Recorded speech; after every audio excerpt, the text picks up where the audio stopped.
Wico Audio Libros. Biblioteca Virtual. 12 Steps and 12 Traditions. The 12 Steps. Step 1. We admitted we were powerless over alcohol, that our lives had become unmanageable. Who cares to admit complete defeat? Practically no one, of course. Every natural instinct cries out against the idea of personal powerlessness. It is truly awful to admit that, glass in hand, we have warped our minds into such an obsession for destructive drinking that only an act of providence can remove it from us. No other kind of bankruptcy is like this one. Alcohol, now become the rapacious creditor, bleeds us of all self-sufficiency and all will to resist its demands. Once this stark fact is accepted, our bankruptcy as going human concerns is complete. But upon entering AA we soon take quite another view of this absolute humiliation. We perceive that only through utter defeat are we able to take our first steps toward liberation and strength. Our admissions of personal powerlessness finally turn out to be firm bedrock upon which happy and purposeful lives may be built. We know that little good can come to any alcoholic who joins AA unless he has first accepted his devastating weakness and all its consequences. Until he so humbles himself, his sobriety if any will be precarious. Of real happiness he will find none at all. Proved beyond doubt by an immense experience, this is one of the facts of AA life. Step 1. The principle that we shall find no enduring strength until we first admit complete defeat is the main taproot from which our whole society has sprung and flowered. When first challenged to admit defeat, most of us revolted. We had approached AA expecting to be taught self-confidence. Then we had been told that so far as alcohol is concerned, self-confidence was no good whatever, in fact, it was a total liability. Our sponsors declared that we were the victims of a mental obsession so subtly powerful that no amount of human willpower could break it. There was, they said, no such thing as the personal conquest of this compulsion by the unaided will. Relentlessly deepening our dilemma, our sponsors pointed out our increasing sensitivity to alcohol and allergy, they called it. The tyrant alcohol wielded a double-edged sword over us. First we were smitten by an insane urge that condemned us to go on drinking, and then by an allergy of the body that ensured we would ultimately destroy ourselves in the process. Few indeed were those who, so assailed, had ever won through in single-handed combat. It was a statistical fact that alcoholics almost never recovered on their own resources. And this had been true, apparently, ever since man had first crushed grapes. In A.A.'s pioneering time, none but the most desperate cases could swallow and digest this unpalatable truth. Even these last gaspers often had difficulty in realizing how hopeless they actually were. But a few did, and when these laid hold of AA principles with all the fervor with which the drowning sees life preservers, they almost invariably got well. That is why the first edition of the book Alcoholics Anonymous, published when our membership was small, dealt with low-bottom cases only. Many less desperate alcoholics tried AA, but did not succeed because they could not make the admission of hopelessness. It is a tremendous satisfaction to record that in the following years this changed. Alcoholics who still had their health, their families, their jobs, and even 2 cars in the garage, began to recognize their alcoholism. As this trend grew, they were joined by young people who were scarcely more than potential alcoholics. They were spared that last 10 or 15 years of literal hell the rest of us had gone through. Since step 1 requires an admission that our lives have become unmanageable, how could people such as these take this step? It was obviously necessary to raise the bottom the rest of us had hit to the point where it would hit them. By going back in our own drinking histories, we could show that years before we realized it we were out of control, that our drinking even then was no mere habit, that it was indeed the beginning of a fatal progression. To the doubters we could say, perhaps you're not an alcoholic after all. Why don't you try some more controlled drinking, bearing in mind meanwhile what we have told you about alcoholism? This attitude brought immediate and practical results. It was then discovered that when one alcoholic had planted in the mind of another the true nature of his malady, that person could never be the same again. Following every spree, he would say to himself, maybe those AS were right. After a few such experiences, often years before the onset of extreme difficulties, he would return to us convinced he had hit bottom as truly as any of us. John Barleycorn himself had become our best advocate. Why all this insistence that every AA must hit bottom first? The answer is that few people will sincerely try to practice the AA program unless they have hit bottom. For practicing AS remaining 11 steps means the adoption of attitudes and actions that almost no alcoholic who is still drinking can dream of taking. Who wishes to be rigorously honest and tolerant? Who wants to confess his faults to another and make restitution for harm done? Who cares anything about a higher power, let alone meditation and prayer? Who wants to sacrifice time and energy in trying to carry AS message to the next sufferer? No, the average alcoholic, self-centered in the extreme, doesn't care for this prospect unless he has to do these things in order to stay alive himself. Under the lash of alcoholism, we are driven to AA, and there we discover the fatal nature of our situation. Then, and only then, do we become as open-minded to conviction and as willing to listen as the dying can be. We stand ready to do anything which will lift the merciless obsession from us. Step 2.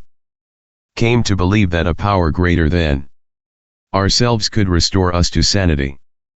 The moment they read Step 2, most AA newcomers are confronted with a dilemma, sometimes a serious one. How often have we heard them cry out, "Look what you people have done to us. You have convinced us that we are alcoholics and that our lives are unmanageable. Having reduced us to a state of absolute helplessness, you now declare that none but a higher power can remove our obsession." Some of us won't believe in God, others can't, and still others who do believe that God exists have no faith whatever He will perform this miracle. Yes, you've got us over the barrel, all right, but where do we go from here? Let's look first at the case of the one who says he won't believe the belligerent one. He is in a state of mind which can be described only as savage. His whole philosophy of life, in which he so gloried, is threatened. It's bad enough, he thinks, to admit alcohol has him down for keeps. But now, still smarting from that admission, he is faced with something really impossible. How he does cherish the thought that man, risen so majestically from a single cell in the primordial ooze, is the spearhead of evolution and therefore the only God that his universe knows. Must he renounce all this to save himself? At this juncture, his A sponsor usually laughs. This, the newcomer thinks, is just about the last straw. This is the beginning of the end. And so it is, the beginning of the end of his old life, and the beginning of his emergence into a new one. His sponsor probably says, "Take it easy. The hoop you have to jump through is a lot wider than you think." At least I found it so. So did a friend of mine who was a one-time vice president of the American Atheist Society, but he got through with room to spare. "Well," says the newcomer, "I know you're telling me the truth. It's no doubt a fact that A is full of people who once believed as I do. But just how, in these circumstances, does a fellow take it easy? That's what I want to know." That, agrees the sponsor, is a very good question indeed. I think I can tell you exactly how to relax. You won't have to work at it very hard, either. Listen, if you will, to these 3 statements. First, Alcoholics Anonymous does not demand that you believe anything. All of its 12 steps are but suggestions. Second, to get sober and to stay sober, you don't have to swallow all of Step 2 right now. Looking back, I find that I took it piecemeal myself. Third, all you really need is a truly open mind. Just resign from the debating society and quit bothering yourself with such deep questions as whether it was the hen or the egg that came first. Again I say, all you need is the open mind. The sponsor continues, take, for example, my own case. I had a scientific schooling. Naturally I respected, venerated, even worshipped science. As a matter of fact, I still do all except the worship part. Time after time, my instructors held up to me the basic principle of all scientific progress, search and research, again and again, always with the open mind. When I first looked at AA, my reaction was just like yours. This A.A. business, I thought, is totally unscientific. This I can't swallow. I simply won't consider such nonsense. Then I woke up. I had to admit that A.A. showed results, prodigious results.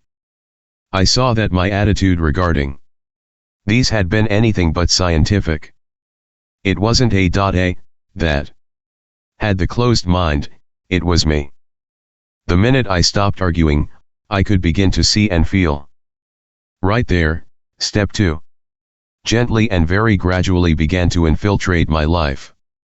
I can't say upon what occasion or upon what day I came to believe in a power greater than myself, but I certainly have that belief now. To acquire it, I had only to stop fighting and practice the rest of A.A.'s program as enthusiastically as I could. This is only one man's opinion based on his own experience, of course. I must quickly assure you that A.A.'s tread innumerable paths in their quest for faith.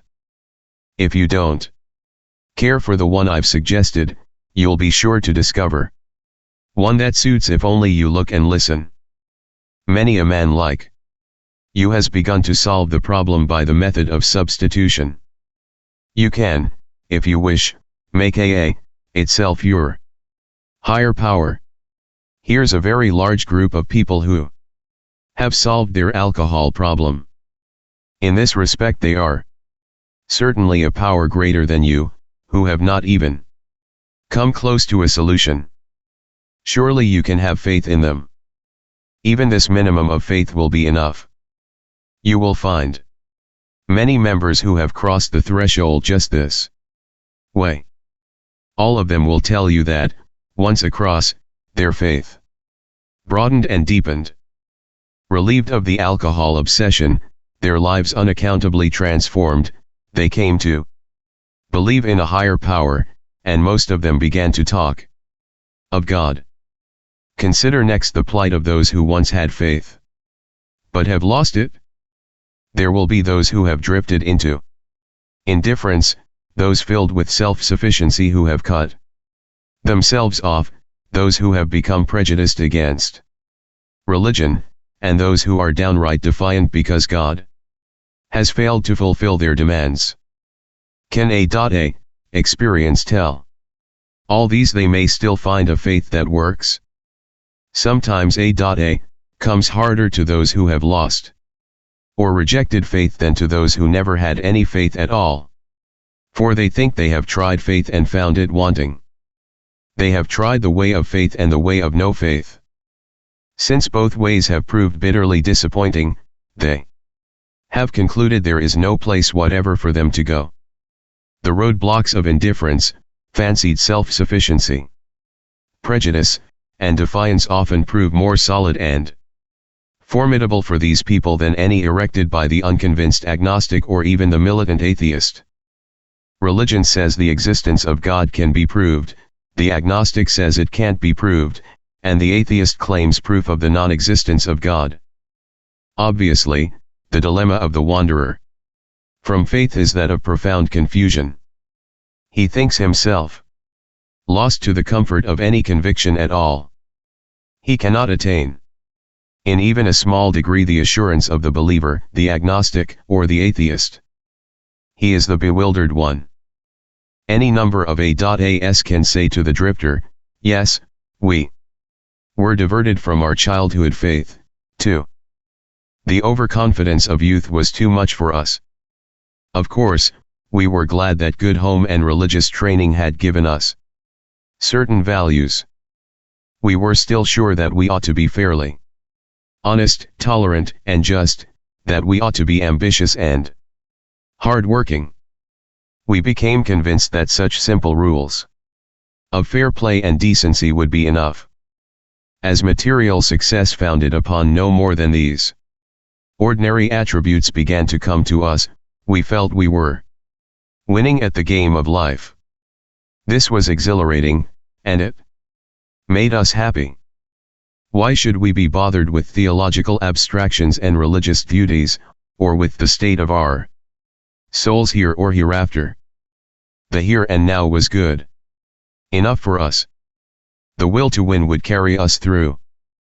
But then alcohol began to have its way with us. Finally, when all our scorecards read 0, and we saw that one more strike would put us out of the game forever, we had to look for our lost faith. It was in A that we rediscovered it. And so can you. Now we come to another kind of problem, the intellectually self-sufficient man or woman. To these, many A.as can say, yes, we were like you, far too smart for our own good. We loved to have people call us precocious. We used our education to blow ourselves up into prideful balloons, though we were careful to hide this from others. Secretly, we felt we could float above the rest of the folks on our brain power alone. Scientific progress told us there was nothing man couldn't do. Knowledge was all-powerful. Intellect could conquer nature. Since we were brighter than most folks, so we thought, the spoils of victory would be ours for the thinking. The God of intellect displaced the God of our fathers. But again John Barleycorn had other ideas. We who had won so handsomely in a walk turned into all-time losers. We saw that we had to reconsider or die. We found many in A.A. who once thought as we did. They helped us to get down to our right size. By their example, they showed us that humility and intellect could be compatible, provided we placed humility first. When we began to do that, we received the gift of faith, a faith which works. This faith is for you, too. Another crowd of A.as says, we were plumb disgusted with religion and all its works. The Bible, we said, was full of nonsense. We could cite it chapter and verse, and we couldn't see the Beatitudes for the begots. In spots its morality was impossibly good, in others it seemed impossibly bad. But it was the morality of the religionists themselves that really got us down. We gloated over the hypocrisy, bigotry, and crushing self-righteousness that clung to so many believers even in their Sunday best. How we loved to shout the damaging fact that millions of the good men of religion were still killing one another off in the name of God. This all meant, of course, that we had substituted negative for positive thinking. After we came to AA, we had to recognize that this trait had been an ego-fading proposition. In belaboring the sins of some religious people, we could feel superior to all of them. Moreover, we could avoid looking at some of our own shortcomings. Self-righteousness, the very thing that we had contemptuously condemned in others, was our own besetting evil. This phony form of respectability was our undoing, so far as faith was concerned. But finally, driven to AA, we learned better. As psychiatrists have often observed, defiance is the outstanding characteristic of many an alcoholic. So it's not strange that lots of us have had our day at defying God Himself. Sometimes it's because God has not delivered us the good things of life which we specified, as a greedy child makes an impossible list for Santa Claus. More often, though, we had met up with some major calamity, and to our way of thinking lost out because God deserted us. The girl we wanted to marry had other notions. We prayed God that she'd change her mind, but she didn't. We prayed for healthy children, and were presented with sick ones, or none at all. We prayed for promotions at business, and none came. Loved ones, upon whom we heartily depended, were taken from us by so-called acts of God. Then we became drunkards, and asked God to stop that. But nothing happened. This was the unkindest cut of all. Damn this faith. Business, we said. When we encountered A. The fallacy of our defiance was revealed. At no time had we asked what God's will was for us, instead we had been telling him what it ought to be. No man, we saw, could believe in God and defy him. To believe meant reliance, not defiance. In A. We saw the fruits of this belief, men and women spared from alcohol's final catastrophe. We saw them meet and transcend their other pains and trials. We saw them calmly accept impossible situations, seeking neither to run nor to recriminate. This was not only faith, it was faith that worked under all conditions. We soon concluded that whatever price in humility we must pay, we would pay. Now let's take the guy full of faith, but still reeking of alcohol.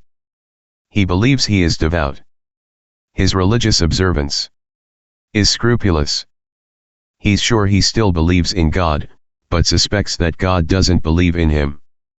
He takes pledges and more pledges.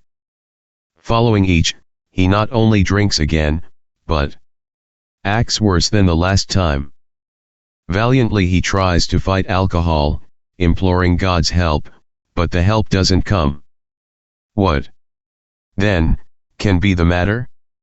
To clergymen, doctors, friends, and families, the alco riddle. To most A.as, he is not. There are too many of us who have been just like him, and have found the riddles. Answer. This answer has to do with the quality of faith, rather than its quantity. This has been our blind spot. We supposed we had humility when really we hadn't. We supposed we had been serious about religious practices when, upon honest appraisal, we found we had been only superficial. Or, going to the other extreme, we had wallowed in emotionalism and had mistaken it for true religious feeling. In both cases, we had been asking something for nothing. The fact was we really hadn't cleaned house so that the grace of God could enter us and expel the obsession. In no deep or meaningful sense had we ever taken stock of ourselves, made amends to those we had harmed, or freely given to any other human being without any demand for reward. We had not even prayed rightly. We had always said, "Grant me my wishes" instead of "Thy will be done." The love of God and man we understood not at all. Therefore, we remained self-deceived, and so incapable of receiving enough grace to restore us to sanity.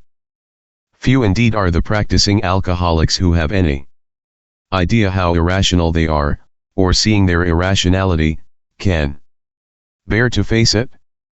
Some will be willing to term themselves problem drinkers, but cannot endure the suggestion that they are in fact mentally ill. They are abetted in this blindness by a world which does not understand the difference between sane drinking and alcoholism.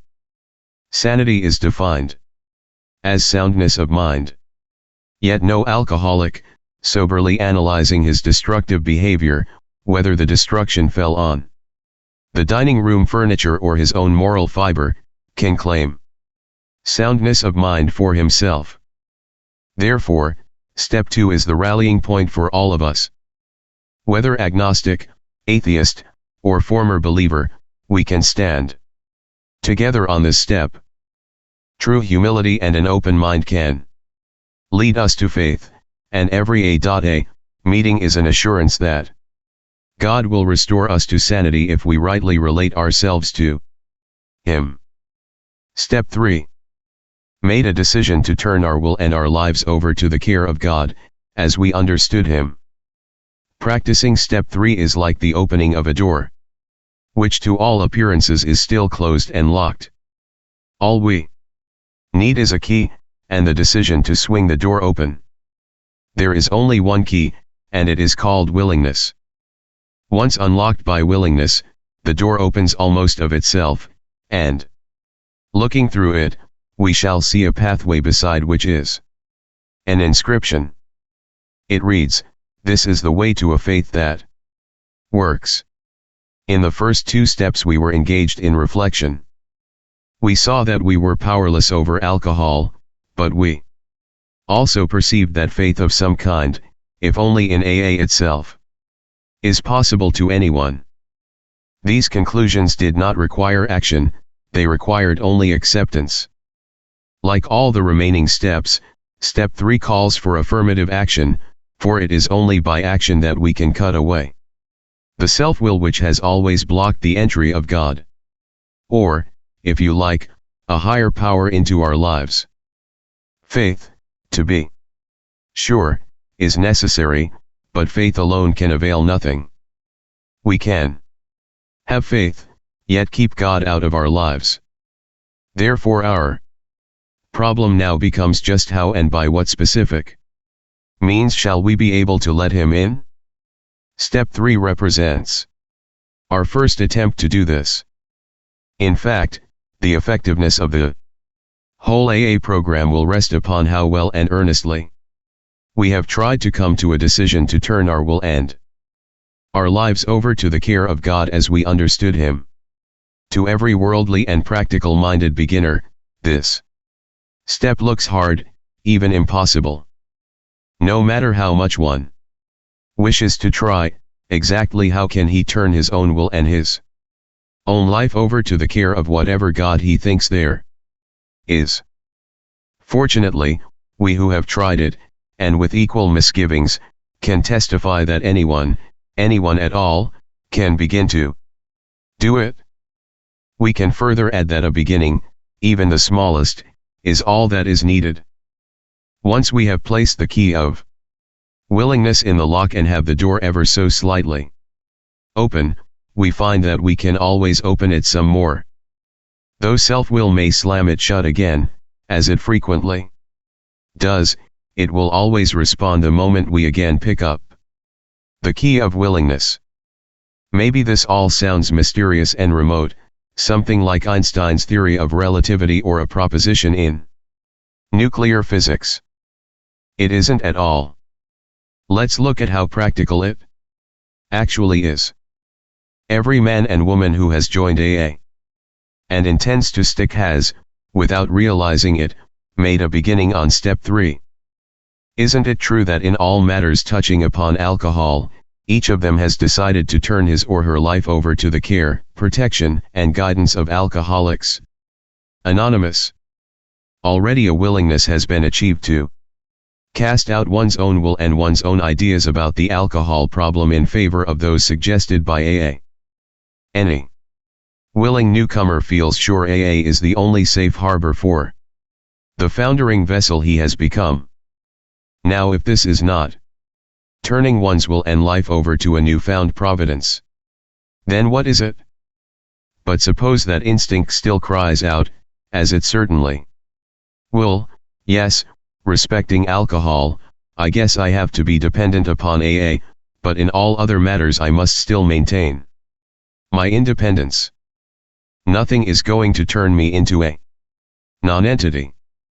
If I keep on turning my life and my will over to the care of something or somebody else, what will become of me? I'll look like the hole in the donut. This, of course, is the process by which instinct and logic always seek to bolster egotism, and so frustrate spiritual development. The trouble is that this kind of thinking takes no real account of the facts. And the facts seem to be these: the more we become willing to depend upon a higher power, the more independent we actually are. Therefore dependence, as AA practices it, is really a means of gaining true Independence of the spirit. Let's examine for a moment this idea of dependence at the level of everyday living.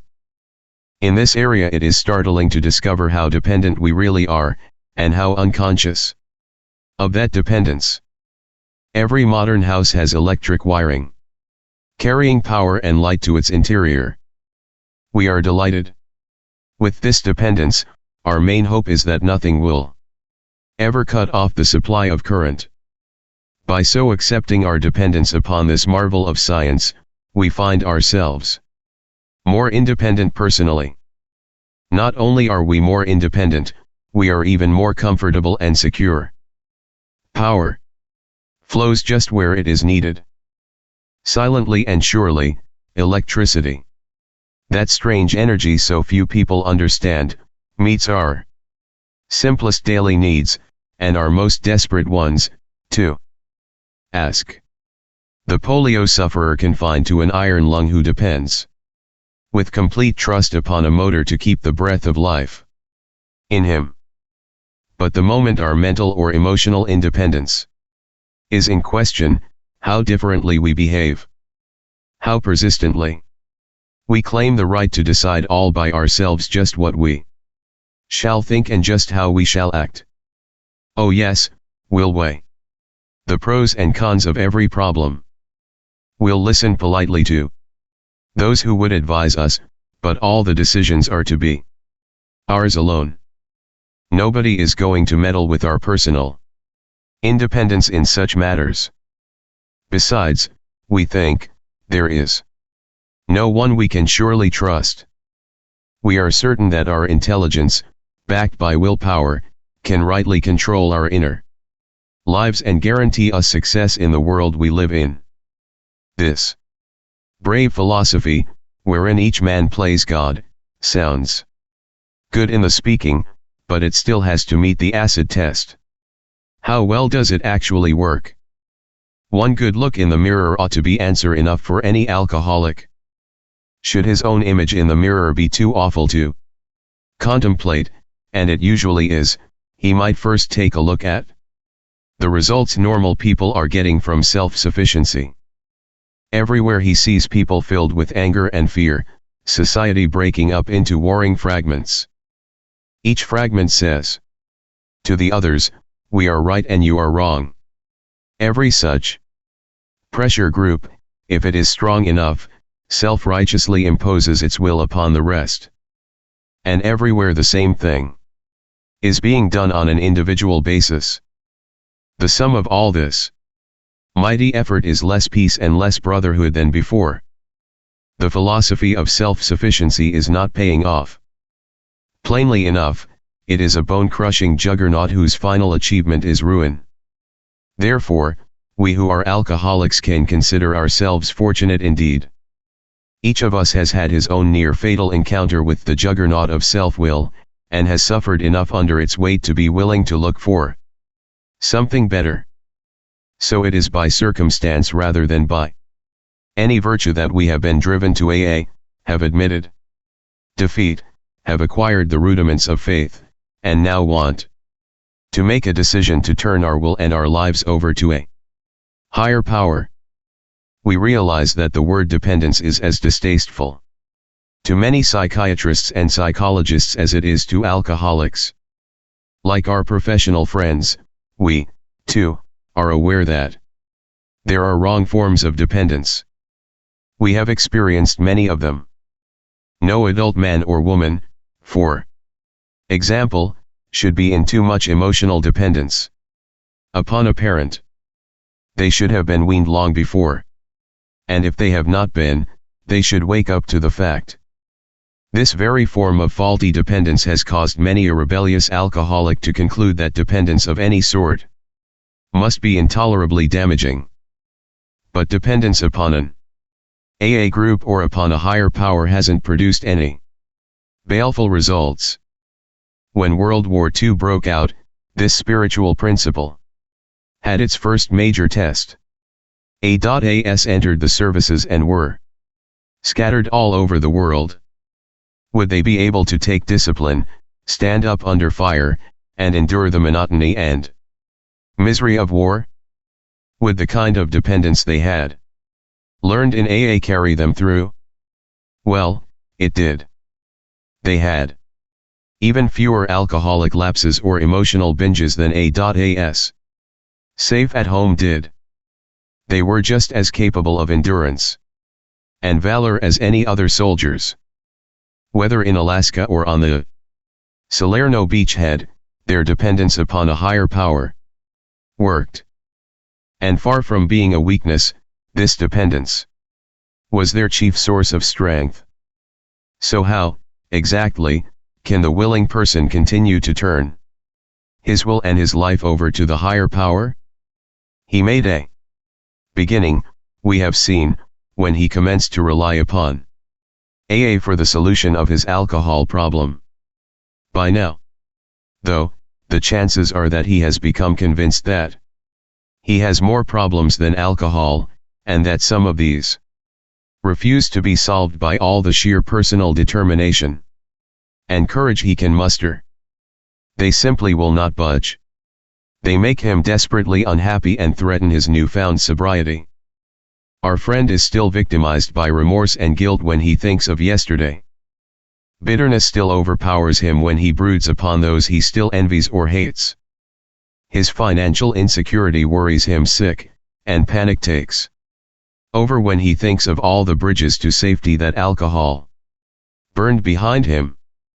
And how shall he ever straighten out that awful jam that cost him the affection of his family and separated him from them? His lone courage and unaided will cannot do it. Surely he must now depend upon somebody or something else. At first that somebody is likely to be his closest AA friend. He relies upon the assurance that his many troubles, now made more acute because he cannot use alcohol to kill the pain, can be solved, too. Of course the sponsor points out that our friend's life is still unmanageable even though he is sober, that after all, only a bare start on A.A.'s program has been made. More sobriety brought about by the admission of alcoholism and by attendance at a few meetings is very good indeed, but it is bound to be a far cry from permanent sobriety and a contented, useful life. That is just where the remaining steps of the AA program come in. Nothing short of continuous action upon these as a way of life can bring the much desired result. Then it is explained that other steps of the AA program can be practiced with success only when step 3 is given a determined and persistent trial. This statement may surprise newcomers who have experienced nothing but constant deflation and a growing conviction that human will is of no value whatever. They have become persuaded, and rightly so, that many problems besides alcohol will not yield to a headlong assault powered by the individual alone. But now it appears that there are certain things which only the individual can do. A11 by himself, and in the light of his own circumstances, he needs to develop the quality of willingness. When he acquires willingness, he is the only one who can make the decision to exert himself. Trying to do this is an act of his own will. All of the 12 steps require sustained and personal exertion to conform to their principles, and so, we trust, to God's will. It is when we try to make our will conform with God's that we begin to use it rightly. To all of us, this was a most wonderful revelation. Our whole trouble had been the misuse of willpower. We had tried to bombard our problems with it instead of attempting to bring it into agreement with God's intention for us. To make this increasingly possible is the purpose of A.A.'s 12 steps, and step 3 opens the door. Once we have come into agreement with these ideas, it is really easy to begin the practice of step 3. In all times of emotional disturbance or indecision, we can pause, ask for quiet, and in the stillness simply say, God grant me the serenity to accept the things I cannot change, courage to change the things I can, and wisdom to know the difference. Thy will, not mine, be done. Step 4. Made a searching and fearless moral inventory of ourselves. Creation gave us instincts for a purpose. Without them we wouldn't be complete human beings. If men and women didn't exert themselves to be secure in their persons, made no effort to harvest food or construct shelter, there would be no survival. If they didn't reproduce, the earth wouldn't be populated. If there were no social instinct, if men cared nothing for the society of one another, there would be no society. So these desires for the sex relation, for material and emotional security, and for companionship, are perfectly necessary and right, and surely God-given. Yet these instincts, so necessary for our existence, often far exceed their proper functions. Powerfully, blindly, many times subtly, they drive us, dominate us, and insist upon ruling our lives. Our desires for sex, for material and emotional security, and for an important place in society often tyrannize us. When thus out of joint, man's natural desires cause him great trouble, practically all the trouble there is. No human being, however good, is exempt from these troubles. Nearly every serious emotional problem can be seen as a case of misdirected instinct. When that happens, our great natural assets, the instincts, have turned into physical and mental liabilities. Step 4 is our vigorous and painstaking effort to discover what these liabilities in each of us have been, and are. We want to find exactly how, when, and where our natural desires have warped us. We wish to look squarely at the unhappiness this has caused others and ourselves. By discovering what our emotional deformities are, we can move toward their correction. Without a willing and persistent effort to do this, there can be little sobriety or contentment for us. Without a searching and fearless moral inventory, most of us have found that the faith which really works in daily living is still out of reach. Before tackling the inventory problem in detail, let's have a closer look at what the basic problem is. Simple examples like the following take on a world of meaning when we think about them. Suppose a person places sex desire ahead of everything else. In such a case, this imperious urge can destroy his chances for material and emotional security, as well as his standing in the community. Another may develop such an obsession for financial security that he wants to do nothing but hoard money. Going to the extreme, he can become a miser, or even a recluse who denies himself both family and friends. Nor is the quest for security always expressed in terms of money. How frequently we see a frightened human being determined to depend completely upon a stronger person for guidance and protection. This weak one, failing to meet life's responsibilities with his own resources, never grows up. Disillusionment and helplessness are his lot. In time all his protectors either flee or die, and he is once more left alone and afraid. We have also seen men and women who go power mad, who devote themselves to attempting to rule their fellows. These people often throw to the winds every chance for legitimate security and a happy family life. Whenever a human being becomes a battleground for the instincts, there can be no peace. But that is not all of the danger. Every time a person imposes his instincts unreasonably upon others, unhappiness follows. If the pursuit of wealth tramples upon people who happen to be in the way, then anger, jealousy, and revenge are likely to be aroused. If sex runs riot, there is a similar uproar.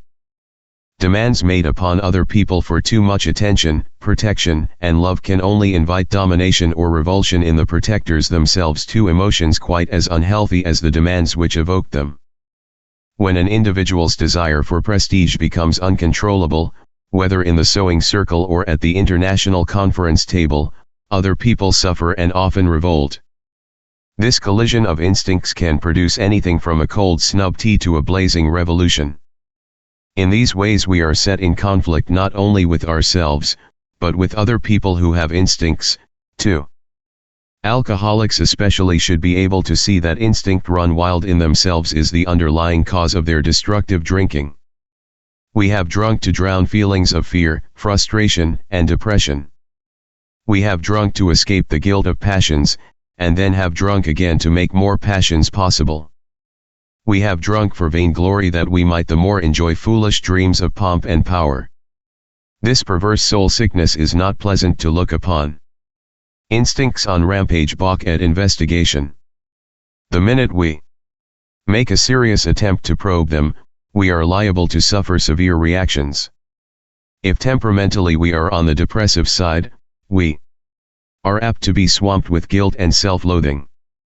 We wallow in this messy bog, often getting a misshapen and painful pleasure out of it. As we morbidly pursue this melancholy activity, we may sink to such a point of despair that nothing but oblivion looks possible as a solution.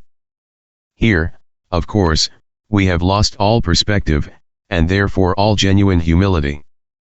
For this is pride in reverse. This is not a moral inventory at all, it is the very process by which the depressive has so often been led to the bottle and extinction. If, however, our natural disposition is inclined to self-righteousness or grandiosity, our reaction will be just the opposite. We will be offended at A.'s suggested inventory. No doubt we shall point with pride to the good lives we thought we led before the bottle cut us down. We shall claim that our serious character defects, if we think we have any at all, have been caused chiefly by excessive drinking. This being so, we think it logically follows that sobriety, first, last, and all the time is the only thing we need to work for. We believe that our one-time good characters will be revived the moment we quit alcohol. If we were pretty nice people all along, except for our drinking, what need is there for a moral inventory now that we are sober? We also clutch at another wonderful excuse for avoiding an inventory. Our present anxieties and troubles, we cry, are caused by the behavior of other people who really need a moral inventory. We firmly believe that if only they'd treat us better, we'd be all right. Therefore we think our indignation is justified and reasonable, that our resentments are the right kind. We aren't the guilty ones. They are. At this stage of the inventory proceedings, our sponsors come to the rescue. They can do this, for they are the carriers of A.'s tested experience with step 4. They comfort the melancholy one by first showing him that his case is not strange or different, that his character defects are probably not more numerous or worse than those of anyone else in AA. This the sponsor promptly proves by talking freely and easily, and without exhibitionism, about his own defects, past and present. This calm, yet realistic, stock-taking is immensely reassuring. The sponsor probably points out that the newcomer has some assets which can be noted along with his liabilities. This tends to clear away morbidity and encourage balance. As soon as he begins to be more objective, the newcomer can fearlessly, rather than fearfully, look at his own defects. The sponsors of those who feel they need no inventory are confronted with quite another problem. This is because people who are driven by pride of self unconsciously blind themselves to their liabilities. These newcomers scarcely need comforting. The problem is to help them discover a chink in the walls their ego has built, through which the light of reason can shine. First off, they can be told that the majority of AA members have suffered severely from self-justification during their drinking days. For most of us, self-justification was the maker of excuses, of course, for drinking, and for all kinds of crazy and damaging conduct. We had made the invention of alibis a fine art. We had to drink because times were hard or times were good. We had to drink. Because at home we were smothered with love or got none at all. We had to drink because at work we were great successes or dismal failures. We had to drink because our nation had won a war or lost a peace. And so it went, ad infinitum. We thought conditions drove us to drink, and when we tried to correct these conditions and found that we couldn't to our entire satisfaction, our drinking went out of hand and we became alcoholics. It never occurred to us that we needed to change ourselves to meet conditions, whatever they were. But in AA we slowly learned that something had to be done about our vengeful resentments, self-pity, and unwarranted pride. We had to see that every time we played the big shot, we turned people against us. We had to see that when we harbored grudges and planned revenge for such defeats, we were really beating ourselves with the club of anger we had intended to use on others. We learned that if we were seriously disturbed, our first need was to quiet that disturbance, regardless of who or what we thought caused it. To see how erratic emotions victimized us often took a long time. We could perceive them quickly in others, but only slowly in ourselves. First of all, we had to admit that we had many of these defects, even though such disclosures were painful and humiliating. Where other people were concerned, we had to drop the word blame from our speech and thought. This required great willingness, even to begin. But once over the first 2 or 3 high hurdles, the course ahead began to look easier. For we had started to get perspective on ourselves, which is another way of saying that we were gaining in humility. Of course, the depressive and the power driver are personality extremes, types with which AA and the whole world abound. Often these personalities are just as sharply defined as the examples given. But just as often some of us will fit more or less into both classifications. Human beings are never quite alike, so each of us, when making an inventory, will need to determine what his individual character defects are. Having found the shoes that fit, he ought to step into them and walk with new confidence that he is at last on the right track. Now let's ponder the need for a list of the more glaring personality defects all of us have in varying degrees. 2. Those having religious training, such a list would set forth serious violations of moral principles. Some others will think of this list as defects of character. Still others will call it an index of maladjustments. Some will become quite annoyed if there is talk about immorality, let alone sin. But all who are in the least reasonable will agree upon one point: that there is plenty wrong with us alcoholics, about which plenty will have to be done if we are to expect sobriety, progress, and any real ability to cope with life. To avoid falling into confusion over the names these defects should be called, let's take a universally recognized list of major human failings: the 7 deadly sins of pride, greed, lust, anger, gluttony, envy, and sloth. It is not by accident that pride heads the procession. For pride, leading to self-justification, and always spurred by conscious or unconscious fears, is the basic breeder of most human difficulties, the chief block to true progress.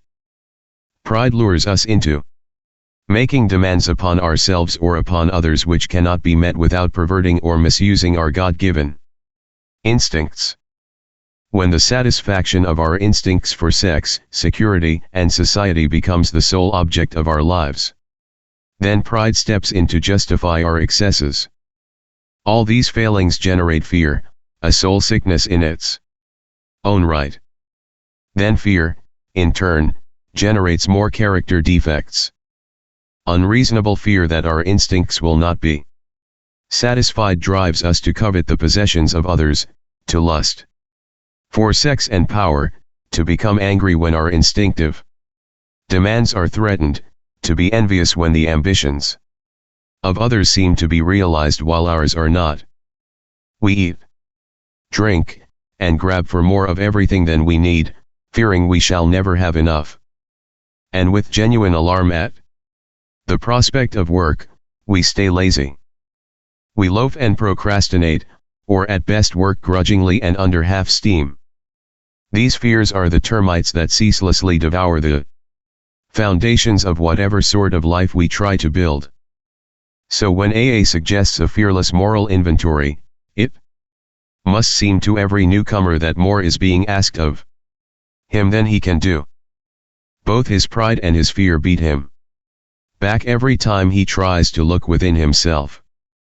Pride says, "You need not pass this way," and fear says, "You dare not look." But the testimony of A.S. who have really tried a moral inventory is that pride and fear of this sort turn out to be bogeymen, nothing else. Once we have a complete willingness to take inventory, and exert ourselves to do the job thoroughly, a wonderful light falls upon this foggy scene. As we persist, a brand new kind of confidence is born, and the sense of relief at finally facing ourselves is indescribable. These are the first fruits of step 4. By now the newcomer has probably arrived at the following conclusions: that his character defects, representing instincts gone astray, have been the primary cause of his drinking and his failure at life, that unless he is now willing to work hard at the elimination of the worst of these defects, both sobriety and peace of mind will still elude him. That all the faulty foundation of his life will have to be torn out and built anew on bedrock. Now willing to commence the search for his own defects, he will ask, just how do I go about this? How do I take inventory of myself? Since step 4 is but the beginning of a lifetime practice, it can be suggested that he first have a look at those personal flaws which are acutely troublesome and fairly obvious. Using his best judgment of what has been right and what has been wrong, he might make a rough survey of his conduct with respect to his primary instincts for sex, security, and society. Looking back over his life, he can readily get underway by consideration of questions such as these: when, and how, and in just what instances did my selfish pursuit of the sex relation damage other people and me? What people were hurt, and how badly? Did I spoil my marriage and injure my children? Did I jeopardize my standing in the community? Just how did I react to these situations at the time? Did I burn with a guilt that nothing could extinguish? Or did I insist that I was the pursued and not the pursuer, and thus absolve myself? How have I reacted to frustration in sexual matters? When denied, did I become vengeful or depressed? Did I take it out on other people? If there was rejection or coldness at home, did I use this as a reason for promiscuity? Also of importance for most alcoholics are the questions they must ask about their behavior respecting financial and emotional security. In these areas fear, greed, possessiveness, and pride have too often done their worst. Surveying his business or employment record, almost any alcoholic can ask questions like these: in addition to my drinking problem, what character defects contributed to my financial instability? Did fear and inferiority about my fitness for my job destroy my confidence and fill me with conflict? Did I try to cover up those feelings of inadequacy by bluffing, cheating, lying, or evading responsibility? Or by griping that others failed to recognize my truly exceptional abilities? Did I overvalue myself and play the big shot? Did I have such unprincipled ambition that I double-crossed and undercut my associates? Was I extravagant? Did I recklessly borrow money, caring little whether it was repaid or not? Was I a pinch penny, refusing to support my family properly? Did I cut corners financially? What about the quick money deals, the stock market, and the races? Businesswomen in AA will naturally find that many of These questions apply to them, too. But the alcoholic housewife can also make the family financially insecure. She can juggle charge accounts, manipulate the food budget, spend her afternoons gambling, and run her husband into debt by irresponsibility, waste, and extravagance. But all alcoholics who have drunk themselves out of jobs, family, and friends will need to cross-examine themselves ruthlessly to determine how their own personality defects have thus demolished their security. The most common symptoms of emotional insecurity are worry, anger, self-pity, and depression. These stem from causes which sometimes seem to be within us, and at other times to come from without. To take inventory in this respect, we ought to consider carefully all personal relationships which bring continuous or recurring trouble. It should be remembered that this kind of insecurity may arise in any area where instincts are threatened. Questioning directed to this end might run like this: looking at both past and present, what sex situations have caused me anxiety, bitterness, frustration, or depression? Appraising each situation fairly, can I see where I have been at fault? Did these perplexities beset me because of selfishness or unreasonable demands? Or, if my disturbance was seemingly caused by the behavior of others, why do I lack the ability to accept conditions I cannot change? These are the sort of fundamental inquiries that can disclose the source of my discomfort and indicate whether I may be able to alter my own conduct and so adjust myself serenely to self-discipline. Suppose that financial insecurity constantly arouses these same feelings. I can ask myself, to what extent have my own mistakes fed my gnawing anxieties?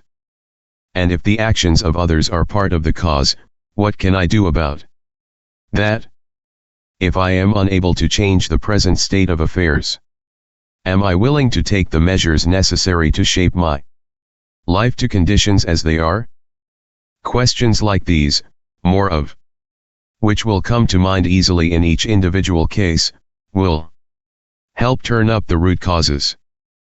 But it is from our twisted relations with family, friends, and society at large that many of us have suffered the most. We have been especially stupid and stubborn about them. The primary fact that we fail to recognize is our total inability to form a true partnership with another human being. Our egomania digs two disastrous pitfalls. Either we insist upon dominating the people we know, or we depend upon them far too much. If we lean too heavily on people, they will sooner or later fail us, for they are human, too, and cannot possibly meet our incessant demands. In this way our insecurity grows and festers. When we habitually try to manipulate others to our own willful desires, they revolt, and resist us heavily. Then we develop hurt feelings, a sense of persecution, and a desire to retaliate. As we redouble our efforts at control, and continue to fail, our suffering becomes acute and constant. We have not once sought to be one in a family, to be a friend among friends, to be a worker among workers, to be a useful member of society. Always we tried to struggle to the top of the heap, or to hide underneath it. This self-centered behavior blocked a partnership relation with any one of those about us. Of true brotherhood we had small comprehension. Some will object to many of the questions posed, because they think their own character defects have not been so glaring. To these it can be suggested that a conscientious examination is likely to reveal the very defects the objectionable questions are concerned with. Because our surface record hasn't looked too bad, we have frequently been abashed to find that this is so simply because we have buried these self-same defects deep down in us under thick layers of self-justification. Whatever the defects, they have finally ambushed us into alcoholism and misery. Therefore, thoroughness ought to be the watchword when taking inventory. In this connection, it is wise to write out our questions and answers. It will be an aid to clear thinking and honest appraisal. It will be the first tangible evidence of our complete willingness to move forward. Step 5. Admitted to God, to ourselves, and to another human being the exact nature of our wrongs. All of AA's 12 steps ask us to go contrary to our natural desires. They all deflate our egos. When it comes to ego deflation, few steps are harder to take than 5. But scarcely any step is more necessary to long-time sobriety and peace of mind than this one. AA experience has taught us we cannot live alone with our pressing problems and the character defects which cause or aggravate them. If we have swept the searchlight of step 4 back and forth over our careers, and it has revealed in stark relief those experiences we'd rather not remember, if we have come to know how wrong thinking and action have hurt us and others, then the need to quit living by ourselves with those tormenting ghosts of yesterday gets more urgent than ever. We have to talk to somebody about them. So intense, though, is our fear and reluctance to do this, that many AAs at first try to bypass step 5. We search for an easier way, which usually consists of the general and fairly painless admission that when drinking we were sometimes bad actors. Then, for good measure, we add dramatic descriptions of that part of our drinking behavior, which our friends probably know about anyhow. But of the things which really bother and burn us, we say nothing. Certain distressing or humiliating memories, we tell ourselves, ought not be shared with anyone. These will remain our secret. Not a soul must ever know. We hope they'll go to the grave with us.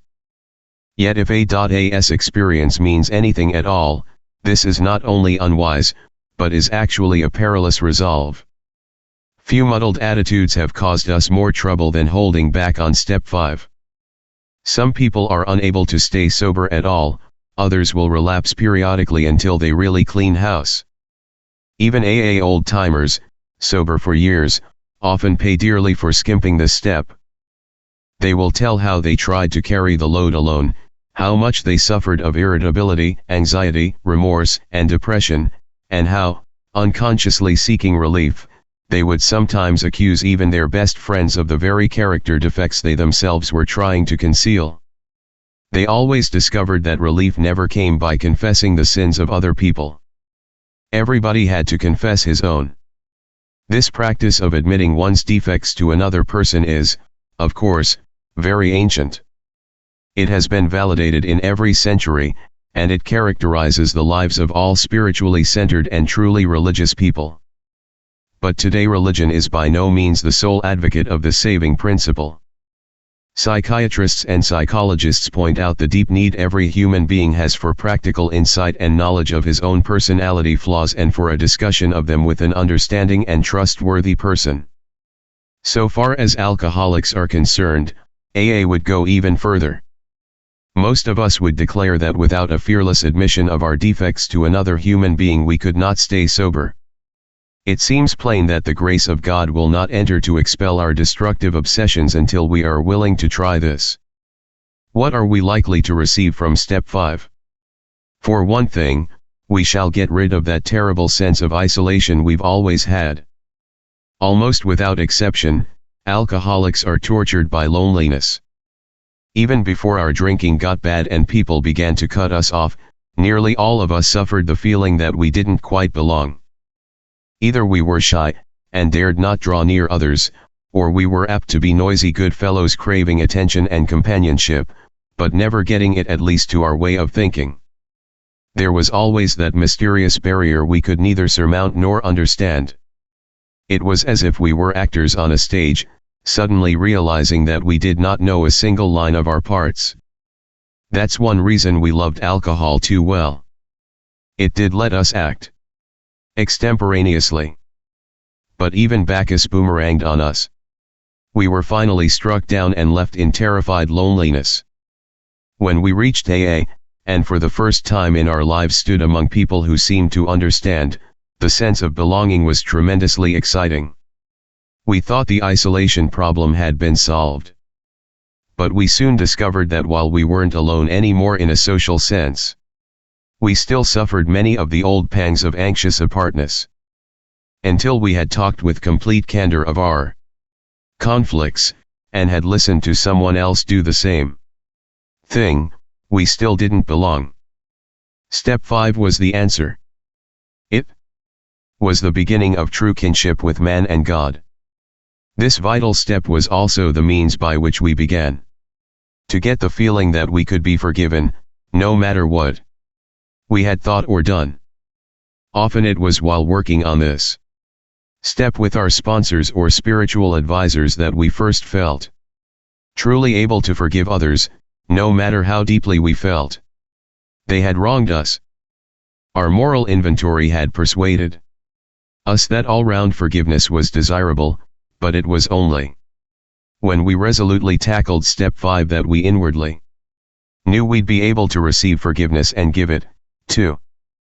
Another great dividend we may expect from confiding our defects to another human being is humility, a word often misunderstood. To those who have made progress in AA, it amounts to a clear recognition of what and who we really are, followed by a sincere attempt to become what we could be. Therefore, our first practical move toward humility must consist of recognizing our deficiencies. No defect can be corrected unless we clearly see what it is. But we shall have to do more than see. The objective look at ourselves we achieved in step 4 was, after all, only a look. All of us saw, for example, that we lacked honesty and tolerance, that we were beset at times by attacks of self-pity or delusions of personal grandeur. But while this was a humiliating experience, it didn't necessarily mean that we had yet acquired much actual humility. Though now recognized, our defects were still there. Something had to be done about them. And we soon found that we could not wish or will them away by ourselves. More realism and therefore more honesty about ourselves are the great gains we make under the influence of step 5. As we took inventory, we began to suspect how much trouble self-delusion had been causing us. This had brought a disturbing reflection. If all our lives we had more or less fooled ourselves, how could we now be so sure that we weren't still self-deceived? How could we be certain that we had made a true catalogue of our defects and had really admitted them, even to ourselves? Because we were still bothered by fear, self-pity, and hurt feelings, it was probable we couldn't appraise ourselves fairly at all. Too much guilt and remorse might cause us to dramatize and exaggerate our shortcomings. Or anger and hurt pride might be the smoke screen under which we were hiding some of our defects while we blamed others for them. Possibly, too, we were still handicapped by many liabilities, great and small, we never knew we had. Hence it was most evident that a solitary self-appraisal and the admission of our defects based upon that alone wouldn't be nearly enough. We'd have to have outside help. If we were surely to know and admit the truth about ourselves, the help of God and another human being. Only by discussing ourselves, holding back nothing, only by being willing to take advice and accept direction could we set foot on the road to straight thinking, solid honesty, and genuine humility. Yet many of us still hung back. We said, why can't God as we understand Him tell us where we are astray? If the Creator gave us our lives in the first place, then He must know in every detail where we have since gone wrong. Why don't we make our admissions to Him directly? Why do we need to bring anyone else into this? At this stage, the difficulties of trying to deal rightly with God by ourselves are twofold. Though we may at first be startled to realize that God knows all about us, we are apt to get used to that quite quickly. Somehow, being alone with God doesn't seem as embarrassing as facing up to another person. Until we actually sit down and talk aloud about what we have so long hidden, our willingness to clean house is still largely theoretical. When we are honest with another person, it confirms that we have been honest with ourselves and with God. The second difficulty is this: what comes to us alone may be garbled by our own rationalization and wishful thinking. The benefit of talking to another person is that we can get his direct comment and counsel on our situation, and there can be no doubt in our minds what that advice is. Going it alone in spiritual matters is dangerous. How many times have we heard well-intentioned people claim the guidance of God when it was all too plain that they were sorely mistaken?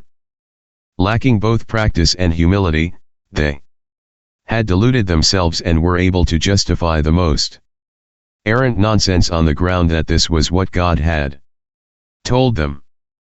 It is worth noting that people of very high spiritual development almost always insist on checking with friends or spiritual advisors the guidance they feel they have received from God. Surely, then, a novice ought not lay himself open to the chance of making foolish, perhaps tragic, blunders in this fashion. While the comment or advice of others may be by no means infallible, it is likely to be far more specific than any direct guidance we may receive while we are still so inexperienced in establishing contact with a power greater than ourselves. Our next problem will be to discover the person in whom we are to confide. Here we ought to take much care, remembering that prudence is a virtue which carries a high rating. Perhaps we shall need to share with this person facts about ourselves which no others ought to know. We shall want to speak with someone who is experienced, who not only has stayed dry but has been able to surmount other serious difficulties. Difficulties, perhaps, like our own. This person may turn out to be one's sponsor, but not necessarily so. If you have developed a high confidence in him, and his temperament and problems are close to your own, then such a choice will be good. Besides, your sponsor already has the advantage of knowing something about your case. Perhaps, though, your relation to him is such that you would care to reveal only a part of your story. If this is the situation, by all means do so, for you ought to make a beginning as soon as you can. It may turn out, however, that you'll choose someone else for the more difficult and deeper revelations. This individual may be entirely outside of A. For example, your clergyman or your doctor. For some of us, a complete stranger may prove the best bet. The real tests of the situation are your own willingness to confide and your full confidence in the one with whom you share your first accurate self-survey. Even when you've found the person, it frequently takes great resolution to approach him or her. No one ought to say the AA program requires no willpower. Here is one place you may require all you've got. Happily, though, the chances are that you will be in for a very pleasant surprise. When your mission is carefully explained, and it is seen by the recipient of your confidence how helpful he can really be, the conversation will start easily and will soon become eager. Before long, your listener may well tell a story or two about himself, which will place you even more at ease. Provided you hold back nothing, your sense of relief will mount from minute to minute. The dammed up emotions of years break out of their confinement, and miraculously vanish as soon as they are exposed. As the pain subsides, a healing tranquility takes its place. And when humility and serenity are so combined, something else of great moment is apt to occur. Many an AA, once agnostic or atheistic, tells us that it was during this stage of step 5 that he first actually felt the presence of God. And even those who had faith already often become conscious of God as they never were before. This feeling of being at one with God and man, this emerging from isolation through the open and honest sharing of our terrible burden of guilt, brings us to a resting place where we may prepare ourselves for the following steps toward a full and meaningful sobriety. Step 6. We're entirely ready to have God remove all these defects of character. This is the step that separates the men from the boys. So declares a well-loved clergyman who happens to be one of A.'s greatest friends.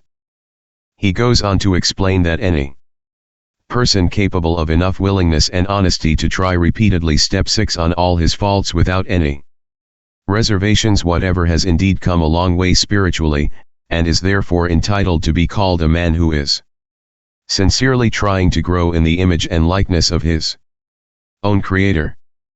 Of course, the often disputed question of whether God can and will, under certain conditions, remove defects of character will be answered with a prompt affirmative by almost any AA member. To him, this proposition will be no theory at all, it will be just about the largest fact in his life. He will usually offer his proof in a statement like this: "Sure, I was beaten, absolutely licked. My own willpower just wouldn't work on alcohol. Change of scene, the best efforts of family, friends, doctors, and clergymen got no place with my alcoholism. I simply couldn't stop drinking, and no human being could seem to do the job for me. But when I became willing to clean house and then asked a higher power, God as I understood him, to give me release, my obsession to drink vanished. It was lifted right out of me." In AA meetings all over the world, statements just like this are heard daily. It is plain for everybody to see that each sober AA member has been granted a release from this very obstinate and potentially fatal obsession. So in a very complete and literal way, all A.As have become entirely ready to have God remove the mania for alcohol from their lives. And God has proceeded to do exactly that. Having been granted a perfect release from alcoholism, why then shouldn't we be able to achieve by the same means a perfect release from every other difficulty or defect? This is a riddle of our existence, the full answer to which may be only in the mind of God. Nevertheless, at least a part of the answer to it is apparent to us. When men and women pour so much alcohol into themselves that they destroy their lives, they commit a most unnatural act. Defying their instinctive desire for self-preservation, they seem bent upon self-destruction. They work against their own deepest instinct. As they are humbled by the terrific beating administered by alcohol, the grace of God can enter them and expel their obsession. Here their powerful instinct to life can cooperate fully with their Creator's desire to give them new life. For nature and God alike abhor suicide. But most of our other difficulties don't fall under such a category at all. Every normal person wants, for example, to eat, to reproduce, to be somebody in the society of his fellows. And he wishes to be reasonably safe and secure as he tries to attain these things. Indeed, God made him that way. He did not design man to destroy himself by alcohol, but he did give man instincts to help him to stay alive. It is nowhere evident, at least in this life, that our Creator expects us fully to eliminate our instinctual drives. So far as we know, it is nowhere on the record that God has completely removed from any human being all his natural drives. Since most of us are born with an abundance of natural desires, it isn't strange that we often let these far exceed their intended purpose. When they drive us blindly, or we willfully demand that they supply us with more satisfactions or pleasures than are possible or due us, that is the point at which we depart from the degree of perfection that God wishes for us here on earth. That is the measure of our character defects, or, if you wish, of our sins. If we ask, God will certainly forgive our derelictions. but in no case does he render us white as snow and keep us that way without our cooperation. That is something we are supposed to be willing to work toward ourselves. He asks only that we try as best we know how to make progress in the building of character. So step 6, we're entirely ready to have God remove all these defects of character is a.s way of stating the best possible attitude one can take in order to make a beginning on this lifetime job. This does not mean that we expect all our character defects to be lifted out of us as the drive to drink was. A few of them may be, but with most of them, we shall have to be content with patient improvement. The key words entirely ready underline the fact that we want to aim at the very best we know or can learn. How many of us have this degree of readiness? In an absolute sense, practically nobody has it. The best we can do, with all the honesty that we can summon, is to try to have it. Even then the best of us will discover to our dismay that there is always a sticking point, a point at which we say, no, I can't give this up yet. And we shall often tread on even more dangerous ground when we cry, this I will never give up. Such is the power of our instincts to overreach themselves. No matter how far we have progressed, desires will always be found which oppose the grace of God. Some who feel they have done well may dispute this. So let's try to think it through a little further. Practically everybody wishes to be rid of his most glaring and destructive handicaps. No one wants to be so proud that he is scorned as a braggart, nor so greedy that he is labeled a thief. No one wants to be angry enough to murder, lustful enough to rape, gluttonous enough to ruin his health. No one wants to be agonized by the chronic pain of envy or to be paralyzed by sloth. Of course, most human beings don't suffer these defects at these rock-bottom levels. We who have escaped these extremes are apt to congratulate ourselves. Yet can we? After all, hasn't it been self-interest, pure and simple, that has enabled most of us to escape? Not much spiritual effort is involved in avoiding excesses which will bring us punishment anyway. But when we face up to the less violent aspects of these very same defects, then where do we stand? What we must recognize now is that we exult in some of our defects. We really love them. Who, for example, doesn't like to feel just a little superior to the next fellow, or even quite a lot superior? Isn't it true that we like to let greed masquerade as ambition? To think of liking lust seems impossible. But how many men and women speak love with their lips, and believe what they say, so that they can hide lust in a dark corner of their minds? And even while staying within conventional bounds, many people have to admit that their imaginary sex excursions are apt to be all dressed up as dreams of romance. Self-righteous anger also can be very enjoyable. In a perverse way, we can actually take satisfaction from the fact that many people annoy us, for it brings a comfortable feeling of superiority.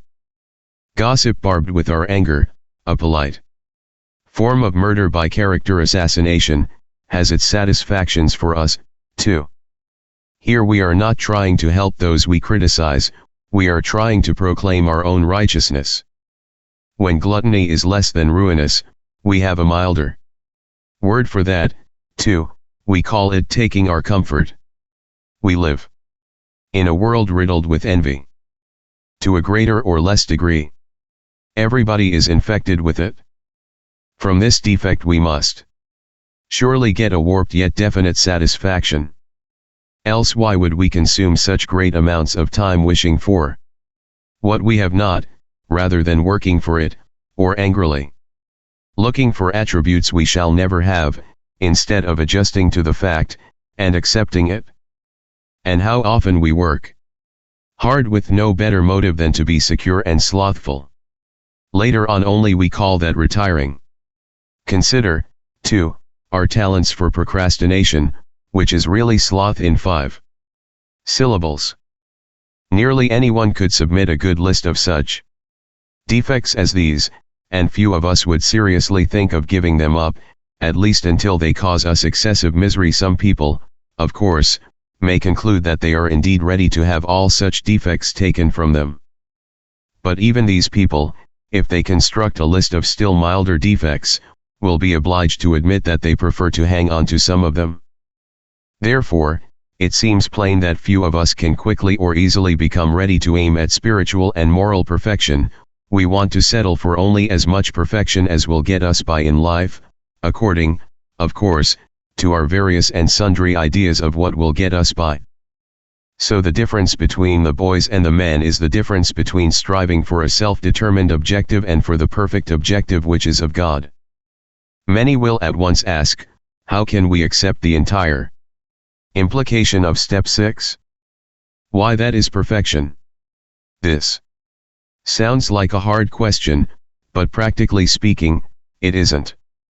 Only step 1, where we made the 100% admission we were powerless over alcohol, can be practiced with absolute perfection. The remaining 11 steps state perfect ideals. They are goals toward which we look, and the measuring sticks by which we estimate our progress. Seen in this light, step 6 is still difficult, but not at all impossible. The only urgent thing is that we make a beginning, and keep trying. If we would gain any real advantage in the use of this step on problems other than alcohol, we shall need to make a brand new venture into open-mindedness. We shall need to raise our eyes toward perfection, and be ready to walk in that direction. It will seldom matter how haltingly we walk. The only question will be, are we ready? Looking again at those defects we are still unwilling to give up, we ought to erase the hard and fast lines that we have drawn. Perhaps we shall be obliged in some cases still to say, this I cannot give up yet. But we should not say to ourselves, this I will never give up. Let's dispose of what appears to be a hazardous open end we have left. It is suggested that we ought to become entirely willing to aim toward perfection. We note that some delay, however, might be pardoned. That word, in the mind of a rationalizing alcoholic, could certainly be given a long-term meaning. He could say, how very easy. Sure, I'll head toward perfection, but I'm certainly not going to hurry any. Maybe I can postpone dealing with some of my problems indefinitely. Of course, this won't do. Such a bluffing of oneself will have to go the way of many another pleasant rationalization. At the very least, we shall have to come to grips with some of our worst character defects and take action toward their removal as quickly as we can. The moment we say, no, never, our minds close against the grace of God. Delay is dangerous, and rebellion may be fatal. This is the exact point at which we abandon limited objectives, and move toward God's will for us. Step 7. Humbly asked Him to remove our shortcomings. Since this step so specifically concerns itself with humility, we should pause here to consider what humility is and what the practice of it can mean to us. Indeed, the attainment of greater humility is the foundation principle of each of A's 12 steps. For without some degree of humility, no alcoholic can stay sober at all. Nearly all A's have found, too, that unless they develop much more of this precious quality than may be required just for sobriety, they still haven't much chance of becoming truly happy. Without it, they cannot live to much useful purpose, or, in adversity, be able to summon the faith that can meet any emergency. Humility, as a word and as an ideal, has a very bad time. of it in our world. Not only is the idea misunderstood, the word itself is often intensely disliked. Many people haven't even a nodding acquaintance with humility as a way of life. Much of the everyday talk we hear, and a great deal of what we read, highlights man's pride in his own achievements. With great intelligence, men of science have been forcing nature to disclose her secrets. The immense resources now being harnessed promise such a quantity of material blessings that many have come to believe that a man-made millennium lies just ahead. Poverty will disappear, and there will be such abundance that everybody can have all the security and personal satisfactions he desires. The theory seems to be that once everybody's primary instincts are satisfied, there won't be much left to quarrel about. The world will then turn happy and be free to concentrate on culture and character. Solely by their own intelligence and labor, men will have shaped their own destiny. Certainly no alcoholic, and surely no member of AA, wants to deprecate material achievement. Nor do we enter into debate with the many who still so passionately cling to the belief that to satisfy our basic natural desires is the main object of life. But we are sure that no class of people in the world ever made a worse mess of trying to live by this formula than alcoholics. For thousands of years we have been demanding more than our share of security, prestige, and romance. When we seemed to be succeeding, we drank to dream still greater dreams. When we were frustrated, even in part, we drank for oblivion. Never was there enough of what we thought we wanted. In all these strivings, so many of them well-intentioned, our crippling handicap had been our lack of humility. We had lacked the perspective to see that character building and spiritual values had to come first, and that material satisfactions were not the purpose of living. Quite characteristically, we had gone all out in confusing the ends with the means. Instead of regarding the satisfaction of our material desires as the means by which we could live and function as human beings, we had taken these satisfactions to be the final end and aim of life. True, most of us thought good character was desirable. But obviously good character was something one needed to get on with the business of being self-satisfied. With a proper display of honesty and morality, we'd stand a better chance of getting what we really wanted. But whenever we had to choose between character and comfort, the character building was lost in the dust of our chase after what we thought was happiness. Seldom did we look at character building as something desirable in itself, something we would like to strive for whether our instinctual needs were met or not.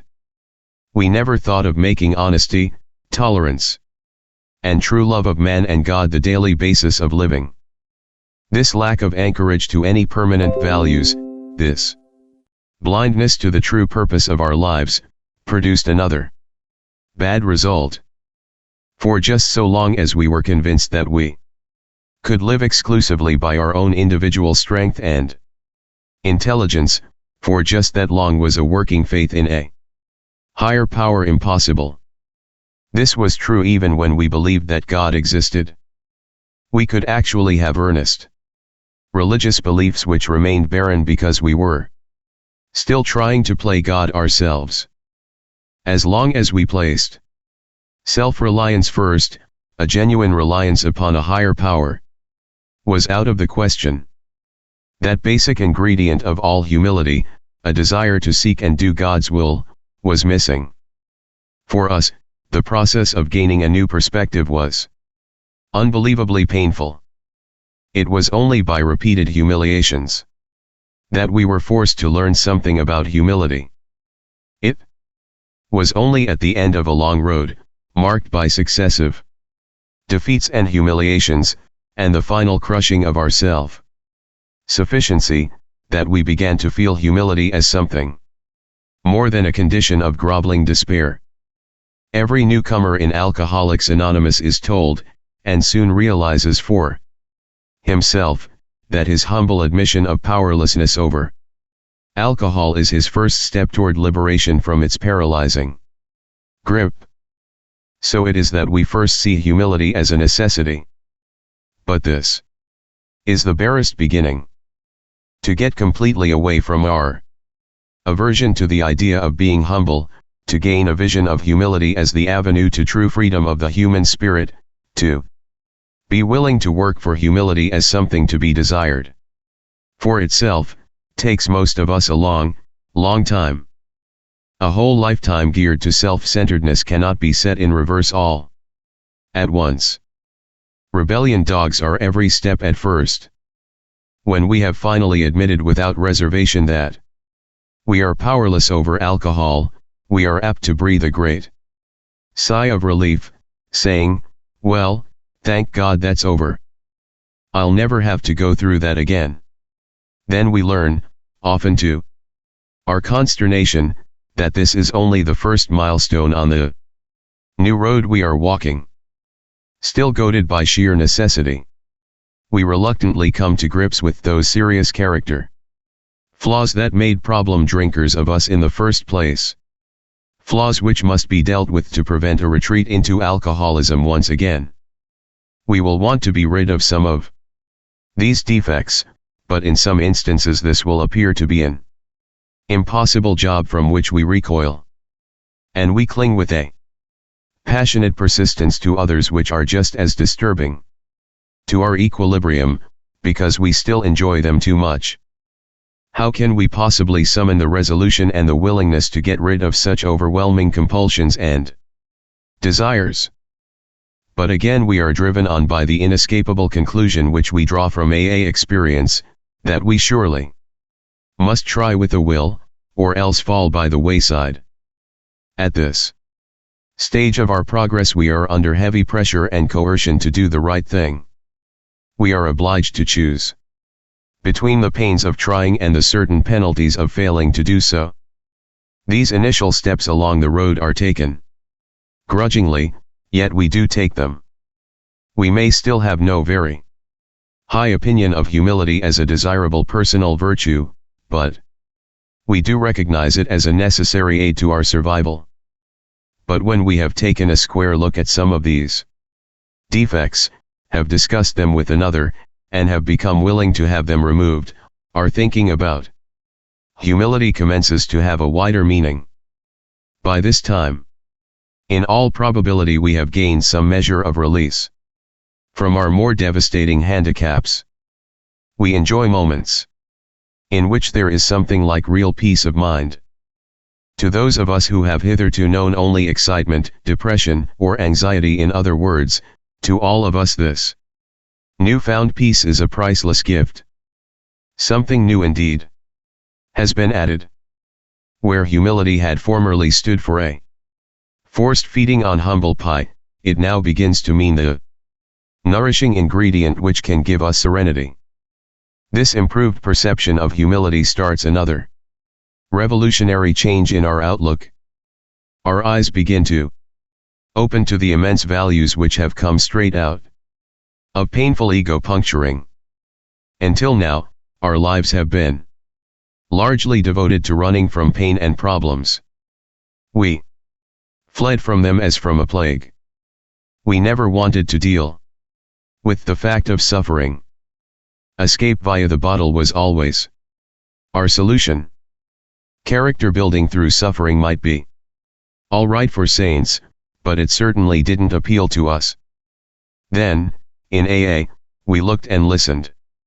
Everywhere we saw failure and misery transformed by humility into priceless assets.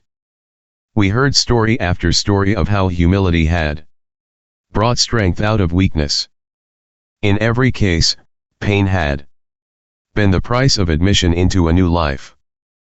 But this admission price had purchased more than we expected. It brought a measure of humility, which we soon discovered to be a healer of pain. We began to fear pain less, and desire humility more than ever. During this process of learning more about humility, the most profound result of all was the change in our attitude toward God. And this was true whether we had been believers or unbelievers. We began to get over the idea that the higher power was a sort of bush league pinch hitter, to be called upon only in an emergency. The notion that we would still live our own lives, God helping a little now and then, began to evaporate. Many of us who had thought ourselves religious awoke to the limitations of this attitude. Refusing to place God first, we had deprived ourselves of His help. But now the words of myself I am nothing, the Father doth the works began to carry bright promise and meaning. We saw we needn't always be bludgeoned and beaten into humility. It could come quite as much from our voluntary reaching for it as it could from unremitting suffering. A great turning point in our lives came when we sought for humility as something we really wanted, rather than as something we must have. It marked the time when we could commence to see the full implication of Step 7. Humbly asked Him to remove our shortcomings. As we approach the actual taking of Step 7, it might be well if we inquire once more just what our deeper objectives are. Each of us would like to live at peace with himself and with his fellows. We would like to be assured that the grace of God can do for us what we cannot do for ourselves. We have seen that character defects based upon short-sighted or unworthy desires are the obstacles that block our path toward these objectives. We now clearly see that we have been making unreasonable demands upon ourselves, upon others, and upon God. The chief activator of our defects has been self-centered fear, primarily fear that we would lose something we already possessed or would fail to get something we demanded. Living upon a basis of unsatisfied demands, we were in a state of continual disturbance and frustration. Therefore, no peace was to be had unless we could find a means of reducing these demands. The difference between a demand and a simple request is plain to anyone. The seventh step is where we make the change in our attitude which permits us, with humility as our guide, to move out from ourselves toward others and toward God. The whole emphasis of Step 7 is on humility.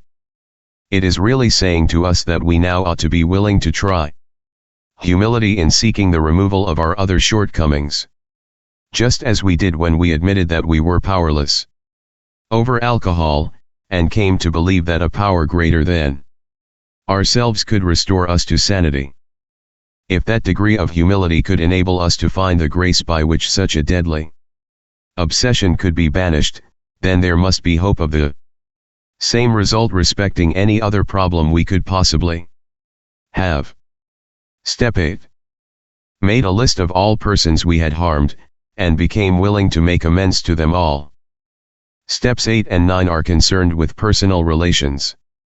First, we take a look backward and try to discover where we have been at fault.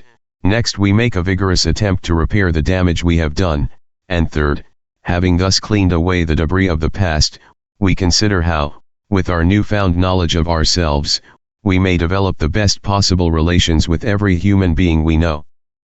This is a very large order. It is a task which we may perform with increasing skill, but never really finish. Learning how to live in the greatest peace, partnership, and brotherhood with all men and women, of whatever description, is a moving and fascinating adventure. Every AA has found that he can make little headway in this new adventure of living until he first backtracks and really makes an accurate and unsparing survey of the human wreckage he has left in his wake. To a degree, he has already done this when taking moral inventory, but now the time has come when he ought to redouble his efforts to see how many people he has hurt, and in what ways. This reopening of emotional wounds, some old, some perhaps forgotten, and some still painfully festering, will at first look like a purposeless and pointless piece of surgery. But if a willing start is made, then the great advantages of doing this will so quickly reveal themselves that the pain will be lessened as one obstacle after another melts away. These obstacles, however, are very real. The first, and one of the most difficult, has to do with forgiveness. The moment we ponder a twisted or broken relationship with another person, our emotions go on the defensive. To escape looking at the wrongs we have done another, we resentfully focus on the wrong he has done us. This is especially true if he has, in fact, behaved badly at all. Triumphantly we seize upon his misbehavior as the perfect excuse for minimizing or forgetting our own. Right here we need to fetch ourselves up sharply. It doesn't make much sense when a real tosspot calls a kettle black. Let's remember that alcoholics are not the only ones bedeviled by sick emotions. Moreover, it is usually a fact that our behavior when drinking has aggravated the defects of others. We've repeatedly strained the patience of our best friends to a snapping point, and have brought out the very worst in those who didn't think much of us to begin with. In many instances we are really dealing with fellow sufferers, people whose woes we have increased. If we are now about to ask forgiveness for ourselves, why shouldn't we start out by forgiving them, one and all? When listing the people we have harmed, most of us hit another solid obstacle. We got a pretty severe shock when we realized that we were preparing to make a face-to-face admission of our wretched conduct to those we had hurt. It had been embarrassing enough when in confidence we had admitted these things to God, to ourselves, and to another human being. But the prospect of actually visiting or even writing the people concerned now overwhelmed us, especially when we remembered in what poor favor we stood with most of them. There were cases, too, where we had damaged others who were still happily unaware of being hurt. Why, we cried, shouldn't bygones be bygones? Why do we have to think of these people at all? These were some of the ways in which fear conspired with pride to hinder our making a list of all the people we had harmed. Some of us, though, tripped over a very different snag. We clung to the claim that when drinking we never hurt anybody but ourselves. Our families didn't suffer, because we always paid the bills and seldom drank at home. Our business associates didn't suffer, because we were usually on the job. Our reputations hadn't suffered, because we were certain few knew of our drinking. Those who did would sometimes assure us that, after all, a lively bender was only a good man's fault. What real harm, therefore, had we done? No more, surely, than we could easily mend with a few casual apologies. This attitude, of course, is the end result of purposeful forgetting. It is an attitude which can only be changed by a deep and honest search of our motives and actions. Though in some cases we cannot make restitution at all, and in some cases action ought to be deferred, we should nevertheless make an accurate and really exhaustive survey of our past life as it has affected other people.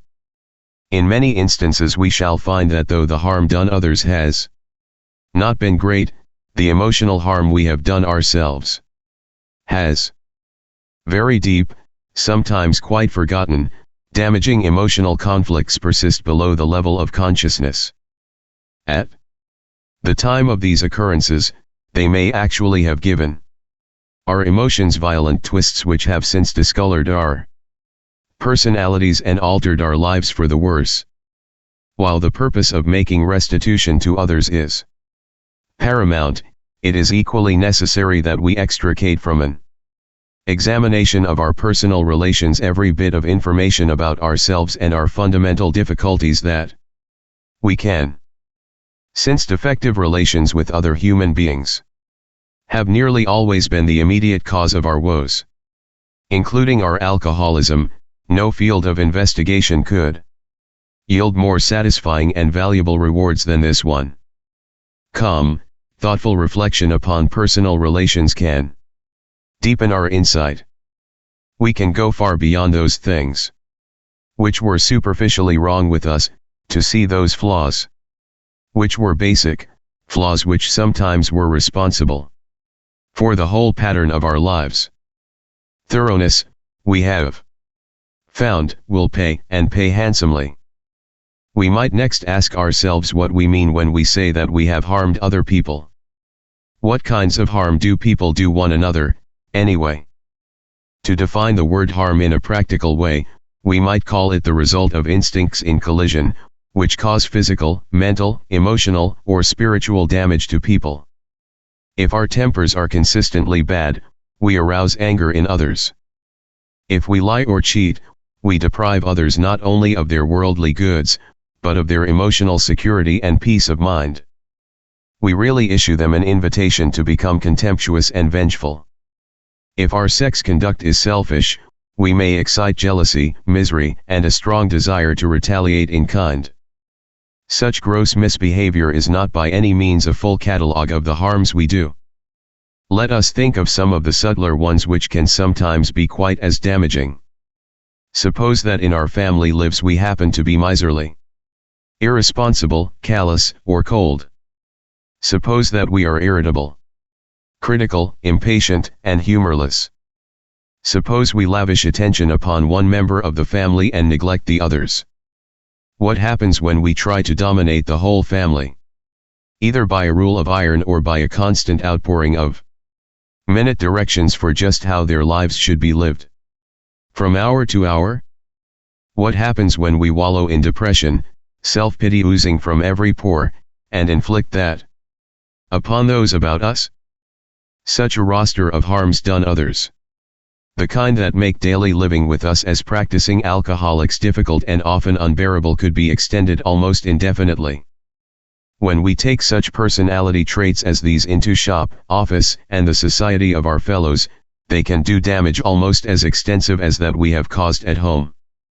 Having carefully surveyed this whole area of human relations, and having decided exactly what personality traits in us injured and disturbed others, we can now commence to ransack memory for the people to whom we have given offense. To put a finger on the nearby and most deeply damaged ones shouldn't be hard to do. Then, as year by year we walk back through our lives as far as memory will reach, we shall be bound to construct a long list of people who have, to some extent or other, been affected. We should, of course, ponder and weigh each instance carefully. We shall want to hold ourselves to the course of admitting the things we have done, meanwhile forgiving the wrongs done us, real or fancied. We should avoid extreme judgments, both of ourselves and of others involved. We must not exaggerate our defects or theirs. A quiet, objective view will be our steadfast aim. Whenever our pencil falters, we can fortify and cheer ourselves by remembering what AA experience in this step has meant to others. It is the beginning of the end of isolation from our fellows and from God. Step 9. Made direct amends to such people wherever possible, except when to do so would injure them or others. Good judgment, a careful sense of timing, courage, and prudence, these are the qualities we shall need when we take step 9. After we have made the list of people we have harmed, have reflected carefully upon each instance, and have tried to possess ourselves of the right attitude in which to proceed, we will see that the making of direct amends divides those we should approach into several classes. There will be those who ought to be dealt with just as soon as we become reasonably confident that we can maintain our sobriety. There will be those to whom we can make only partial restitution, lest complete disclosures do them or others more harm than good. There will be other cases where action ought to be deferred, and still others in which by the very nature of the situation we shall never be able to make direct personal contact at all. Most of us begin making certain kinds of direct amends from the day we join Alcoholics Anonymous. The moment we tell our families that we are really going to try the program, the process has begun. In this area there are seldom any questions of timing or caution. We want to come in the door shouting the good news. After coming from our first meeting, or perhaps after we have finished reading the book Alcoholics Anonymous, we usually want to sit down with some member of the family and readily admit the damage we have done by our drinking. Almost always we want to go further and admit other defects that have made us hard to live with. This will be a very different occasion, and in sharp contrast with those hangover mornings when we alternated between reviling ourselves and blaming the family, and everyone else, for our troubles. At this first sitting, it is necessary only that we make a general admission of our defects. It may be unwise at this stage to rehash certain harrowing episodes. Good judgment will suggest that we ought to take our time. While we may be quite willing to reveal the very worst, we must be sure to remember that we cannot buy our own peace of mind at the expense of others. Much the same approach will apply at the office or factory. We shall at once think of a few people who know all about our drinking, and who have been most affected by it. But even in these cases, we may need to use a little more discretion than we did with the family. We may not want to say anything for several weeks, or longer. First we will wish to be reasonably certain that we are on the AA beam. Then we are ready to go to these people, to tell them what AA is, and what we are trying to do. Against this background we can freely admit the damage we have done and make our apologies. We can pay, or promise to pay, whatever obligations, financial or otherwise, we owe. The generous response of most people to such quiet sincerity will often astonish us. Even our severest and most justified critics will frequently meet us more than halfway on the first trial. This atmosphere of approval and praise is apt to be so exhilarating as to put us off balance by creating an insatiable appetite for more of the same. Or we may be tipped over in the other direction when, in rare cases, we get a cool and skeptical reception. This will tempt us to argue, or to press our point insistently. Or maybe it will tempt us to discouragement and pessimism. But if we have prepared ourselves well in advance, such reactions will not deflect us from our steady and even purpose. After taking this preliminary trial at making amends, we may enjoy such a sense of relief that we conclude our task is finished. We will want to rest on our laurels. The temptation to skip the more humiliating and dreaded meetings that still remain may be great. We will often manufacture plausible excuses for dodging these issues entirely. Or we may just procrastinate, telling ourselves the time is not yet, when in reality we have already passed up many a fine chance to right a serious wrong. Let's not talk prudence while practicing evasion. As soon as we begin to feel confident in our new way of life and have begun, by our behavior and example, to convince those about us that we are indeed changing for the better, it is usually safe to talk in complete frankness with those who have been seriously affected, even those who may be only a little or not at all aware of what we have done to them. The only exceptions we will make will be cases where our disclosure would cause actual harm. These conversations can begin in a casual or natural way.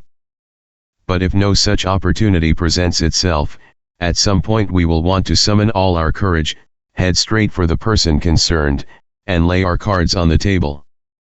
We needn't wallow in excessive remorse before those we have harmed, but amends at this level should always be forthright and generous. There can only be one consideration which should qualify our desire for a complete disclosure of the damage we have done. That will arise in the occasional situation where to make a full revelation would seriously harm the one to whom we are making amends. Or quite as important, other people.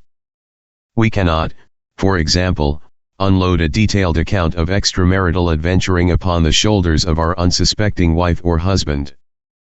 And even in those cases where such a matter must be discussed, let's try to avoid harming third parties, whoever they may be. It does not lighten our burden when we recklessly make the crosses of others heavier. Many a razor-edged question can arise in other departments of life where the same principle is involved. Suppose, for instance, that we have drunk up a good chunk of our firm's money, whether by borrowing or on a heavily padded expense account. Suppose that this may continue to go undetected, if we say nothing? Do we instantly confess our irregularities to the firm, in the practical certainty that we will be fired and become unemployable? Are we going to be so rigidly righteous about making amends that we don't care what happens to the family and home?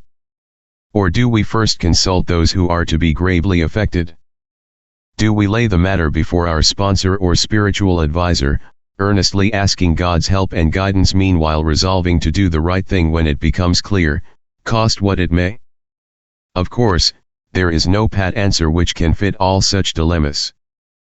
But all of them do require a complete willingness to make amends as fast and as far as may be possible in a given set of conditions. Above all, we should try to be absolutely sure that we are not delaying because we are afraid. For the readiness to take the full consequences of our past acts, and to take responsibility for the well-being of others at the same time, is the very spirit of Step 9. Step 10. Continued to take personal inventory, and when we were wrong promptly admitted it. As we work the first 9 steps, we prepare ourselves for the adventure of a new life. But when we approach Step 10, we commence to put our AA way of living to practical use, day by day, in fair weather or foul. Then comes the acid test: can we stay sober, keep an emotional balance, and live to good purpose under all conditions?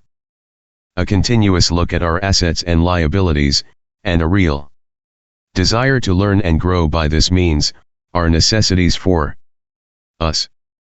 We alcoholics have learned this the hard way.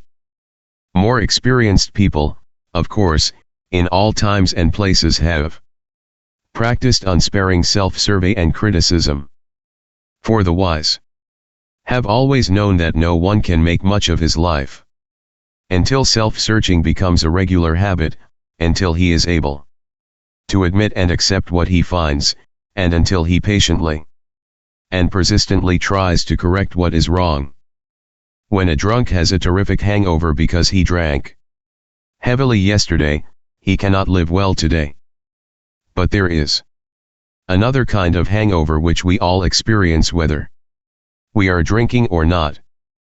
That is the emotional hangover, the direct result of yesterday's and sometimes today's excesses of negative emotion, anger, fear, jealousy, and the like.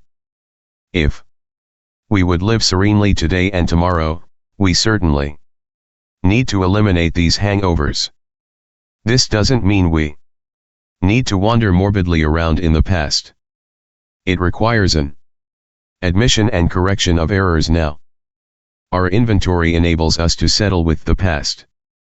When this is done, we are really able to leave it behind us.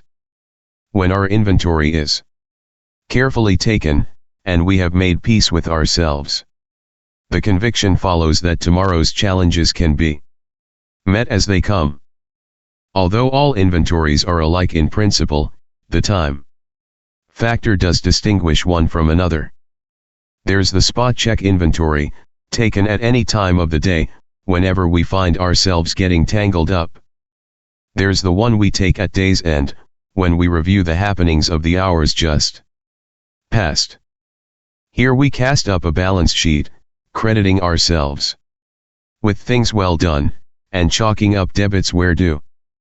Then there are those occasions when alone, or in the company of our sponsor or spiritual advisor, we make a careful review of our progress since the last time many a.as go in for annual or semi-annual house cleanings. Many of us also like the experience of an occasional retreat from the outside world where we can quiet down for an undisturbed day or so of self-overhaul and meditation. Aren't these practices joy killers as well as time consumers? Must a.as spend most of their waking hours drearily rehashing their sins of omission or commission? Well, hardly. The emphasis on inventory is heavy only because a great many of us have never really acquired the habit of accurate self-appraisal. Once this healthy practice has become grooved, it will be so interesting and profitable that the time it takes won't be missed. For these minutes and sometimes hours spent in self-examination are bound to make all the other hours of our day better and happier. and at length our inventories become a regular part of everyday living, rather than something unusual or set apart. Before we ask what a spot check inventory is, let's look at the kind of setting in which such an inventory can do its work.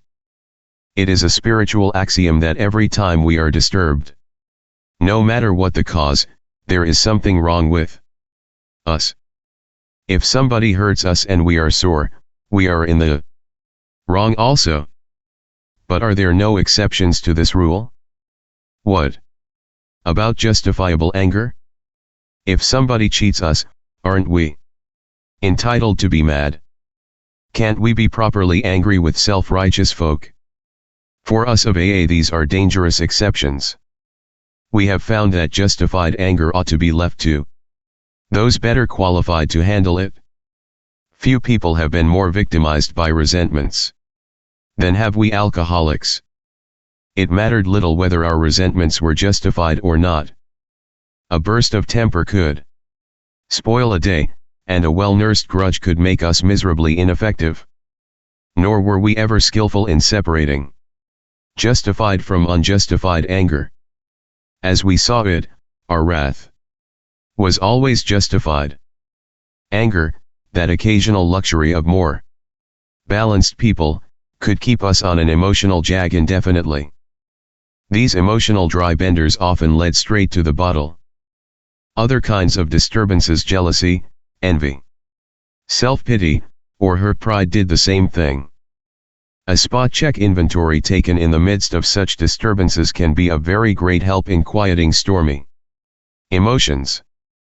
Today's spot check finds its chief application to situations which arise in each day's march. The consideration of long-standing difficulties had better be postponed, when possible, to times deliberately set aside for that purpose. The quick inventory is aimed at our daily ups and downs, especially those where people or new events throw us off balance and tempt us to make mistakes. In all these situations we need self-restraint, honest analysis of what is involved, a willingness to admit when the fault is ours, and an equal willingness to forgive when the fault is elsewhere. We need not be discouraged when we fall into the error of our old ways, for these disciplines are not easy. We shall look for progress, not for perfection. Our first objective will be the development of self-restraint. This carries a top priority rating. When we speak or act hastily or rashly, the ability to be fair-minded and tolerant evaporates on the spot. One unkind tirade or one willful snap judgment can ruin our relation with another person for a whole day, or maybe a whole year. Nothing pays off like restraint of tongue and pen. We must avoid quick-tempered criticism and furious, power-driven argument. The same goes for sulking or silent scorn. These are emotional booby traps baited with pride and vengefulness. Our first job is to sidestep the traps. When we are tempted by the bait, we should train ourselves to step back and think. For we can neither think nor act to good purpose until the habit of self-restraint has become automatic. Disagreeable or unexpected problems are not the only ones that call for self-control. We must be quite as careful when we begin to achieve some measure of importance and material success. For no people have ever loved personal triumphs more than we have loved them. We drank of success as of a wine which could never fail to make us feel elated.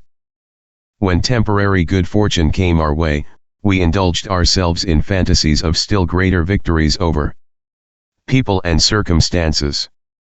Thus, blinded by prideful self-confidence, we were apt to play the big shot. Of course, people turned away from us, bored or hurt. Now that we're in AA and sober, and winning back the esteem of our friends and business associates, we find that we still need to exercise special vigilance.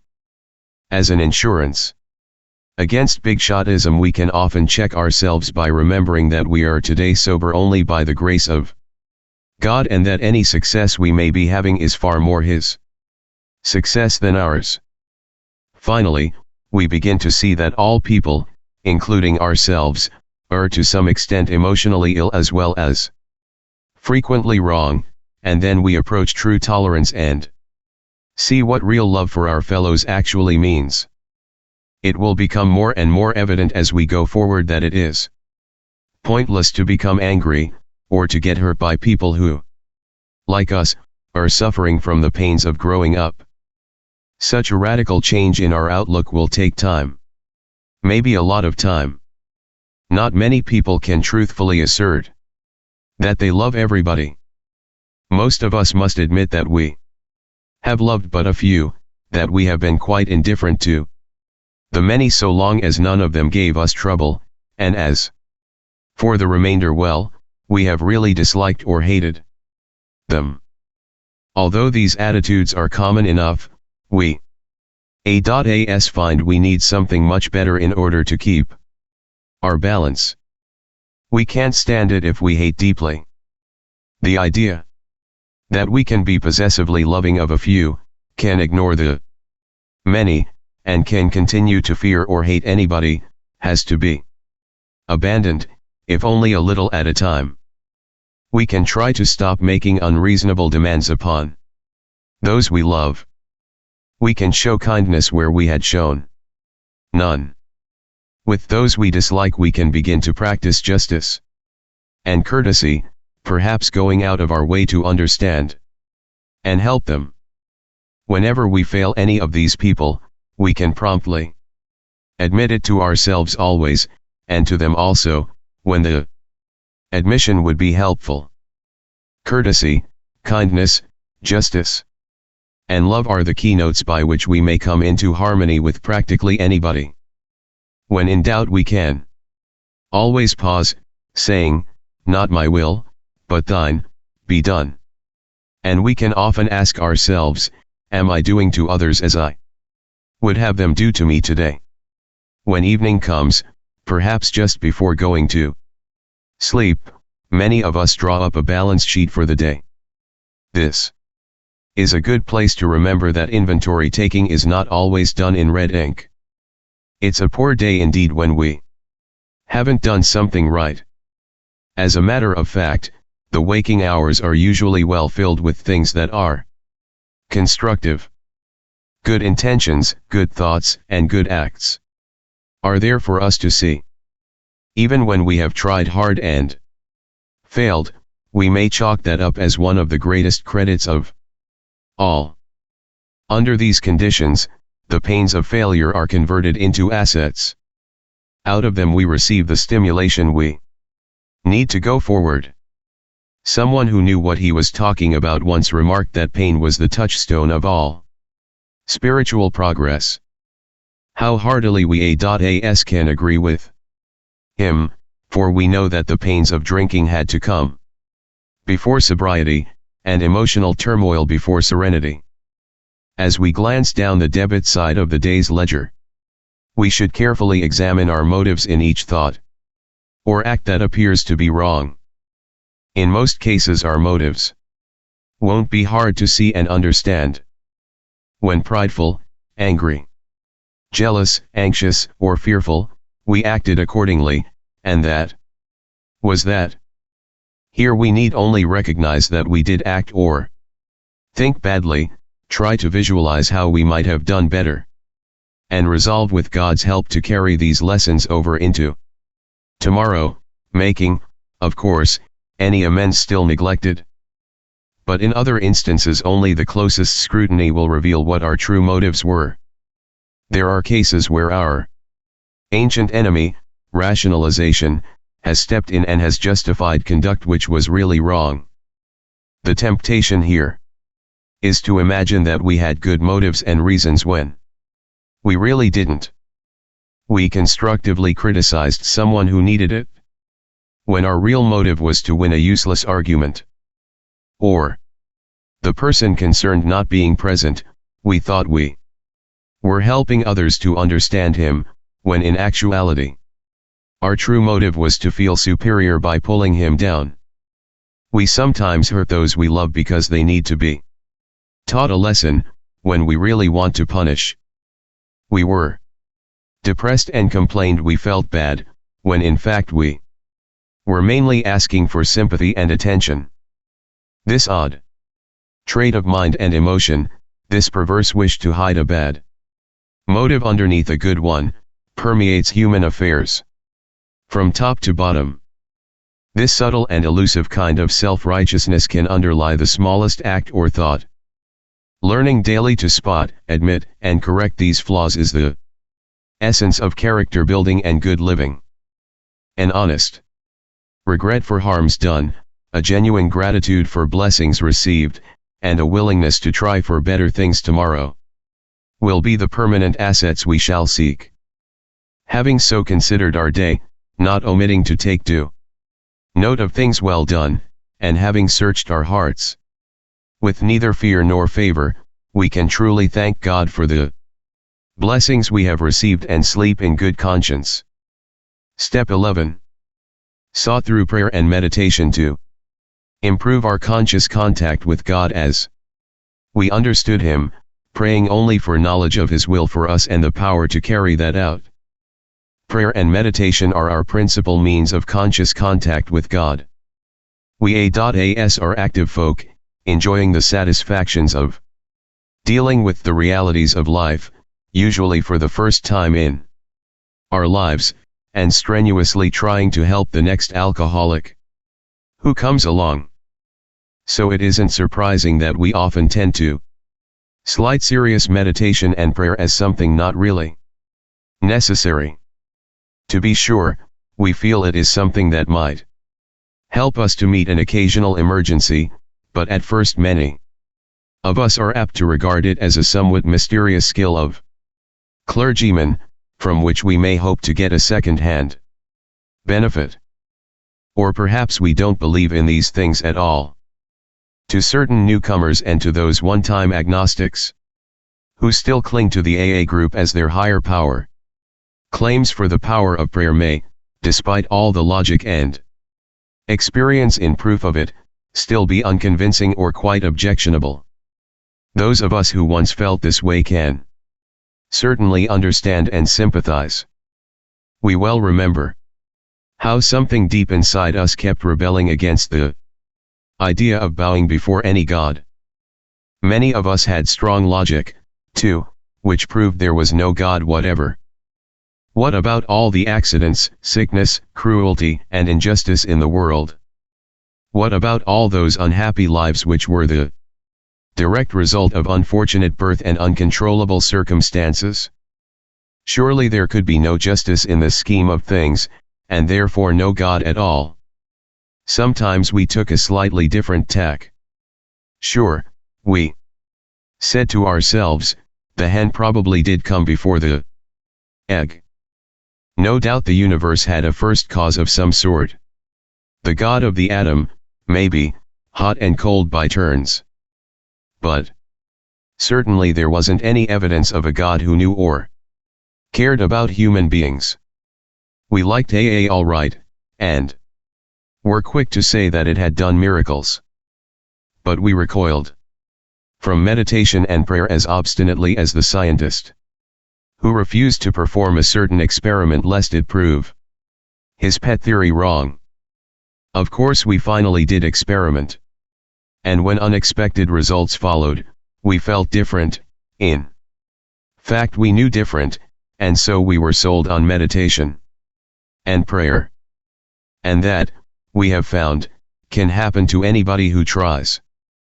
It has been well said that almost the only scoffers at prayer are those who never tried it enough. Those of us who have come to make regular use of prayer would no more do without it than we would refuse air, food, or sunshine. And for the same reason. When we refuse air, light, or food, the body suffers. And when we turn away from meditation and prayer, we likewise deprive our minds, our emotions, and our intuitions of vitally needed support. As the body can fail its purpose for lack of nourishment, so can the soul. We all need the light of God's reality, the nourishment of His strength, and the atmosphere of His grace. to an amazing extent the facts of AA life confirm this ageless truth. There is a direct linkage among self-examination, meditation, and prayer. Taken separately, these practices can bring much relief and benefit. But when they are logically related and interwoven, the result is an unshakable foundation for life. Now and then we may be granted a glimpse of that ultimate reality which is God's kingdom. And we will be comforted and assured that our own destiny in that realm will be secure for so long as we try, however falteringly, to find and do the will of our own Creator. As we have seen, self-searching is the means by which we bring new vision, action, and grace to bear upon the dark and negative side of our natures. It is a step in the development of that kind of humility that makes it possible for us to receive God's help. Yet it is only a step. We will want to go further. We will want the good that is in us all, even in the worst of us, to flower and to grow. Most certainly we shall need bracing air and an abundance of food. But first of all we shall want sunlight. Nothing much can grow in the dark. Meditation is our step out into the sun. How, then, shall we meditate? The actual experience of meditation and prayer across the centuries is, of course, immense. The world's libraries and places of worship are a treasure trove for all seekers. It is to be hoped that every AA who has a religious connection which emphasizes meditation will return to the practice of that devotion as never before. But what about the rest of us who, less fortunate, don't even know how to begin? Well, we might start like this. First, let's look at a really good prayer. We won't have far to seek. The great men and women of all religions have left us a wonderful supply. Here let us consider one that is a classic. Its author was a man who for several hundred years now has been rated as a saint. We won't be biased or scared off by that fact, because although he was not an alcoholic, he did, like us, go through the emotional wringer. And as he came out the other side of that painful experience, this prayer was his expression of what he could then see, feel, and wish to become. Lord, make me a channel of thy peace, that where there is hatred, I may bring love, that where there is wrong, I may bring the spirit of forgiveness, that where there is discord, I may bring harmony, that where there is error, I may bring truth, that where there is doubt, I may bring faith, that where there is despair, I may bring hope, that where there are shadows, I may bring light, that where there is sadness, I may bring joy. Lord, grant that I may seek rather to comfort than to be comforted, to understand than to be understood, to love than to be loved. For it is by self-forgetting that one finds. It is by forgiving that one is forgiven. It is by dying that one awakens to eternal life. Amen. As beginners in meditation, we might now reread this prayer several times very slowly, savoring every word and trying to take in the deep meaning of each phrase and idea. It will help if we can drop all resistance to what our friend says. For in meditation, debate has no place. We rest quietly with the thoughts of someone who knows, so that we may experience and learn. As though lying upon a sunlit beach, let us relax and breathe deeply of the spiritual atmosphere with which the grace of this prayer surrounds us. Let us become willing to partake and be strengthened and lifted up by the sheer spiritual power, beauty, and love of which these magnificent words are the carriers. Let us look now upon the sea and ponder what its mystery is, and let us lift our eyes to the far horizon, beyond which we shall seek all those wonders still unseen. Shucks, says somebody. This is nonsense. It isn't. Practical. When such thoughts break in, we might recall, a little ruefully, how much store we used to set by imagination as it tried to create reality out of bottles. Yes, we reveled in that sort of thinking, didn't we? And though sober nowadays, don't we often try to do much the same thing? Perhaps our trouble was not that we used our imagination. Perhaps the real trouble was our almost total inability to point imagination toward the right objectives. There's nothing the matter with constructive imagination, all sound achievement rests upon it. After all, no man can build a house until he first envisions a plan for it. Well, meditation is like that, too. It helps to envision our spiritual objective before we try to move toward it. So let's get back to that sunlit beach, or to the plains, or to the mountains, if you prefer.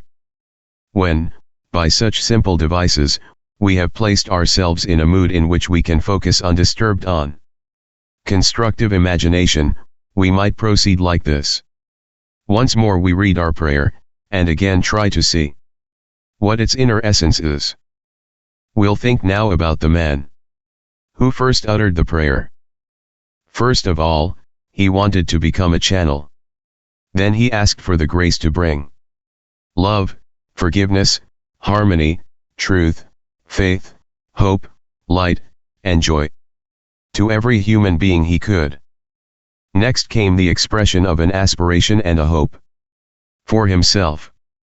He hoped, God willing, that he might be able to find some of these treasures, too. This he would try to do by what he called self-forgetting. What did he mean by self-forgetting, and how did he propose to accomplish that? He thought it better to give comfort than to receive it. Better to understand than to be understood, better to forgive than to be forgiven. This much could be a fragment of what is called meditation, perhaps our very first attempt at a mood, a flyer into the realm of spirit, if you like. It ought to be followed by a good look at where we stand now, and a further look at what might happen in our lives were we able to move closer to the ideal we have been trying to glimpse. Meditation is something which can always be further developed. It has no boundaries, either of width or height. Aided by such instruction and example as we can find, it is essentially an individual adventure, something which each one of us works out in his own way. But its object is always the same, to improve our conscious contact with God, with His grace, wisdom, and love. And let's always remember that meditation is in reality intensely practical. One of its first fruits is emotional balance. With it we can broaden and deepen the channel between ourselves and God as we understand Him. Now, what of prayer? Prayer is the raising of the heart and mind to God, and in this sense it includes meditation. How may we go about it? And how does it fit in with meditation? Prayer, as commonly understood, is a petition to God. Having opened our channel as best we can, we try to ask for those right things of which we and others are in the greatest need. And we think that the whole range of our needs is well defined by that part of step 11 which says, knowledge of His will for us and the power to carry that out. A request for this fits in any part of our day. In the morning we think of the hours to come. Perhaps we think of our day's work and the chances it may afford us to be useful and helpful, or of some special problem that it may bring. Possibly today we'll see a continuation of a serious and as yet unresolved problem left over from yesterday. Our immediate temptation will be to ask for specific solutions to specific problems, and for the ability to help other people as we have already thought they should be helped. In that case, we are asking God to do it our way. Therefore, we ought to consider each request carefully to see what its real merit is. Even so, when making specific requests, it will be well to add to each one of them this qualification. If it be thy will. We ask simply that throughout the day, God place in us the best understanding of his will that we can have for that day, and that we be given the grace by which we may carry it out. As the day goes on, we can pause where situations must be met and decisions made, and renew the simple request. Thy will, not mine, be done. If at these points our emotional disturbance happens to be great, we will more surely keep our balance, provided we remember, and repeat to ourselves, a particular prayer or phrase that has appealed to us in our reading or meditation. Just saying it over and over will often enable us to clear a channel choked up with anger, fear, frustration, or misunderstanding, and permit us to return to the surest help of all our search for God's will, not our own, in the moment of stress. At these critical moments, if we remind ourselves that it is better to comfort than to be comforted, to understand than to be understood, to love than to be loved, we will be following the intent of Step 11.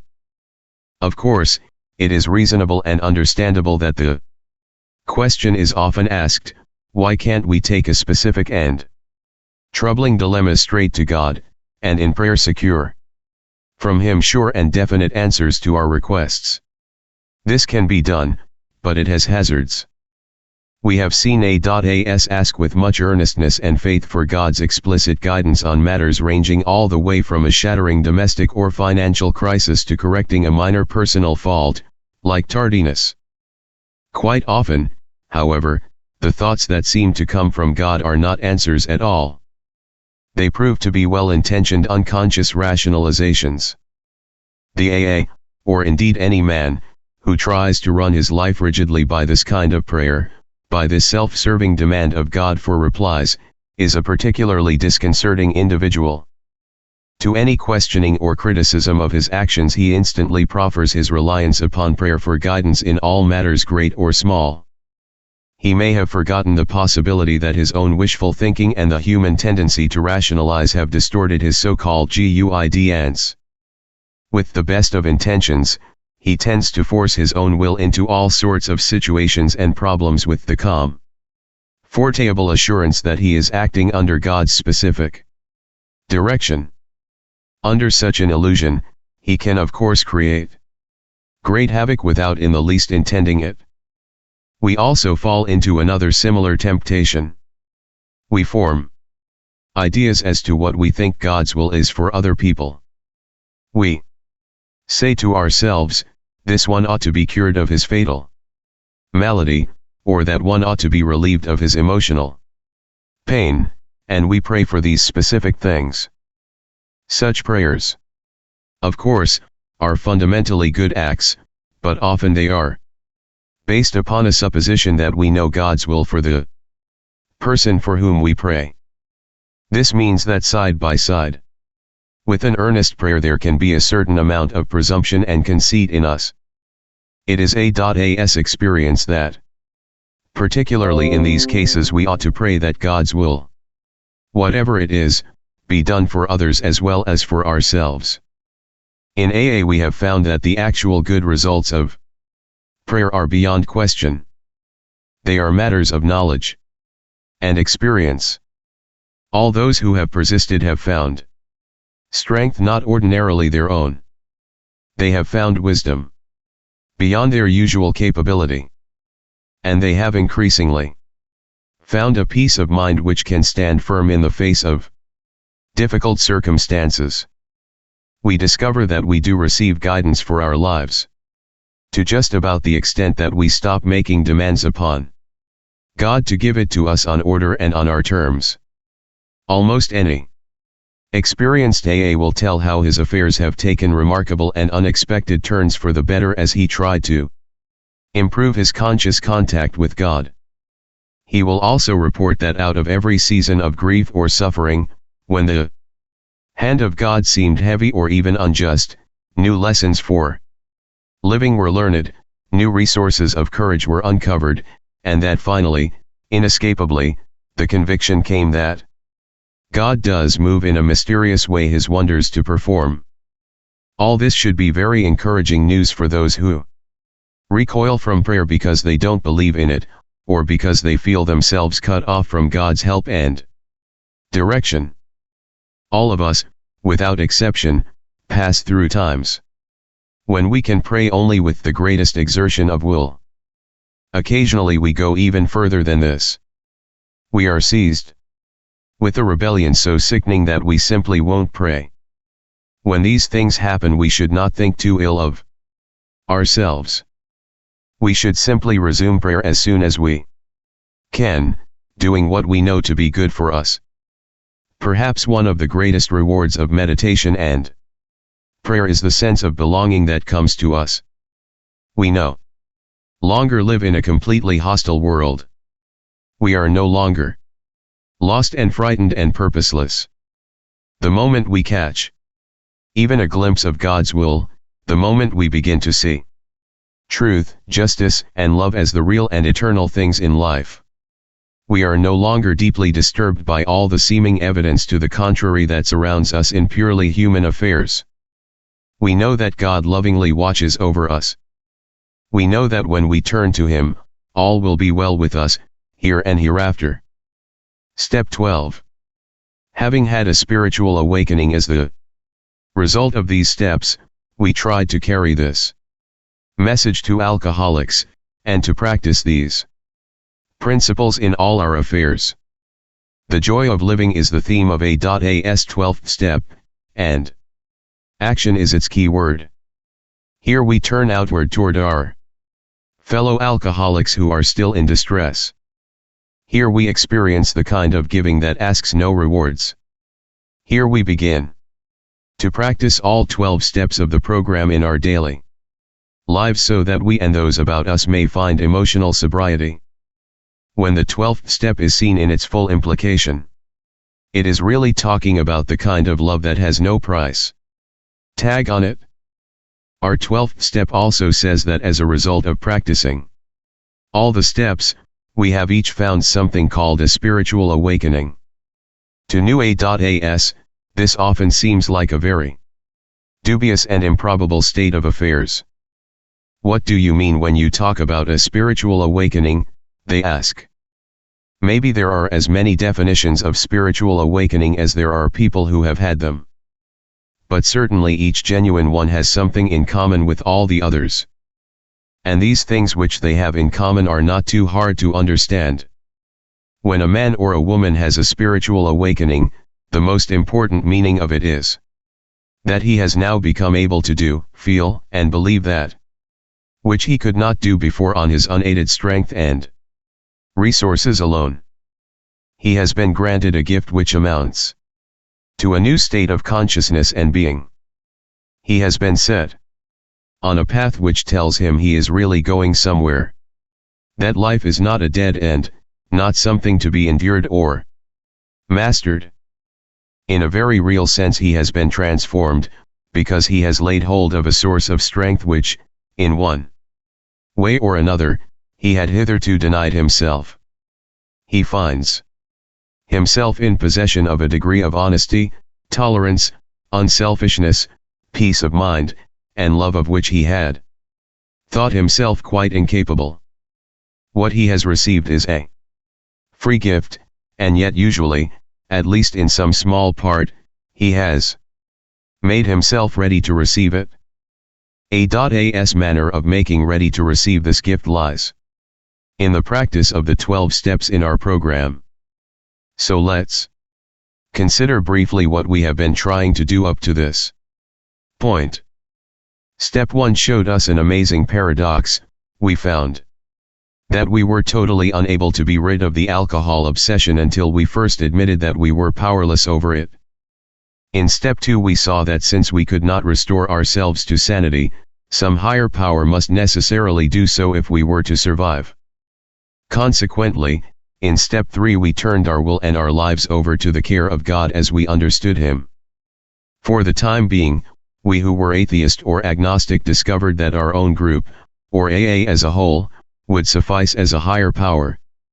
Beginning with step 4, we commenced to search out the things in ourselves which had brought us to physical, moral, and spiritual bankruptcy. We made a searching and fearless moral inventory. Looking at step 5, we decided that an inventory, taken alone, wouldn't be enough. We knew we would have to quit the deadly business of living alone with our conflicts, and in honesty confide these to God and another human being. At step 6, many of us balked for the practical reason that we did not wish to have all our defects of character removed, because we still loved some of them too much. Yet we knew we had to make a settlement with the fundamental principle of step 6. So we decided that while we still had some flaws of character that we could not yet relinquish, we ought nevertheless to quit our stubborn, rebellious hanging on to them. We said to ourselves, "This I cannot do today, perhaps, but I can stop." Crying out no, never. Then, in step 7, we humbly asked God to remove our shortcomings such as He could, or would under the conditions of the day we asked. In step 8, we continued our house cleaning, for we saw that we were not only in conflict with ourselves, but also with people and situations in the world in which we lived. We had to begin to make our peace, and so we listed the people we had harmed and became willing to set things right. We followed this up in step 9 by making direct amends to those concerned, except when it would injure them or other people. By this time, at step 10, we had begun to get a basis for daily living, and we keenly realized that we would need to continue taking personal inventory, and that when we were in the wrong we ought to admit it promptly. In step 11 we saw that if a higher power had restored us to sanity and had enabled us to live with some peace of mind in a sorely troubled world, then such a higher power was worth knowing better, by as direct contact as possible. The persistent use of meditation and prayer, we found, did open the channel so that where there had been a trickle, there now was a river which led to sure power and safe guidance from God as we were increasingly better able to understand Him. So, practicing these steps, we had a spiritual awakening, about which finally there was no question. Looking at those who were only beginning and still doubted themselves, the rest of us were able to see the change setting in. From great numbers of such experiences, we could predict that the doubter who still claimed that he hadn't got the spiritual angle, and who still considered his well-loved AA group the higher power, would presently love God and call Him by name. Now, what about the rest of the 12th step?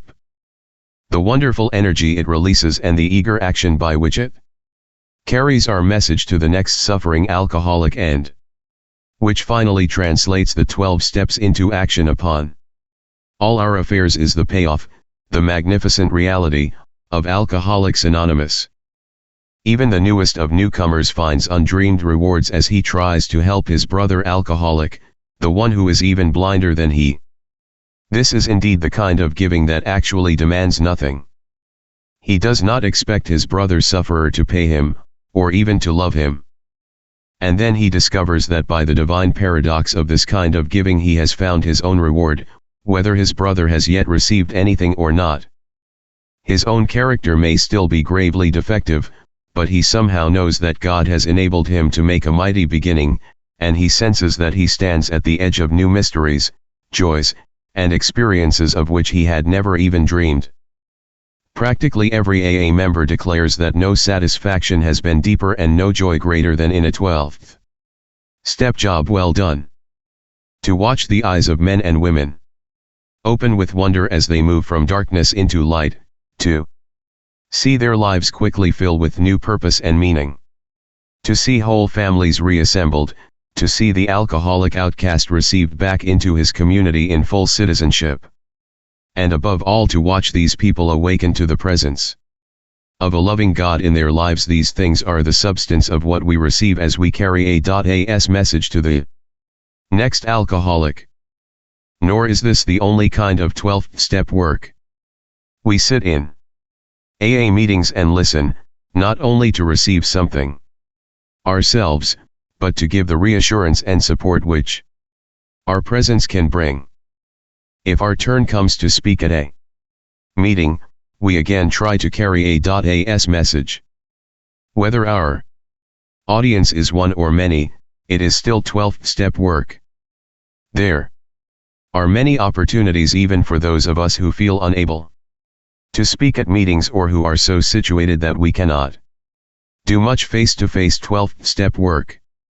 We can be the ones who take on the unspectacular but important tasks that make good 12th step work possible, perhaps arranging for the coffee and cake after the meetings, where so many skeptical, suspicious newcomers have found confidence and comfort in the laughter and talk. This is 12th step work in the very best sense of the word.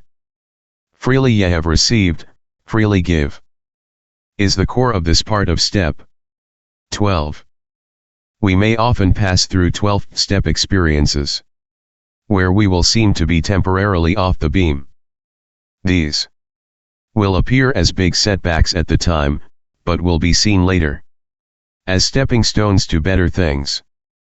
For example, we may set our hearts on getting a particular person sobered up, and after doing all we can for months, we see him relapse. Perhaps this will happen in a succession of cases, and we may be deeply discouraged as to our ability to carry AAS message. Or we may encounter the reverse situation, in which we are highly elated because we seem to have been successful. Here the temptation is to become rather possessive of these newcomers. Perhaps we try to give them advice about their affairs which we aren't really competent to give, or ought not give at all. Then we are hurt and confused when the advice is rejected, or when it is accepted and brings still greater confusion. By a great deal of ardent 12th step work we sometimes carry the message to so many alcoholics that they place us in a position of trust. They make us, let us say, the group's chairman. Here again, we are presented with the temptation to overmanage things. And sometimes this results in rebuffs and other consequences which are hard to take. But in the longer run we clearly realize that these are only the pains of growing up, and nothing but good can come from them if we turn more and more to the entire 12 steps for the answers.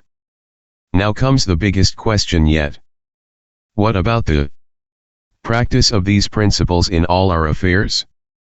Can we love the whole pattern of living as eagerly as we do the small segment of it we discover when we try to help other alcoholics achieve sobriety? Can we bring the same spirit of love and tolerance into our sometimes deranged family lives that we bring to our AA group? Can we have the same kind of confidence and faith in these people who have been infected and sometimes crippled by our own illness that we have in our sponsors? Can we actually carry the AA spirit into our daily work? Can we meet our newly recognized responsibilities to the world at large? And can we bring new purpose and devotion to the religion of our choice? Can we find a new joy of living in trying to do something about all these things? Furthermore, how shall we come to terms with seeming failure or success?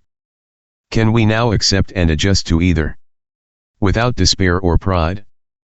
Can we accept poverty, sickness, loneliness, and bereavement with courage and serenity? Can we steadfastly content ourselves with the humbler, yet sometimes more durable, satisfactions when the brighter, more glittering achievements are denied us? The AA answer to these questions about living is yes. All of these things are possible. We know this because we See monotony, pain, and even calamity turned to good use by those who keep on trying to practice AS 12 steps. And if these are facts of life for the many alcoholics who have recovered in AA, they can become the facts of life for many more. Of course, all AS, even the best, fall far short of such achievements as a consistent thing. Without necessarily taking that first drink, we often get quite far off the beam. Our troubles sometimes begin with indifference. We are sober and happy in our AA work. Things go well at home and office. We naturally congratulate ourselves on what later proves to be a far too easy and superficial point of view. We temporarily cease to grow because we feel satisfied that there is no need for all of AS 12 steps for us. We are doing fine on a few of them. Maybe we are doing fine on only 2 of them, the first step and that part of the 12th where we carry the message. In AA slang, that blissful state is known as 2-stepping. And it can go on for years. The best intentioned of us can fall for the 2-step illusion. Sooner or later the pink cloud stage wears off and things go disappointingly dull. We begin to think that AA doesn't pay off after all. We become puzzled and discouraged. Then perhaps life, as it has a way of doing, suddenly hands us a great big lump that we can't begin to swallow, let alone digest. We fail to get a worked for promotion. We lose that good job. Maybe there are serious domestic or romantic difficulties, or perhaps that boy we thought God was looking after becomes a military casualty. What then? Have we alcoholics in AA got, or can we get, the resources to meet these calamities which come to so many? These were problems of life which we could never face up to. Can we now, with the help of God as we understand Him, handle them as well and as bravely as our non-alcoholic friends often do?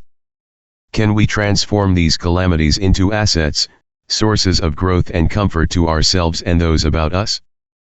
Well, we surely have a chance if we switch from 2-stepping to 12-stepping, if we are willing to receive that grace of God which can sustain and strengthen us in any catastrophe. Our basic troubles are the same as everyone else's, but when an honest effort is made to practice these principles in all our affairs, well-grounded AS seem to have the ability, by God's grace, to take these troubles in stride and turn them into demonstrations of faith. We have seen AS suffer lingering and fatal illness with little complaint, and often in good cheer. We have sometimes seen families broken apart by misunderstanding, tensions, or actual infidelity, who are reunited by the AA way of life. Though the earning power of most AS is relatively high, we have some members who never seem to get on their feet money-wise, and still others who encounter heavy financial reverses. Ordinarily we see these situations met with fortitude and faith. Like most people, we have found that we can take our big lumps as they come. But also like others, we often discover a greater challenge in the lesser and more continuous problems of life. Our answer is in still more spiritual development. Only by this means can we improve our chances for really happy and useful living. And as we grow spiritually, we find that our old attitudes toward our instincts need to undergo drastic revisions. Our desires for emotional security and wealth, for personal prestige and power, for romance, and for family satisfactions, all these have to be tempered and redirected. We have learned that the satisfaction of instincts cannot be the sole end and aim of our lives. If we place instincts first, we have got the cart before the horse, we shall be pulled backward into disillusionment. But when we are willing to place spiritual growth first, then and only then do we have a real chance After we come into AA, if we go on growing, our attitudes and actions towards security, emotional security and financial security commence to change profoundly. Our demand for emotional security, for our own way, had constantly thrown us into unworkable relations with other people. Though we were sometimes quite unconscious of this, the result always had been the same. Either we had tried to play God and dominate those about us, or we had insisted on being overdependent upon them. Where people had temporarily let us run their lives as though they were still children, we had felt very happy and secure ourselves. But when they finally resisted or ran away, we were bitterly hurt and disappointed. We blamed them, being quite unable to see that our unreasonable demands had been the cause. When we had taken the opposite tack and had insisted, like infants ourselves, that people protect and take care of us, or that the world owed us a living, then the result had been equally unfortunate. This often caused the people we had loved most to push us aside or perhaps desert us entirely. Our disillusionment had been hard to bear. We couldn't imagine people acting that way toward us. We had failed to see that though adult in years, we were still behaving childishly, trying to turn everybody, friends, wives, husbands, even the world itself, into protective parents. We had refused to learn the very hard lesson that overdependence upon people is unsuccessful, because all people are fallible, and even the best of them will sometimes let us down, especially when our demands for attention become unreasonable. As we made spiritual progress, we saw through these fallacies.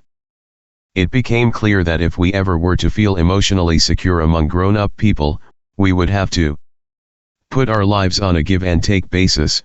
We would have to develop the sense of being in partnership or brotherhood with all those around us. We saw that we would need to give constantly of ourselves without demands for repayment. When we persistently did this, we gradually found that people were attracted to us as never before. And even if they failed us, we could be understanding and not too seriously affected. When we developed still more, we discovered the best possible source of emotional stability to be God Himself. We found that dependence upon His perfect justice, forgiveness, and love was healthy, and that it would work where nothing else would. If we really depended upon God, we couldn't very well play God to our fellows, nor would we feel the urge wholly to rely on human protection and care. These were the new attitudes that finally brought many of us an inner strength and peace that could not be deeply shaken by the shortcomings of others or by any calamity not of our own making. This new outlook was, we learned, something especially necessary to us alcoholics. For alcoholism had been a lonely business, even though we had been surrounded by people who loved us. But when self-will had driven everybody away and our isolation had become complete, it caused us to play the big shot in cheap barrooms and then fare forth alone on the street to depend upon the charity of passers-by. We were still trying to find emotional security by being nominating or dependent upon others. Even when our fortunes had not ebbed that much and we nevertheless found ourselves alone in the world, we still vainly tried to be secure by some unhealthy kind of domination or dependence. For those of us who were like that, AA had a very special meaning. Through it we begin to learn right relations with people who understand us. We don't have to be alone anymore. Most married folks in AA have very happy homes. To a surprising extent, AA has offset the damage to family life brought about by years of alcoholism. But just like all other societies, we do have sex and marital problems, and sometimes they are distressingly acute. Permanent marriage breakups and separations, however, are unusual in AA. Our main problem is not how we are to stay married. It is how to be more happily married by eliminating the severe emotional twists that have so often stemmed from alcoholism. Nearly every sound human being experiences, at some time in life, a compelling desire to find a mate of the opposite sex with whom the fullest possible union can be made. Spiritual, mental, emotional, and physical. This mighty urge is the root of great human accomplishments, a creative energy that deeply influences our lives. God fashioned us that way. So our question will be this: how, by ignorance, compulsion, and self-will, do we misuse this gift for our own destruction? We AA cannot pretend to offer full answers to age-old perplexities, but our own experience does provide certain answers that work for us.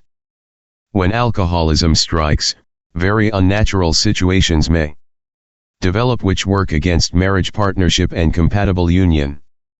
If the man is affected, the wife must become the head of the house, often the breadwinner. As matters get worse, the husband becomes a sick and irresponsible child who needs to be looked after and extricated from endless scrapes and impasses.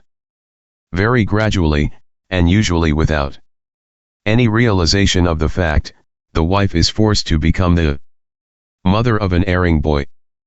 And if she had a strong maternal instinct to begin with, the situation is aggravated. Obviously not much partnership can exist under these conditions. The wife usually goes on doing the best she knows how.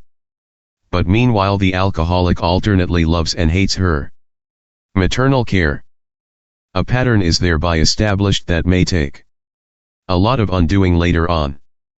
Nevertheless, under the influence of AA's 12 steps, these situations are often set right. When the distortion has been great, however, a long period of patient striving may be necessary. After the husband joins AA, the wife may become discontented, even highly resentful that Alcoholics Anonymous has done the very thing that all her years of devotion had failed to do. Her husband may become so wrapped up in AA and his new friends that he is inconsiderately away from home more than when he drank. Seeing her unhappiness, he recommends AA's 12 steps and tries to teach her how to live. She naturally feels that for years she has made a far better job of living than he has. Both of them blame each other and ask when their marriage is ever going to be happy again. They may even begin to suspect it had never been any good in the first place. Compatibility, of course, can be so impossibly damaged that a separation may be necessary. But those cases are the unusual ones. The alcoholic, realizing what his wife has endured, and now fully understanding how much he himself did to damage her and his children, nearly always takes up his marriage responsibilities with a willingness to repair what he can and to accept what he can't. He persistently tries all of AA's 12 steps in his home, often with fine results. At this point he firmly but lovingly commences to behave like a partner instead of like a bad boy. And above all, he is finally convinced that reckless romancing is not a way of life for him. AA has many single alcoholics who wish to marry and are in a position to do so. Some marry fellow AA's. How do they come out? On the whole, these marriages are very good ones. Their common suffering as drinkers, their common interest in AA and spiritual things, often enhance such unions. It is only where boy meets girl on AA campus, and love follows at first sight, that difficulties may develop. The prospective partners need to be solid AA's and long enough acquainted to know that their compatibility at spiritual, mental, and emotional levels is a fact and not wishful thinking. They need to be as sure as possible that no deep-lying emotional handicap in either will be likely to rise up under later pressures to cripple them. The considerations are equally true and important for the A.As who marry outside AA. With clear understanding and right, grown-up attitudes, very happy results do follow. And what can be said of many AA members who, for a variety of reasons, cannot have a family life? At first, many of these feel lonely, hurt, and left out as they witness so much domestic happiness about them. If they cannot have this kind of happiness, can AA offer them satisfactions of similar worth and durability? Yes, whenever they try hard to seek them out. Surrounded by so many AA friends, these so-called loners tell us they no longer feel alone. In partnership with others, women and men, they can devote themselves to any number of ideas, people, and constructive projects. Free of marital responsibilities, they can participate in enterprises which would be denied to family men and women. We daily see such members render prodigies of service, and receive great joys in return. Where the possession of money and material things was concerned, our outlook underwent the same revolutionary change.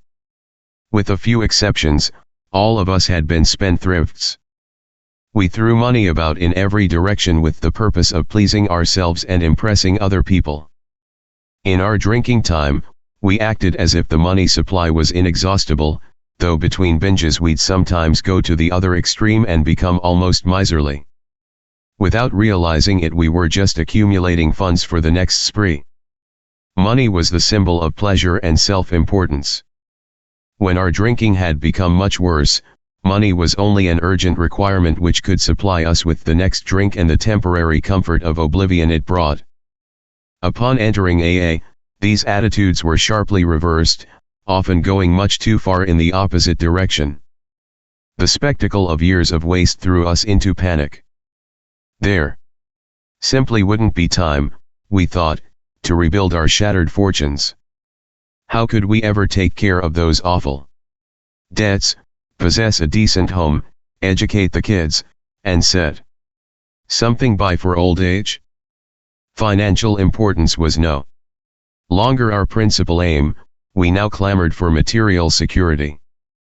Even when we were well re-established in our business, these terrible fears often continued to haunt us.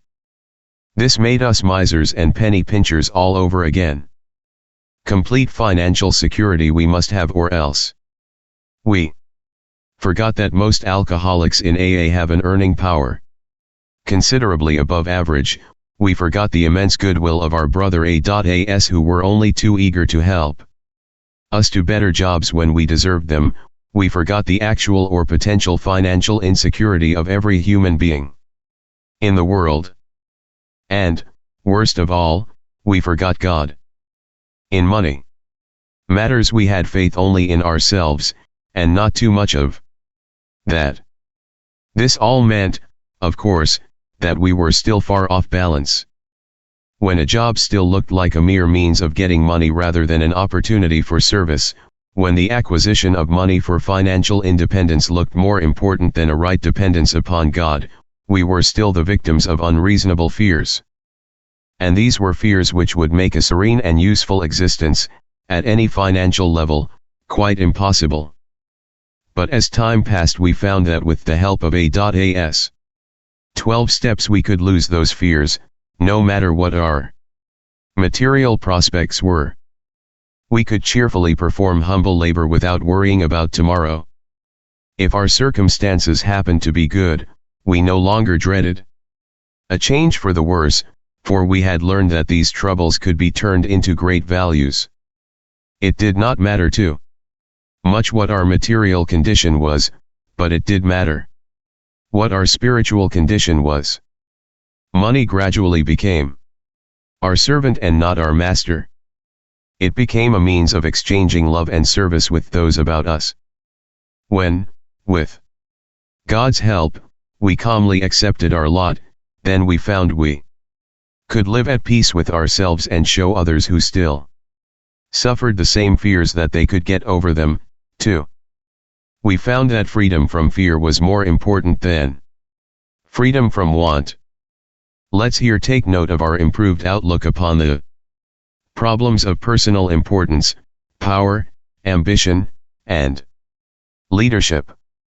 These were reefs upon which many of us came to shipwreck during our drinking careers.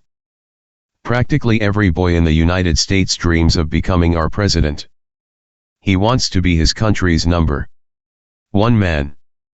As he gets older and sees the impossibility of this, he can smile good-naturedly at his childhood dream. In later life he finds that real happiness is not to be found in just trying to be a number one man, or even a first-rater in the heartbreaking struggle for money, romance, or self-importance. He learns that he can be content as long as he plays well whatever cards life deals him. He's still ambitious, but not absurdly so, because he can now see and accept actual reality. He's willing to stay right size. But not so with alcoholics. When AA was quite young, a number of eminent psychologists and doctors made an exhaustive study of a good-sized group of so-called problem drinkers. The doctors weren't trying to find how different we were from one another, they sought to find whatever personality traits, if any, this group of alcoholics had in common. They finally came up with a conclusion that shocked the AA members of that time.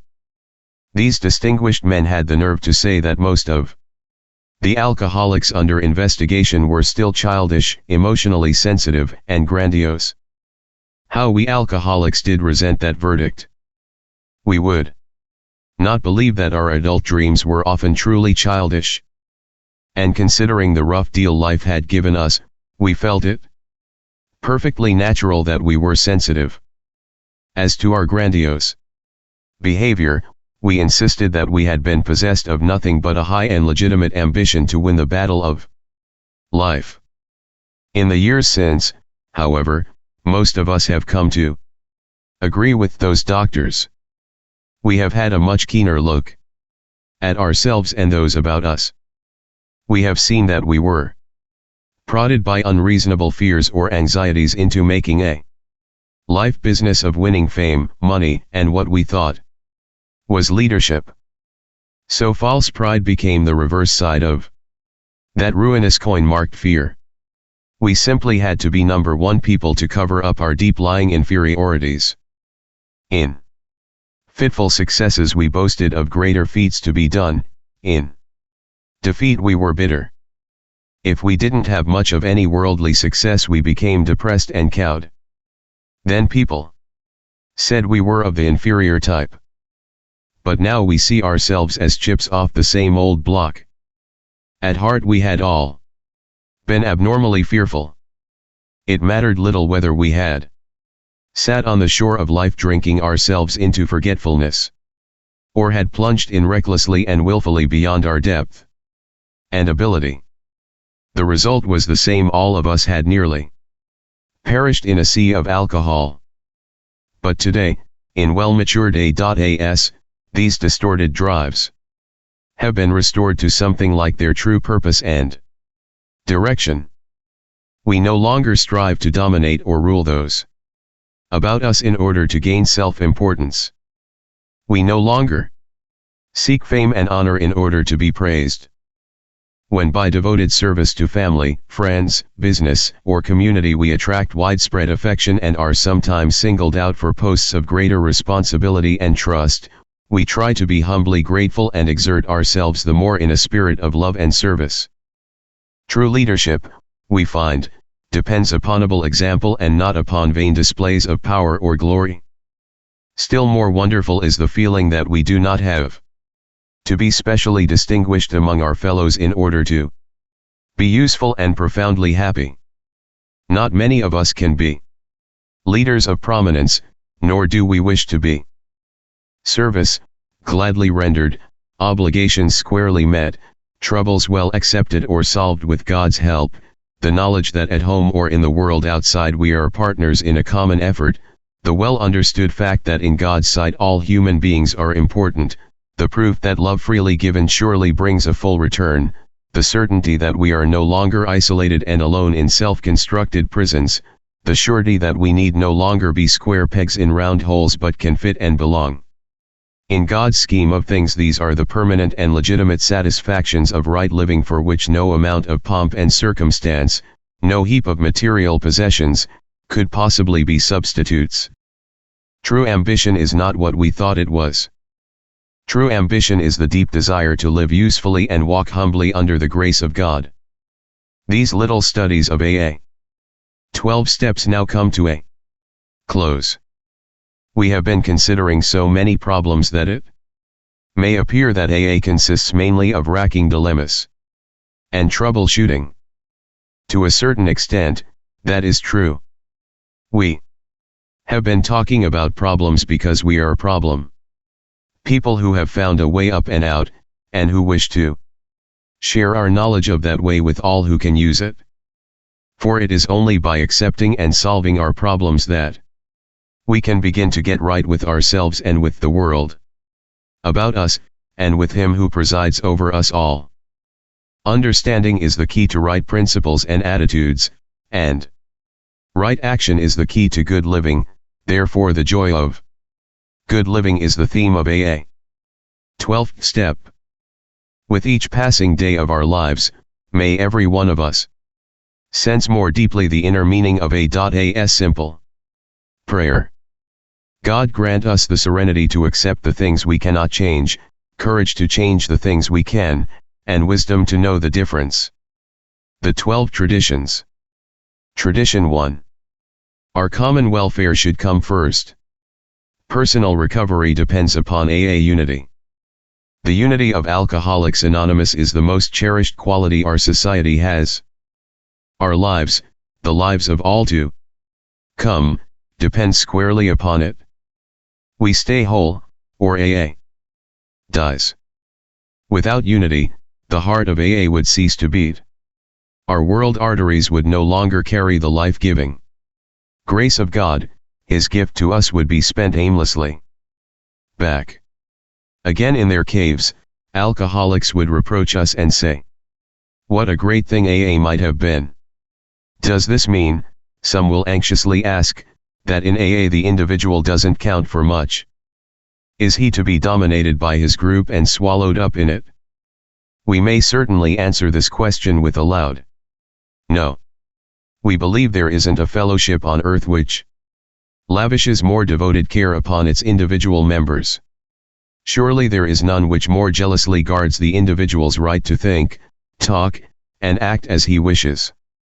No AA can compel another to do anything. Nobody can be punished or expelled. Our 12 steps to recovery are suggestions. The 12 traditions which guarantee A.A.'s unity contain not a single don't. They repeatedly say we ought, but never you must. To many minds all this liberty for the individual spells sheer anarchy.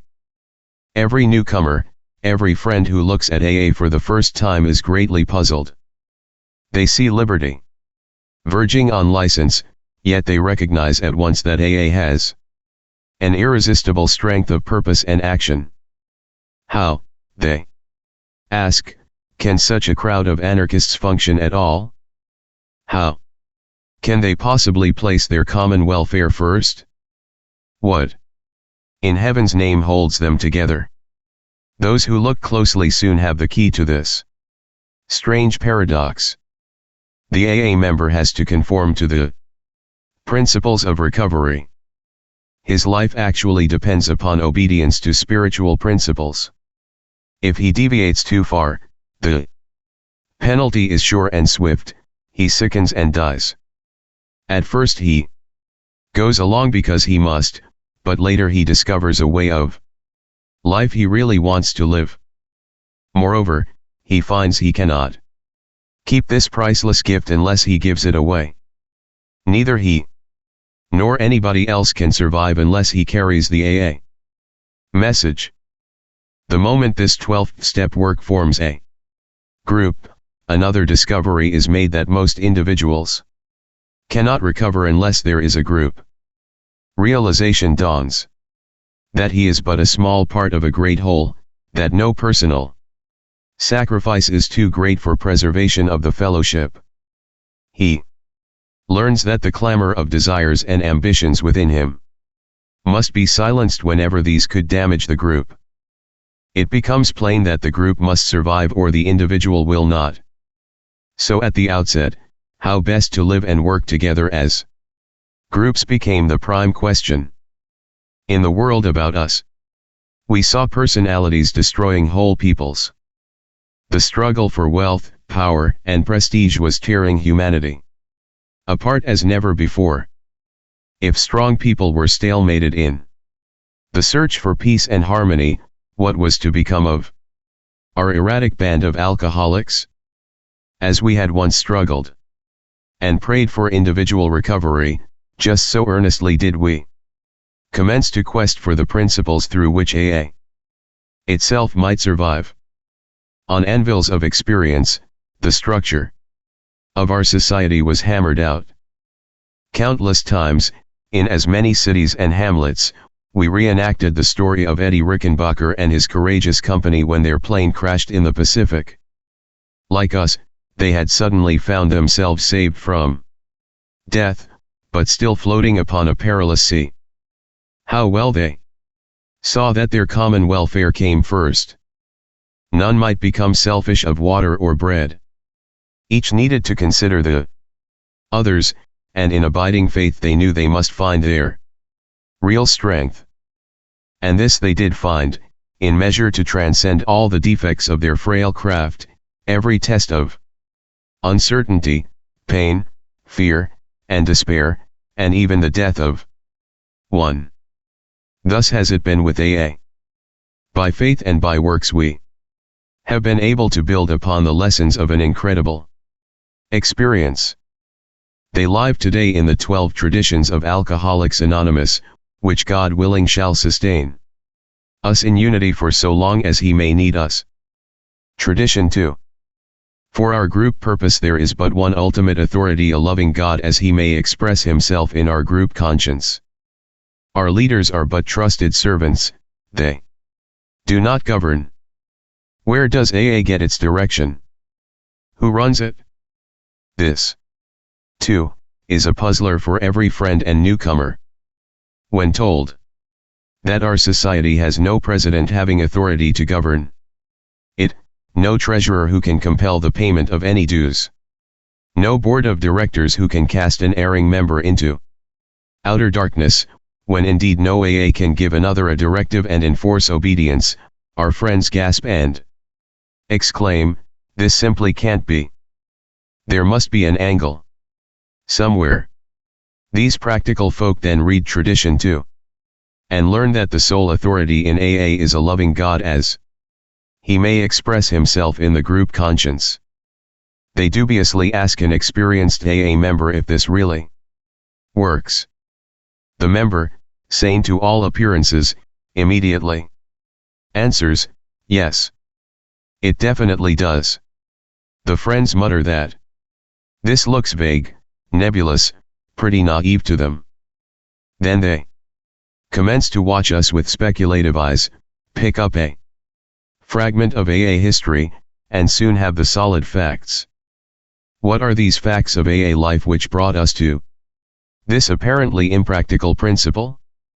John Doe, a good AA, moves, let us say, to Middletown, USA.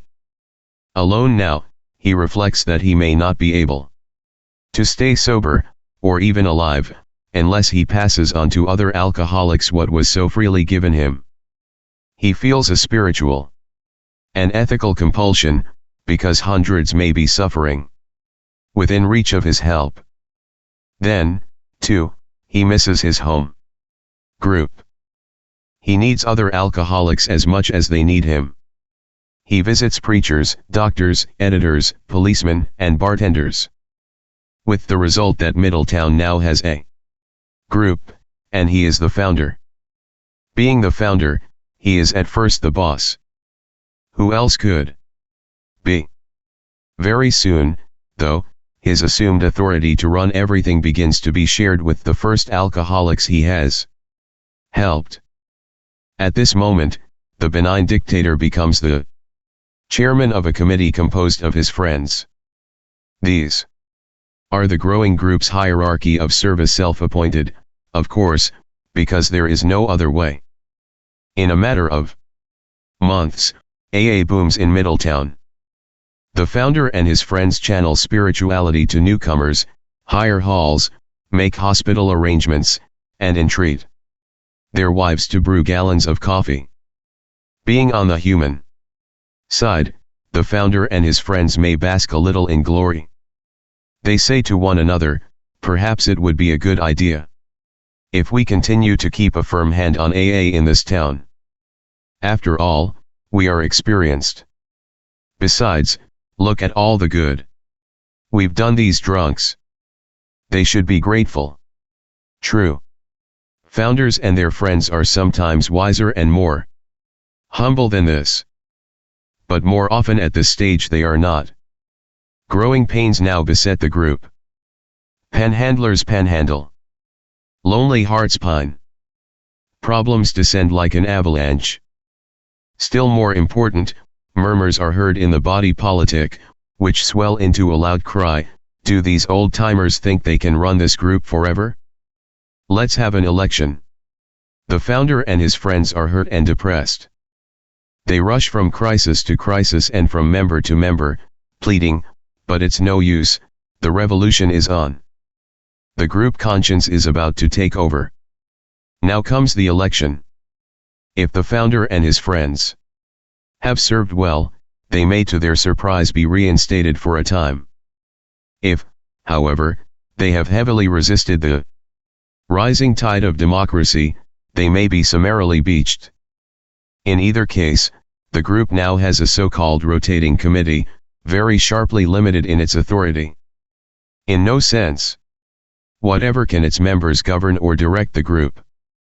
They are servants. Theirs is the sometimes thankless privilege of doing the group's chores. Headed by the chairman, they look after public relations and arrange meetings. Their treasurer, strictly accountable, takes money from the hat that is passed, banks it, pays the rent and other bills, and makes a regular report at business meetings. The secretary sees that literature is on the table, looks after the phone answering service, answers the mail, and sends out notices of meetings. Such are the simple services that enable the group to function. The committee gives no spiritual advice, judges no one's conduct, issues no orders. Every one of them may be promptly eliminated at the next election if they try this. And so they make the belated discovery that they are really servants, not senators. These are universal experiences. Thus throughout AA does the group conscience decree the terms upon which its leaders shall serve. This brings us straight to the question, does AA have a real leadership? Most emphatically the answer is yes. Notwithstanding the apparent lack of it. Let's turn again to the deposed founder and his friends. What becomes of them? As their grief and anxiety wear away, a subtle change begins. Ultimately, they divide into two classes, known in AA slang as elder statesmen and bleeding deacons. The elder statesman is the one who sees the wisdom of the group's decision, who holds no resentment over his reduced status, whose judgment, fortified by considerable experience, is sound, and who is willing to sit quietly on the sidelines patiently awaiting developments. The bleeding deacon is one who is just as surely convinced that the group cannot get along without him, who constantly connives for re-election to office, and who continues to be consumed with self-pity. A few hemorrhage so badly that, drained of all AA spirit and principle, they get drunk. At times the AA landscape seems to be littered with bleeding forms. Nearly every old-timer in our society has gone through this process in some degree. Happily, most of them survive and live to become elder statesmen. They become the real and permanent leadership of AA. Theirs is the quiet opinion, the sure knowledge and humble example that resolve a crisis. When sorely perplexed, the group inevitably turns to them for advice. They become the voice of the group conscience. In fact, these are the true voice of Alcoholics Anonymous. They do not drive by mandate, they lead by example. This is the experience which has led us to the conclusion that our group conscience, well advised by its elders, will be in the long run wiser than any single leader. When AA was only 3 years old, an event occurred demonstrating this principle. One of the first members of AA, entirely contrary to his own desires, was obliged to conform to group opinion. Here is the story in his words. One day I was doing a 12th step job at a hospital in New York. The proprietor, Charlie, summoned me to his office. "Bill," he said, "I think it's a shame that you are financially so hard up. All around you these drunks are getting well and making money. But you're giving this work full time, and you're broke. It isn't fair." Charlie fished in his desk and came up with an old financial statement.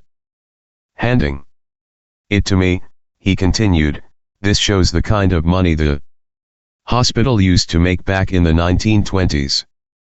Thousands of dollars a month. It should be doing just as well now, and it would if only you'd help me. So why don't you move your work in here? I'll give you an office, a decent drawing account, and a very healthy slice of the profits."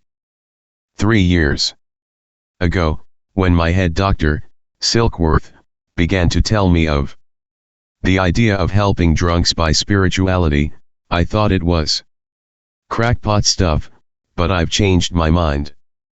Someday this bunch of ex-drunks of yours will fill Madison Square Garden, and I don't see why you should starve meanwhile. What I propose is perfectly ethical. You can become a lay therapist, and more successful than anybody in the business. I was bowled over. There were a few twinges of conscience until I saw how really ethical Charlie's proposal was. There was nothing wrong whatever with becoming a lay therapist. I thought of Lois coming home exhausted from the department store each day, only to cook supper for a house full of drunks who weren't paying board. I thought of the large sum of money still owing my Wall Street creditors. I thought of a few of my alcoholic friends, who were making as much money as ever. Why shouldn't I do as well as they? Although I asked Charlie for a little time to consider it, my own mind was about made up. Racing back to Brooklyn on the subway, I had a seeming flash of divine guidance. It was only a single sentence, but most convincing. In fact, it came right out of the Bible. A voice kept saying to me, "The laborer is worthy of his hire." Arriving home, I found Lois cooking as usual, while 3 drunks looked hungrily on from the kitchen door. I drew her aside and told the glorious news. She looked interested, but not as excited as I thought she should be. It was meeting night. Although none of the alcoholics we boarded seemed to get sober, some others had. With their wives they crowded into our downstairs parlor. At once I burst into the story of my opportunity. Never shall I forget their impassive faces, and the steady gaze they focused upon me. With waning enthusiasm, my tale trailed off to the end. There was a long silence. Almost timidly, one of my friends began to speak. "We know how hard up you are, Bill. It bothers us a lot. We've often wondered what we might do about it. But I think I speak for everyone here when I say that what you now propose bothers us an awful lot more." The speaker's voice grew more confident. "Don't you realize," he went on, "that you can never become a professional? As generous as Charlie has been to us, don't you see that we can't tie this thing up with his hospital or any other? You tell us that Charlie's proposal is ethical. Sure, it's ethical, but what we've got won't run on ethics only, it has to be better. Sure, Charlie's idea is good, but it isn't good enough. This is a matter of life and death, Bill, and nothing but the very best will do. Challengingly, my friends looked at me as their spokesman continued. Bill, haven't you often said right here in this meeting that sometimes the good is the enemy of the best? Well, this is a plain case of it. You can't do this thing to us. So spoke the group conscience. The group was right. And I was wrong, the voice on the subway was not the voice of God. Here was the true voice, welling up out of my friends. I listened, and thank God I obeyed. Tradition 3. The only requirement for AA membership is a desire to stop drinking. This tradition is packed with meaning. For AA is really saying to every serious drinker, you are an AA member. If you say so, you can declare yourself in, nobody can keep you out. No matter who you are, no matter how low you've gone, no matter how grave your emotional complications, even your crimes, we still can't deny you AA. We don't want to keep you out. We aren't a bit afraid you'll harm us. Never mind how twisted or violent you may be. We just want to be sure that you get the same great chance for sobriety that we've had. So you're an AA member the minute you declare yourself. To establish this principle of membership took years of harrowing experience. In our early time, nothing seemed so fragile, so easily breakable as an AA group. Hardly an alcoholic we approached paid any attention. Most of those who did join us were like flickering candles in a windstorm.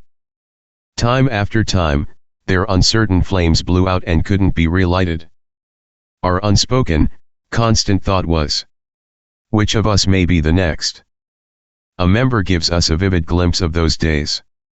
At one time, he says, every AA group had many membership rules. Everybody was scared witless that something or somebody would capsize the boat and dump us all back into the drink. Our foundation office asked each group to send in its list of protective regulations. The total list was a mile long. If all those rules had been in effect everywhere, nobody could have possibly joined AA at all, so great was the sum of our anxiety and fear. We were resolved to admit nobody to AA but that hypothetical class of people we termed pure alcoholics. Except for their guzzling, and the unfortunate results thereof, they could have no other complications. So beggars, tramps, asylum inmates, prisoners, queers, plain crackpots, and fallen women were definitely out. Yes sir, we'd cater only to pure and respectable alcoholics. Any others would surely destroy us. Besides, if we took in those odd ones, what would decent people say about us? We built a fine mesh fence right around AA. Maybe this sounds comical now. Maybe you think we old-timers were pretty intolerant. But I can tell you there was nothing funny about the situation then. We were grim. Because we felt our lives and homes were threatened, and that was no laughing matter. Intolerant, you say? Well, we were frightened. Naturally, we began to act like most everybody does when afraid. After all, isn't fear the true basis of intolerance? Yes, we were intolerant. How could we then guess that all those fears were to prove groundless?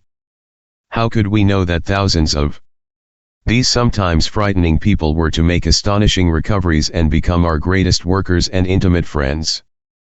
Was it credible that AA was to have a divorce rate far lower than average? Could we then foresee that troublesome people were to become our principal teachers of patience and tolerance? Could any then imagine a society which would include every conceivable kind of character, and cut across every barrier of race, creed, politics, and language with ease?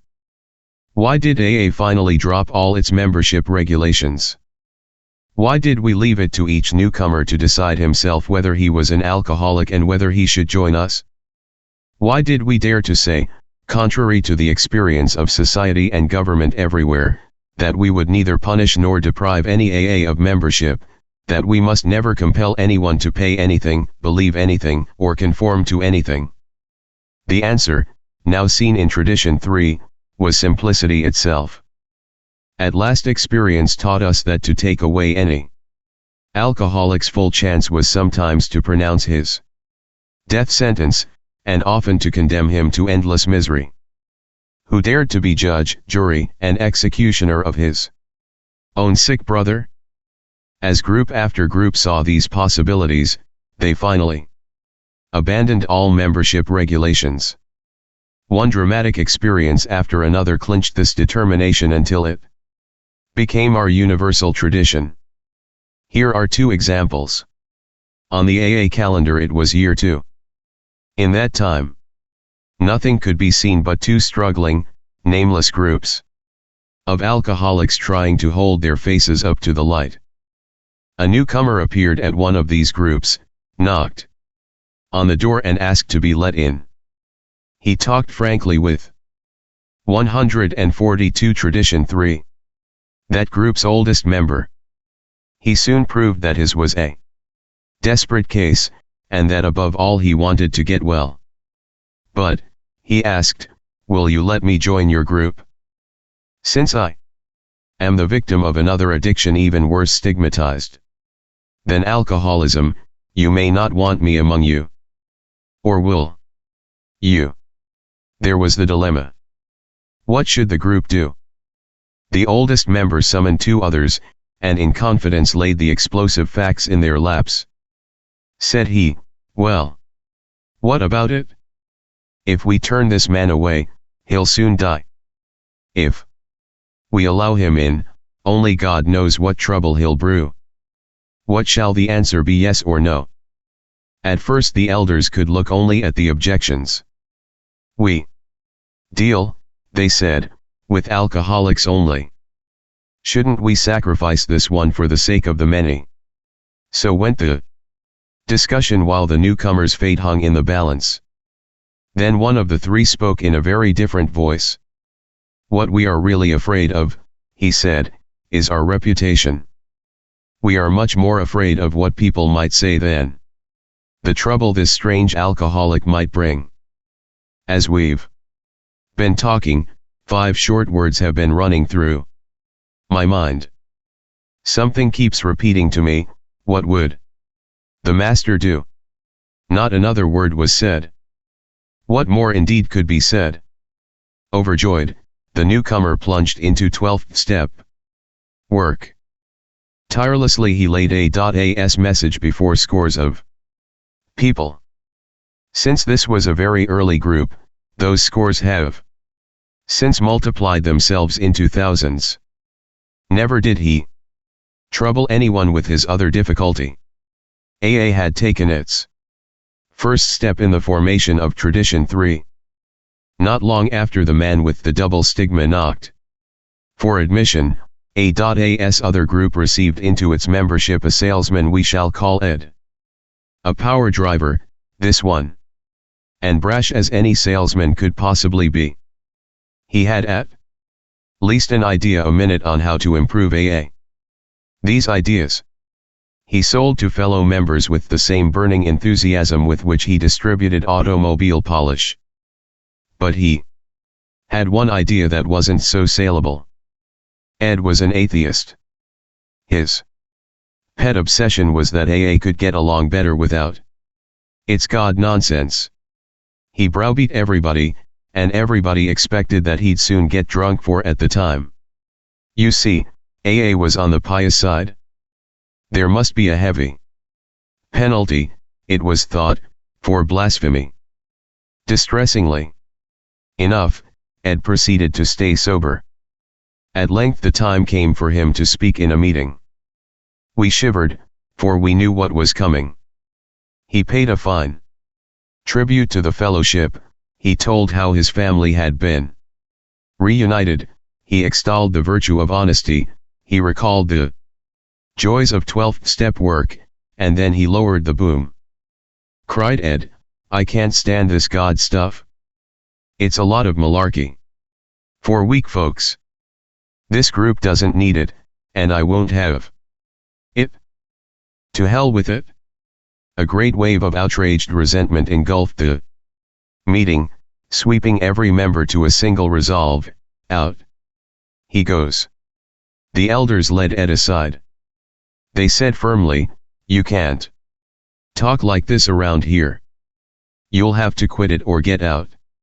With great sarcasm Ed came back at them. Now do tell. Is that so? He reached over to a bookshelf and took up a sheaf of papers. On top of them lay the foreword to the book Alcoholics Anonymous, then under preparation. He read aloud, the only requirement for AA membership is a desire to stop drinking. Relentlessly, Ed went on, when you guys wrote that sentence, did you mean it, or didn't you? Dismayed, the elders looked at one another, for they knew he had them cold. So Ed stayed. Ed not only stayed, he stayed sober month after month. The longer he kept dry, the louder he talked against God. The group was in anguish so deep that all fraternal charity had vanished. When, oh when, groaned members to one another, will that guy get drunk? Quite a while later, Ed got a sales job which took him out of town. At the end of a few days, the news came in. He'd sent a telegram for money, and everybody knew what that meant. Then he got on the phone. In those days, we'd go anywhere on a 12th step job, no matter how unpromising. But this time nobody stirred. Leave him alone. Let him try it by himself for once, maybe he'll learn a lesson. About 2 weeks later, Ed stole by night into an AA member's house and, unknown to the family, went to bed. Daylight found the master of the house and another friend drinking their morning coffee. A noise was heard on the stairs. To their consternation, Ed appeared. A quizzical smile on his lips, he said, have you fellows had your morning meditation? They quickly sensed that he was quite in earnest. In fragments, his story came out. In a neighboring state, Ed had holed up in a cheap hotel. After all his pleas for help had been rebuffed, these words rang in his fevered mind, they have deserted me. I have been deserted by my own kind. This is the end. Nothing is left. As he tossed on his bed, his hand brushed the bureau nearby, touching a book. Opening the book, he read. It was a Gideon Bible. Ed never confided any more of what he saw and felt in that hotel room. It was the year 1938. He hasn't had a drink since. Nowadays, when old-timers who know Ed foregather, they exclaim, what if we had actually succeeded in throwing Ed out for blasphemy? What would have happened to him and all the others he later helped? So the hand of Providence early gave us a sign that any alcoholic is a member of our society when he says so. Tradition 4. Each group should be autonomous except in matters affecting other groups or AA as a whole. Autonomy is a $10 word. But in relation to us, it means very simply that every AA group can manage its affairs exactly as it pleases, except when AA as a whole is threatened. Comes now the same question raised in Tradition 1. Isn't such liberty foolishly dangerous? Over the years, every conceivable deviation from our 12 steps and traditions has been tried. That was sure to be, since we are so largely a band of ego-driven individualists. Children of chaos, we have defiantly played with every brand of fire, only to emerge unharmed and, we think, wiser. These very deviations created a vast process of trial and error which, under the grace of God, has brought us to where we stand today.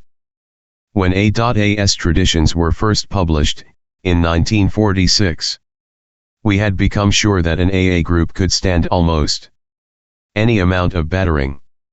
We saw that the group, exactly like the individual, must eventually conform to whatever tested principles would guarantee survival.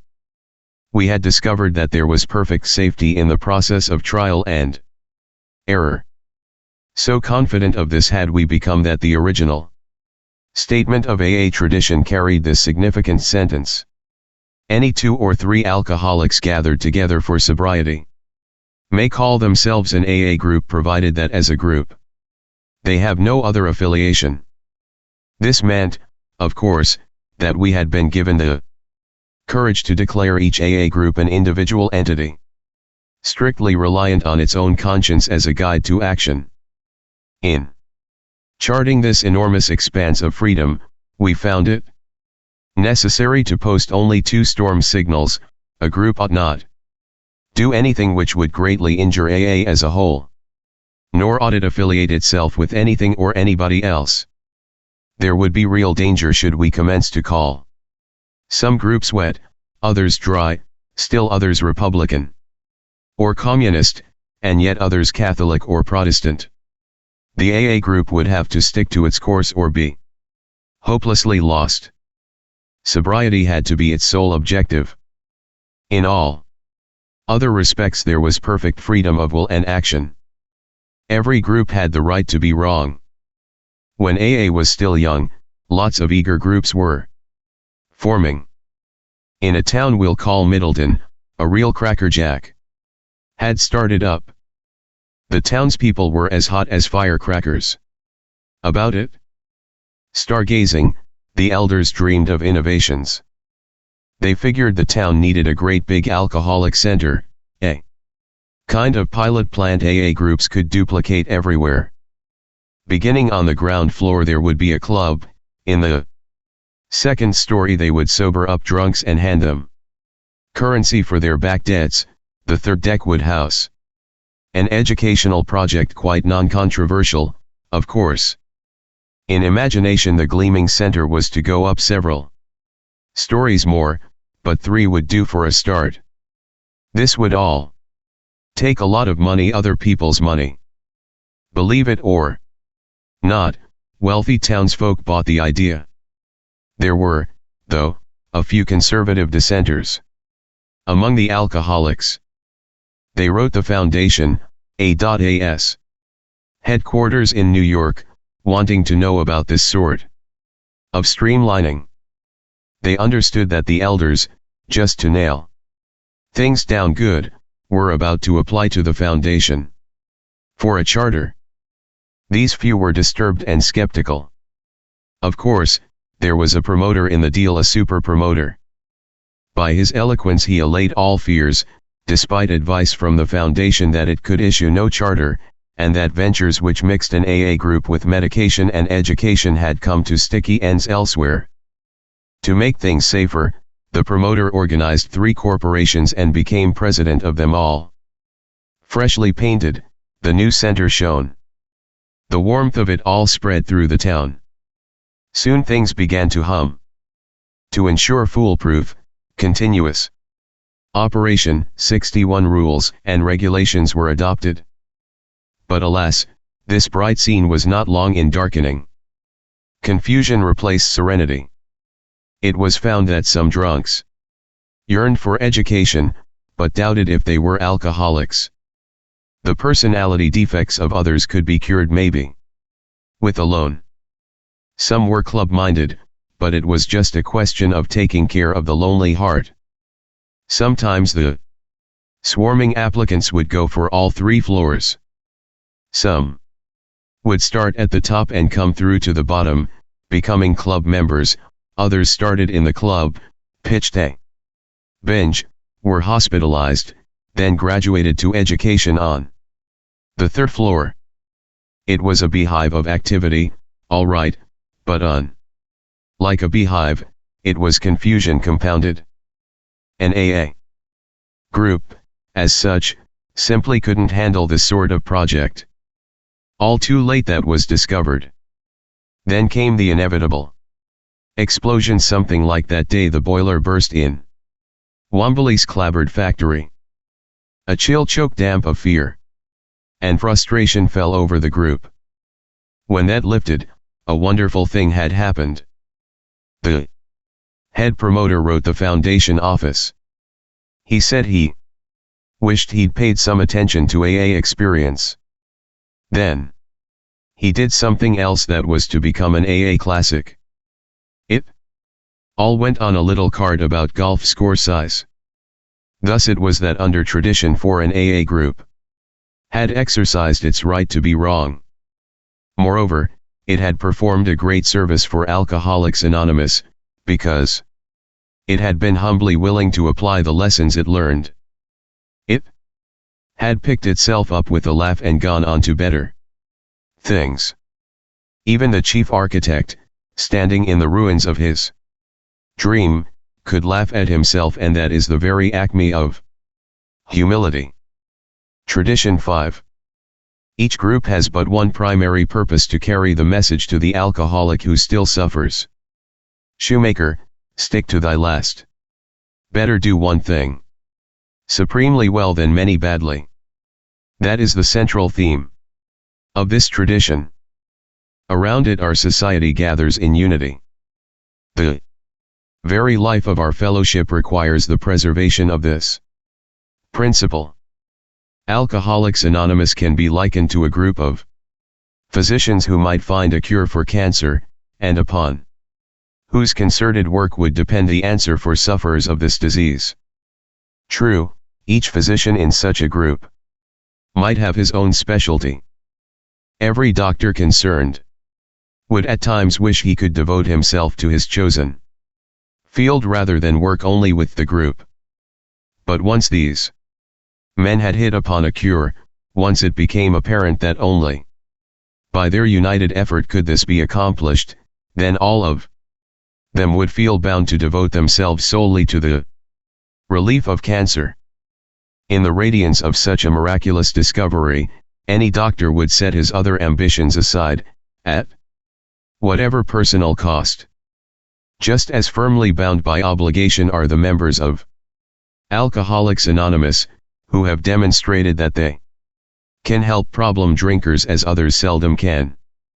The unique ability of each AA to identify himself with, and bring recovery to, the newcomer in no way depends upon his learning, eloquence, or on any special individual skills.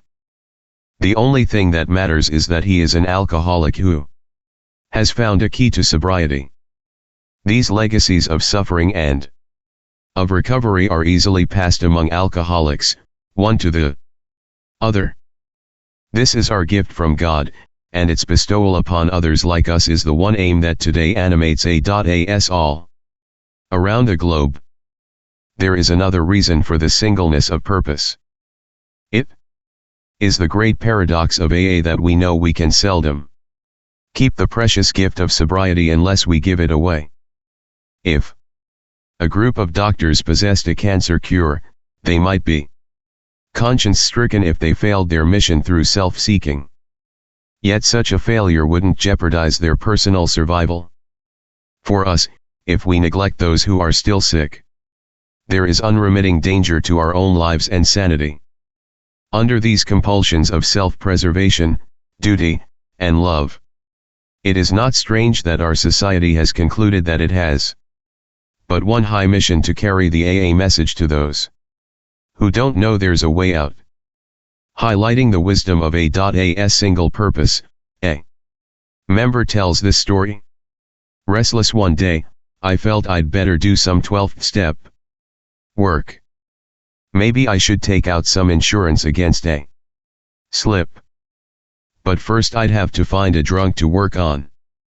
So I hopped the subway to town's hospital, where I asked Dr. Silkworth if he had a prospect.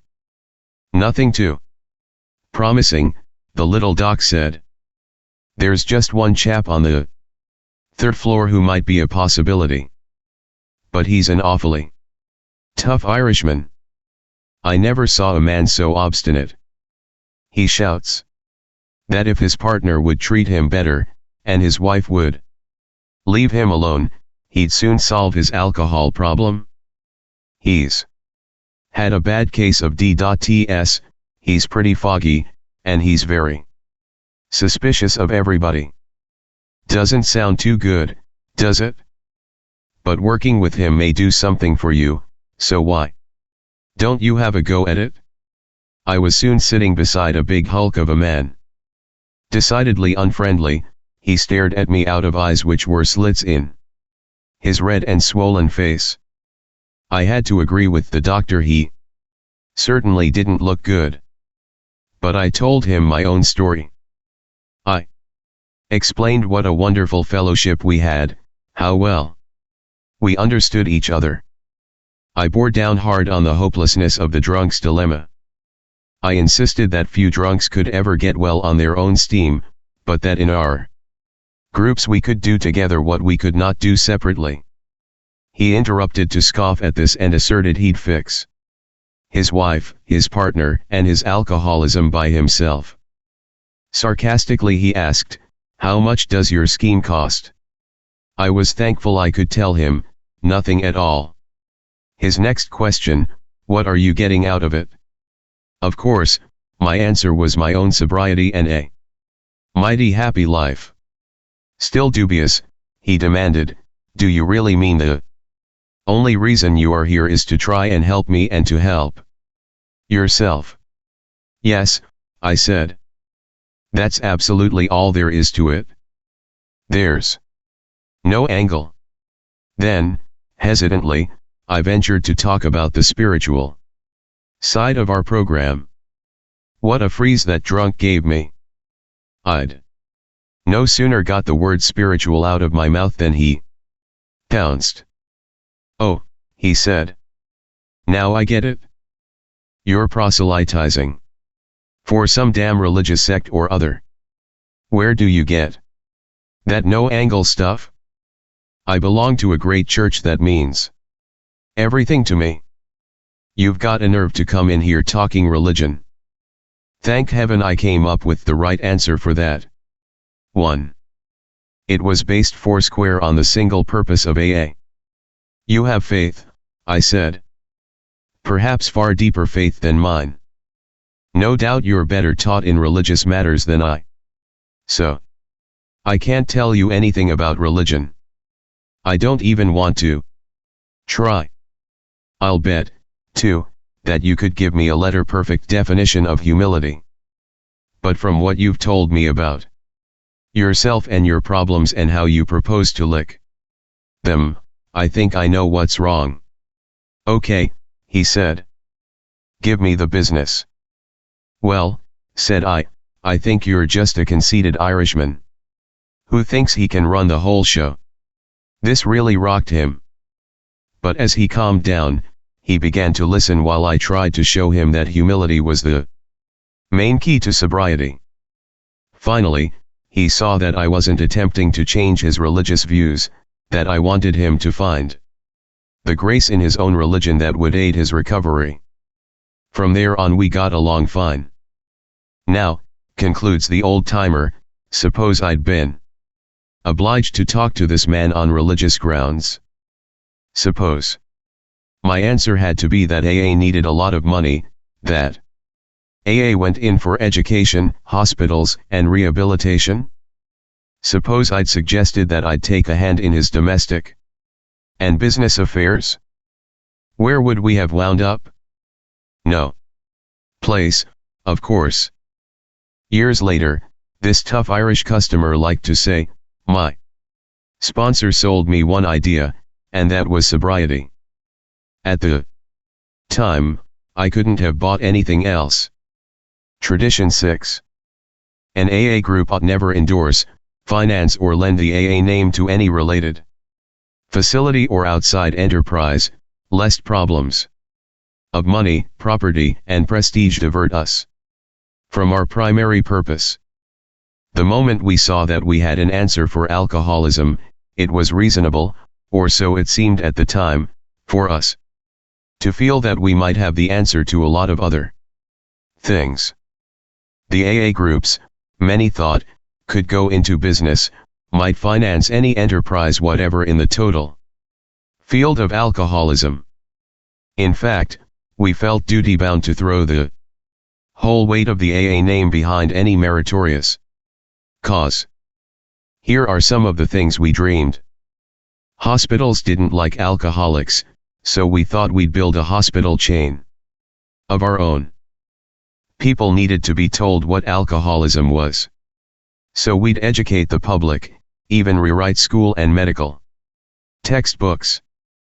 We'd gather up derelicts from skid rows, sort out those who could get well, and make it possible for the rest to earn their livelihood in a kind of quarantined confinement. Maybe these places would make large sums of money to carry on our other good works. We seriously thought of rewriting the laws of the land, and having it declared that alcoholics are sick people. No more would they be jailed, judges would parole them in our custody. We'd spill AA into the dark regions of dope addiction and criminality. We'd form groups of depressive and paranoid folks, the deeper the neurosis, the better we'd like it. It stood to reason that if alcoholism could be licked, so could any problem. It occurred to us that we could take what we had into the factories and cause laborers and capitalists to love each other. Our uncompromising honesty might soon clean up politics. With one arm around the shoulder of religion and the other around the shoulder of medicine, we'd resolve their differences. Having learned to live so happily, we'd show everybody else how. Why, we thought, our Society of Alcoholics Anonymous might prove to be the spearhead of a new spiritual advance. We might transform the world. Yes, we of AA did dream those dreams.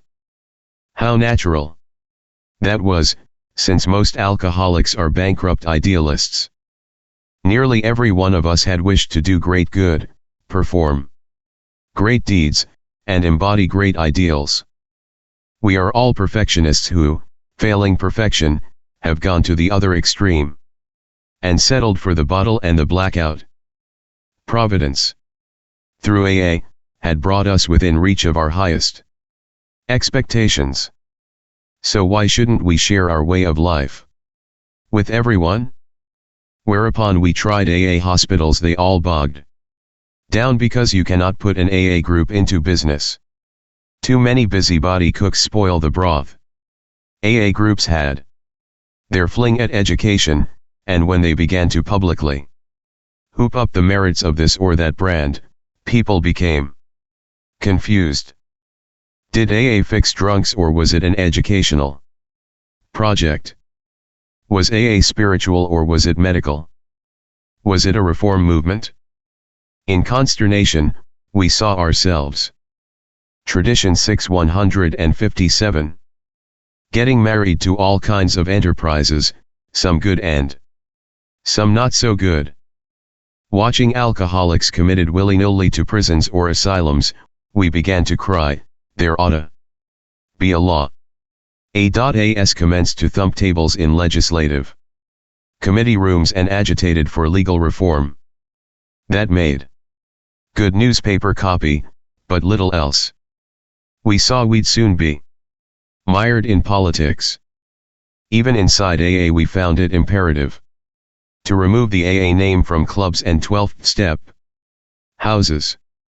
These adventures implanted a deep-rooted conviction that in no circumstances could we endorse any related enterprise, no matter how good. We of Alcoholics Anonymous could not be all things to all men, nor should we try.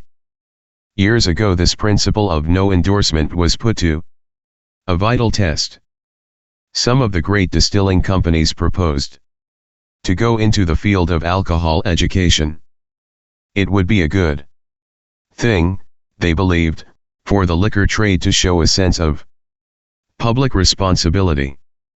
They wanted to say that liquor should be enjoyed, not misused, hard drinkers ought to slow down, and problem drinkers, alcoholics, should not drink at all. In one of their trade associations, the question arose of just how this campaign should be handled. Of course, they would use the resources of radio, press, and films to make their point. But what kind of person should head the job? They immediately thought of Alcoholics Anonymous. If they could find a good public relations man in our ranks, why wouldn't he be ideal? He'd certainly know the problem. His connection with AA would be valuable, because the fellowship stood high in public favor and hadn't an enemy in the world. Soon they'd spotted their man, an AA with the necessary experience. Straightway he appeared at New York's AA headquarters, asking, "Is there anything in our tradition that suggests I shouldn't take a job like this one? The kind of education seems good to me, and is not too controversial. Do you headquarters folks see any bugs in it?" At first glance, it did look like a good thing. Then doubt crept in. The association wanted to use our members' full name in all its advertising. He was to be described both as its director of publicity and as a member of Alcoholics Anonymous. Of course, there couldn't be the slightest objection if such an association hired an AA member solely because of his public relations ability and his knowledge of alcoholism. But that wasn't the whole story, for in this case, not only was an AA member to break his anonymity at a public level, he was to link the name Alcoholics Anonymous to this particular educational project in the minds of millions. It would be bound to appear that AA was now backing Education Liquor Trade Association style. The minute we saw this compromising fact for what it was, we asked the prospective publicity director how he felt about it. "Great guns," he said. "Of course I can't take the job. The ink wouldn't be dry on the first ad before an awful shriek would go up from the dry camp. They'd be out with lanterns looking for an honest AA to plump for their brand of education. AA would land exactly in the middle of the wet-dry controversy. Half the people in this country would think we'd signed up with the dries, the other half would think we'd joined the wets. What a mess." Nevertheless, we pointed out, "You still have a legal right to take this job." "I know that," he said. "But this is no time for legalities. Alcoholics Anonymous saved my life, and it comes first. I certainly won't be the guy to land AA in big-time trouble. And this would really do it." Concerning endorsements, our friend had said it all. We saw as never before that we could not lend the AA name to any cause other than our own. Tradition 7.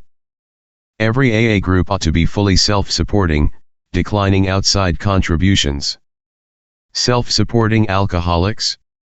Who ever heard of such a thing? Yet we find that's what we have to be. This principle is telling evidence of the profound change that AA has wrought in all of us. Everybody knows that active alcoholics scream that they have no troubles money can't cure. Always, we've had our hands out. Time out of mind. We've been dependent upon somebody, usually money-wise. When a society composed entirely of alcoholics says it's going to pay its bills, that's really news. Probably no AA Tradition had the labor pains, this one did. In early times, we were all broke. When you add to this the habitual supposition that people ought to give money to alcoholics trying to stay sober, it can be understood why we thought we deserved a pile of folding money. What great things AA would be able to do with it. But oddly enough, people who had money thought otherwise. They figured that it was high time we now sober paid our own way. So our fellowship stayed poor because it had to. There was another reason for our collective poverty. It was soon apparent that while alcoholics would spend lavishly on 12th step cases, they had a terrific aversion to dropping money into a meeting place had for group purposes. We were astounded to find that we were as tight as the bark on a tree.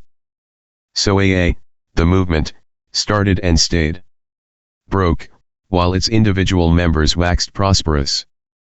Alcoholics are certainly all or nothing people. Our reactions to money prove this. As AA emerged from its infancy into adolescence, we swung from the idea that we needed vast sums of money to the notion that AA shouldn't have any.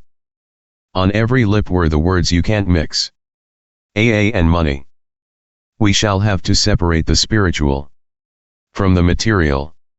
We took this violent new tack because here and there members had tried to make money out of their AA connections, and we feared we'd be exploited.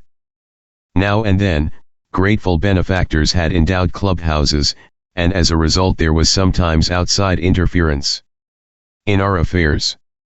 We had been presented with a hospital, and almost immediately the donor's son became its principal patient and would-be manager. One AA group was given $5,000 to do with what it would. The hassle over that chunk of money played havoc for years. Frightened by these complications, some groups refused to have a cent in their treasuries. Despite these misgivings, we had to recognize the fact that AA had to function. Meeting places cost something. To save whole areas from turmoil, small offices had to be set up, telephones installed, and a few full-time secretaries hired. Over many protests, these things were accomplished. We saw that if they weren't, the man coming in the door couldn't get a break. These simple services would require small sums of money which we could and would pay ourselves. At last the pendulum stopped swinging and pointed straight at Tradition 7 as it reads today. In this connection, Bill likes to tell the following pointed story. He explains that when Jack Alexander's Saturday Evening Post piece broke in 1941, thousands of frantic letters from distraught alcoholics and their families hit the Foundation * letterbox in New York. Our office staff, Bill says, consisted of 2 people, one devoted secretary and myself. How could this landslide of appeals be met? We'd have to have some more full-time help, that was sure. So we asked the AA groups for voluntary contributions. Would they send us $1 a member a year? Otherwise, this heartbreaking mail would have to go unanswered. To my surprise, the response of the groups was slow. I got mighty sore about it. Looking at this avalanche of mail. One morning at the office, I paced up and down ranting how irresponsible and tightwad my fellow members were. Just then an old acquaintance stuck a tousled and aching head in the door. He was our prize Slippy. I could see he had an awful hangover. Remembering some of my own, my heart filled with pity. I motioned him to my inside cubicle and produced a $5 bill. As my total income was $30 a week at the time, this was a fairly large donation. Lois really needed the money for groceries, but that didn't stop me. The intense relief on my friend's face warmed my heart. I felt especially virtuous as I thought of All the ex-drunks who wouldn't even send the foundation $1 apiece, and here I was gladly making a $5 investment to fix a hangover. The meeting that night was at New York's old 24th Street Clubhouse.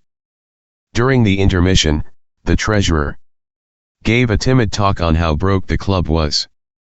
That was in the period when you couldn't mix money and AA. But finally he said the landlord would put us out if we didn't pay up. He concluded his remarks by saying, "Now boys, please go heavier on the hat tonight, will you?" I heard all this quite plainly, as I was piously trying to convert a newcomer who sat next to me. The hat came in my direction, and one reached into my pocket. Still working on my prospect, I fumbled and came up with a 50-cent piece. Somehow it looked like a very big coin. Hastily, I dropped it back and fished out a dime, which clinked thinly as I dropped it in the hat. Hats never got folding money in those days. Then I woke up. I, who had boasted my generosity that morning, was treating my own club worse than the distant alcoholics who had forgotten to send the foundation their dollars. I realized that my $5 gift to the slippy was an ego-feeding proposition, bad for him and bad for me. There was a place in AA where spirituality and money would mix, and that was in the hat. There is another story about money. One night in 1948, the trustees of the foundation were having their quarterly meeting. The agenda discussion included a very important question. A certain lady had died. When her will was read, it was discovered she had left Alcoholics Anonymous in trust with the Alcoholic Foundation a sum of $10,000. The question was, should AA take the gift? What a debate we had on that one. The foundation was really hard up just then. The groups weren't sending in enough for the support of the office. We had been tossing in all the book income, and even that hadn't been enough. The reserve was melting like snow in springtime. We needed that $10,000. Maybe, some said, the groups will never fully support the office. We can't let it shut down. It's far too vital. Yes, let's take the money. Let's take all such donations in the future. We're going to need them. Then came the opposition. They pointed out that the foundation board already knew of a total of $500,000 set aside for AA in the wills of people still alive. Heaven only knew how much there was we hadn't heard about. If outside donations weren't declined, absolutely cut off, then the foundation would one day become rich. Moreover, at the slightest intimation to the general public from our trustees that we needed money, we could become immensely rich.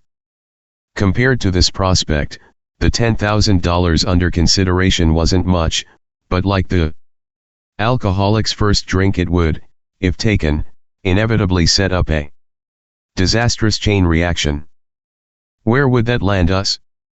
Whoever pays the piper is apt to call the tune, and if the AA Foundation obtained money from outside sources, its trustees might be tempted to run things without reference to the wishes of AA as a whole. Relieved of responsibility, every alcoholic would shrug and say, "Oh, the foundation is wealthy, why should one bother?" The pressure of that fat treasury would surely tempt the board to invent all kinds of schemes to do good with such funds, and so divert AA from its primary purpose. The moment that happened, our fellowship's confidence would be shaken.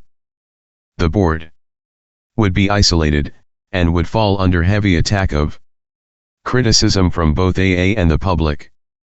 These were the possibilities, pro and con. Then our trustees wrote a bright page of AA history. They declared for the principle that AA must always stay poor. Bare running expenses plus a prudent reserve would henceforth be the foundation's financial policy. Difficult as it was, they officially declined that $10,000, and adopted a formal, airtight resolution that all such future gifts would be similarly declined. At that moment, we believe, the principle of corporate poverty was firmly and finally embedded in AA tradition. When these facts were printed, there was a profound reaction. To people familiar with endless drives for charitable funds, AA presented a strange and refreshing spectacle. Approving editorials here and abroad generated a wave of confidence in the integrity of Alcoholics Anonymous. They pointed out that the irresponsible had become responsible, and that by making financial independence part of its tradition, Alcoholics Anonymous had revived an ideal that its era had almost forgotten. Tradition 8. Alcoholics Anonymous should remain forever non-professional, but our service centers may employ special workers. Alcoholics Anonymous will never have a professional class. We have gained some understanding of the ancient words freely ye have received, freely give. We have discovered that at the point of professionalism, money and spirituality do not mix. Almost no recovery from alcoholism has ever been brought about by the world's best professionals, whether medical or religious. We do not decry professionalism in other fields, but we accept the sober fact that it does not work for us. Every time we have tried to professionalize our 12th step, the result has been exactly the same, our single purpose has been defeated. Alcoholics simply will not listen to a paid 12th stepper. Almost from the beginning, we have been positive that face-to-face work with the alcoholic who suffers could be based only on the desire to help and be helped. When an AA talks for money, whether at a meeting or to a single newcomer, it can have a very bad effect on him, too. The money motive compromises him and everything he says and does for his prospect. This has always been so obvious that only a very few AAs have ever worked the 12th step for a fee. Despite this certainty, it is nevertheless true that few subjects have been the cause of more contention within our fellowship than professionalism. Caretakers who swept floors, cooks who fried hamburgers, secretaries in offices, authors writing books, all these we have seen hotly assailed because they were, as their critics angrily remarked, making money out of A.A. Ignoring the fact that these labors were not 12th step jobs at all, the critics attacked as AA professionals these workers of ours who were often doing thankless tasks that no one else could or would do. Even greater furors were provoked when AA members began to run rest homes and farms for alcoholics, when some hired out to corporations as personnel men in charge of the alcoholic problem in industry, when some became nurses on alcoholic wards, when others entered the field of alcohol education. In all these instances, and more, it was claimed that AA knowledge and experience were being sold for money, hence these people, too, were professionals. At last, however, a plain line of cleavage could be seen between professionalism and non-professionalism. When we had agreed that the 12th step couldn't be sold for money, we had been wise. But when we had declared that our fellowship couldn't hire service workers nor could any AA member carry our knowledge into other fields, we were taking the counsel of fear, fear which today has been largely dispelled in the light of experience. Take the case of the club janitor and cook. If a club is going to function, it has to be habitable and hospitable. We tried volunteers, who were quickly disenchanted with sweeping floors and brewing coffee 7 days a week.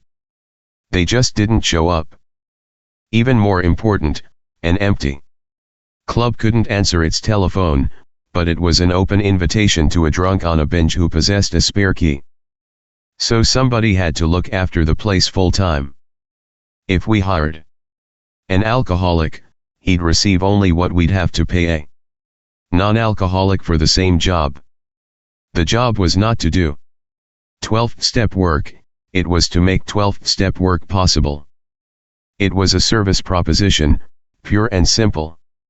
Neither could AA itself function without full-time workers.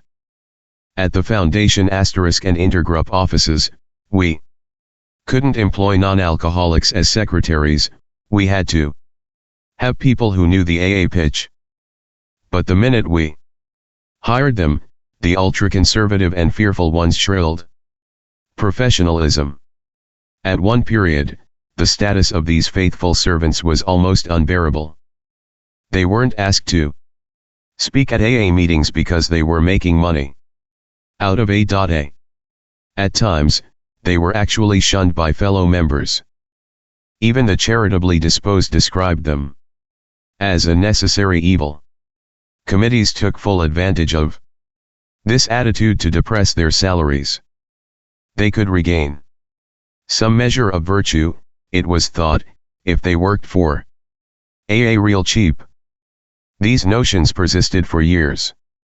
Then we saw that if a hard-working secretary answered the phone dozens of times a day, listened to 20 wailing wives, arranged hospitalization, and got sponsorship for 10 newcomers, and was gently diplomatic with the irate drunk who complained about the job she was doing and how she was overpaid, then such a person could surely not be called a professional AA. She was not professionalizing the 12th step, she was just making it possible. She was helping to give the man coming in the door the break he ought to have. Volunteer committeemen and assistants could be of great help, but they could not be expected to carry this load day in and day out. At the Foundation, the same story repeats itself. 8 tons of books and literature per month do not package and channel themselves all over the world. Sacks of letters on every conceivable AA problem, ranging from a lonely heart Eskimo to the growing pains of thousands of groups, must be answered by people who know. Right contacts with the world outside have to be maintained. A.A.'s lifelines have to be tended.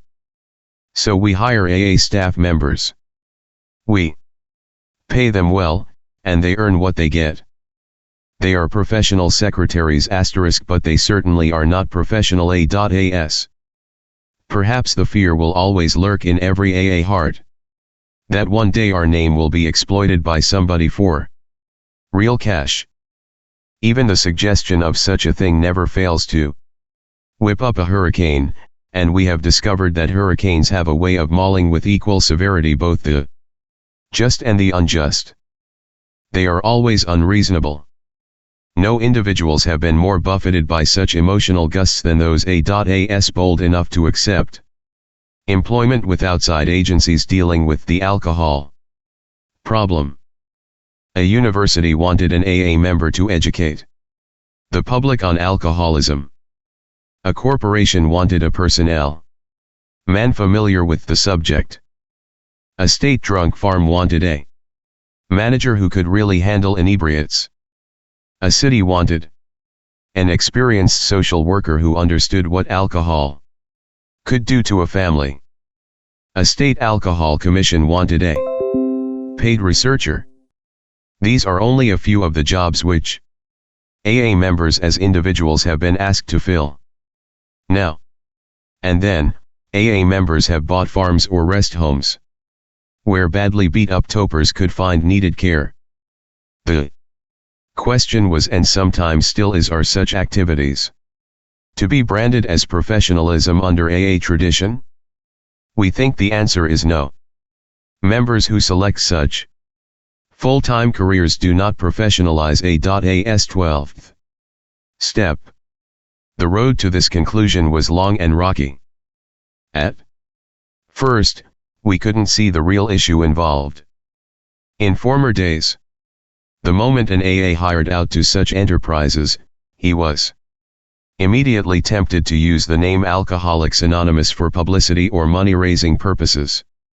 Drunk farms, educational ventures, state legislatures, and commissions advertised the fact that AA members served them.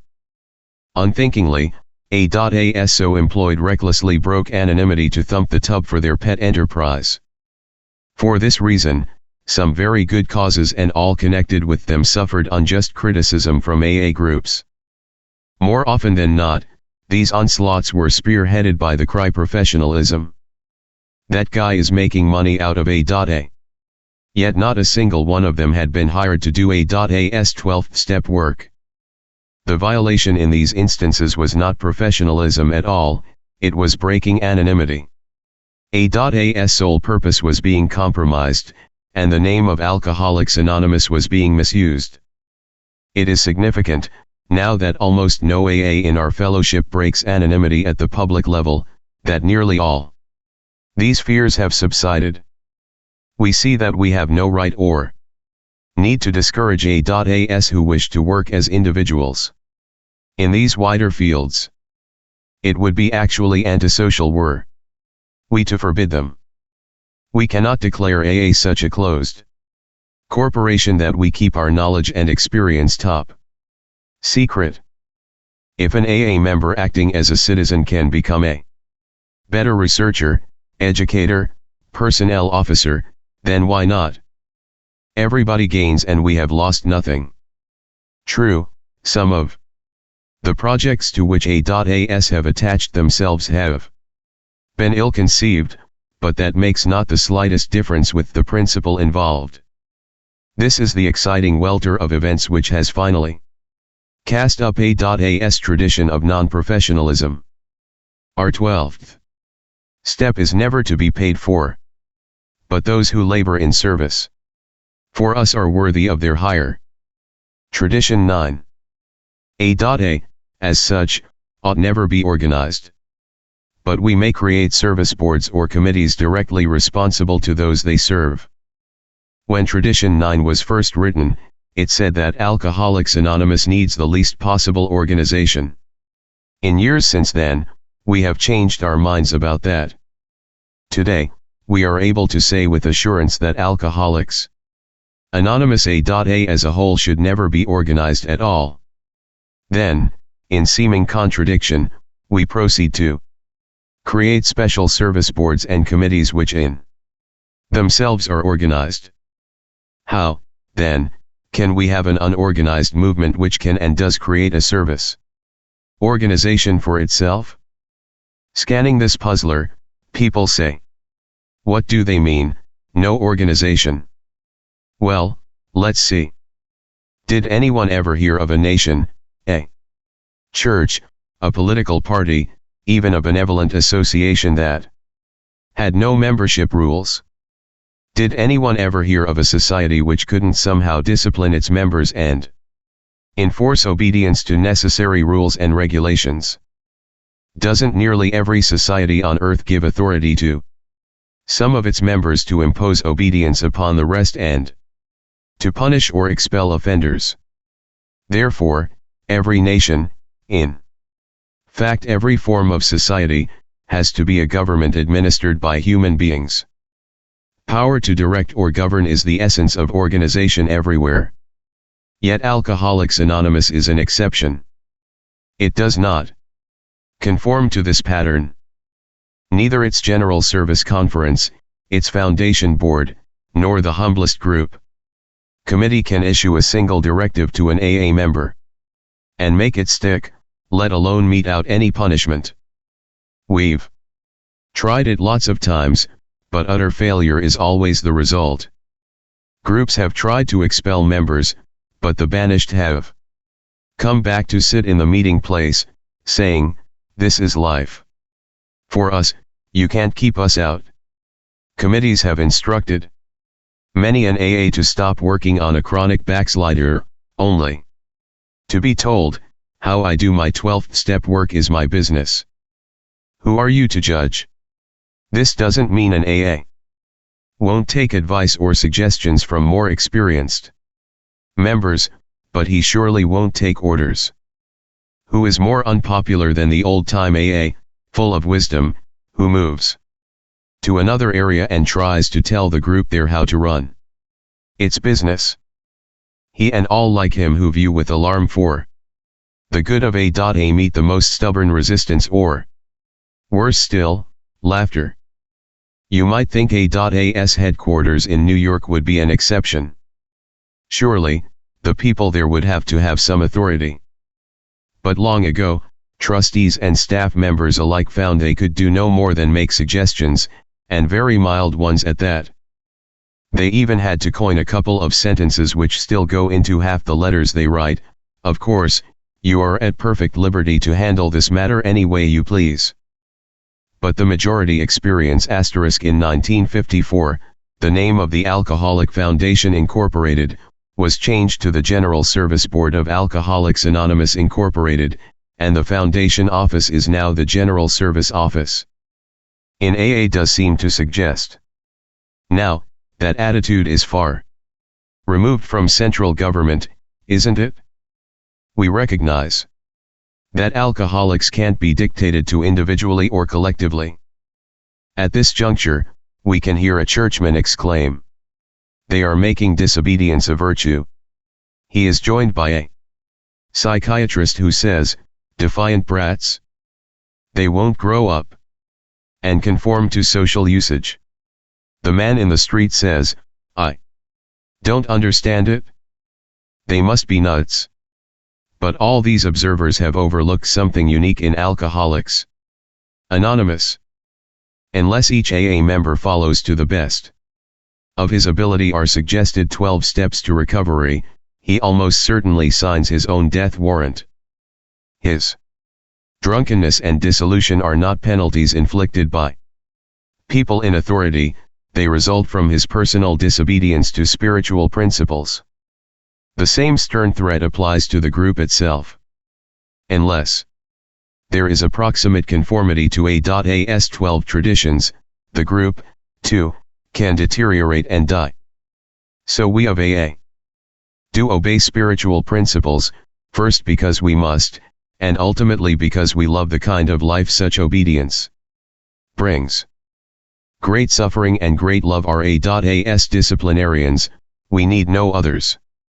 It is clear now that we ought never to name boards to govern us, but it is equally clear that we shall always need to authorize workers to serve us. It is the difference between the spirit of vested authority and the spirit of service. Two concepts which are sometimes poles apart. It is in this spirit of service that we elect the AA Group's informal rotating committee, the intergroup association for the area, and the General Service Conferences of Alcoholics Anonymous for AA as a whole. Even our foundation, once an independent board, is today directly accountable to our fellowship. Its trustees are the caretakers and expediters of our world services. Just as the aim of each AA member is personal sobriety, the aim of our services is to bring sobriety within reach of all who want it. If nobody does the group's chores, if the area's telephone rings unanswered, if we do not reply to our mail, then AA as we know it would stop. Our communications lines with those who need our help would be broken. AA has to function, but at the same time it must avoid those dangers of great wealth, prestige, and entrenched power which necessarily tempt other societies. Though Tradition 9 at first sight seems to deal with a purely practical matter, in its actual operation it discloses a society without organization, animated only by the spirit of service. A true fellowship. Tradition 10. Alcoholics Anonymous has no opinion on outside issues, hence the AA name ought never be drawn into public controversy. Never since it began has Alcoholics Anonymous been divided by a major controversial issue. Nor has our fellowship ever publicly taken sides on any question in an embattled world. This, however, has been no earned virtue. It could almost be said that we were born with it, for, as one old-timer recently declared, practically never have I heard a heated religious, political, or reform argument among AA members. So long as we don't argue these matters privately, it's a cinch we never shall publicly.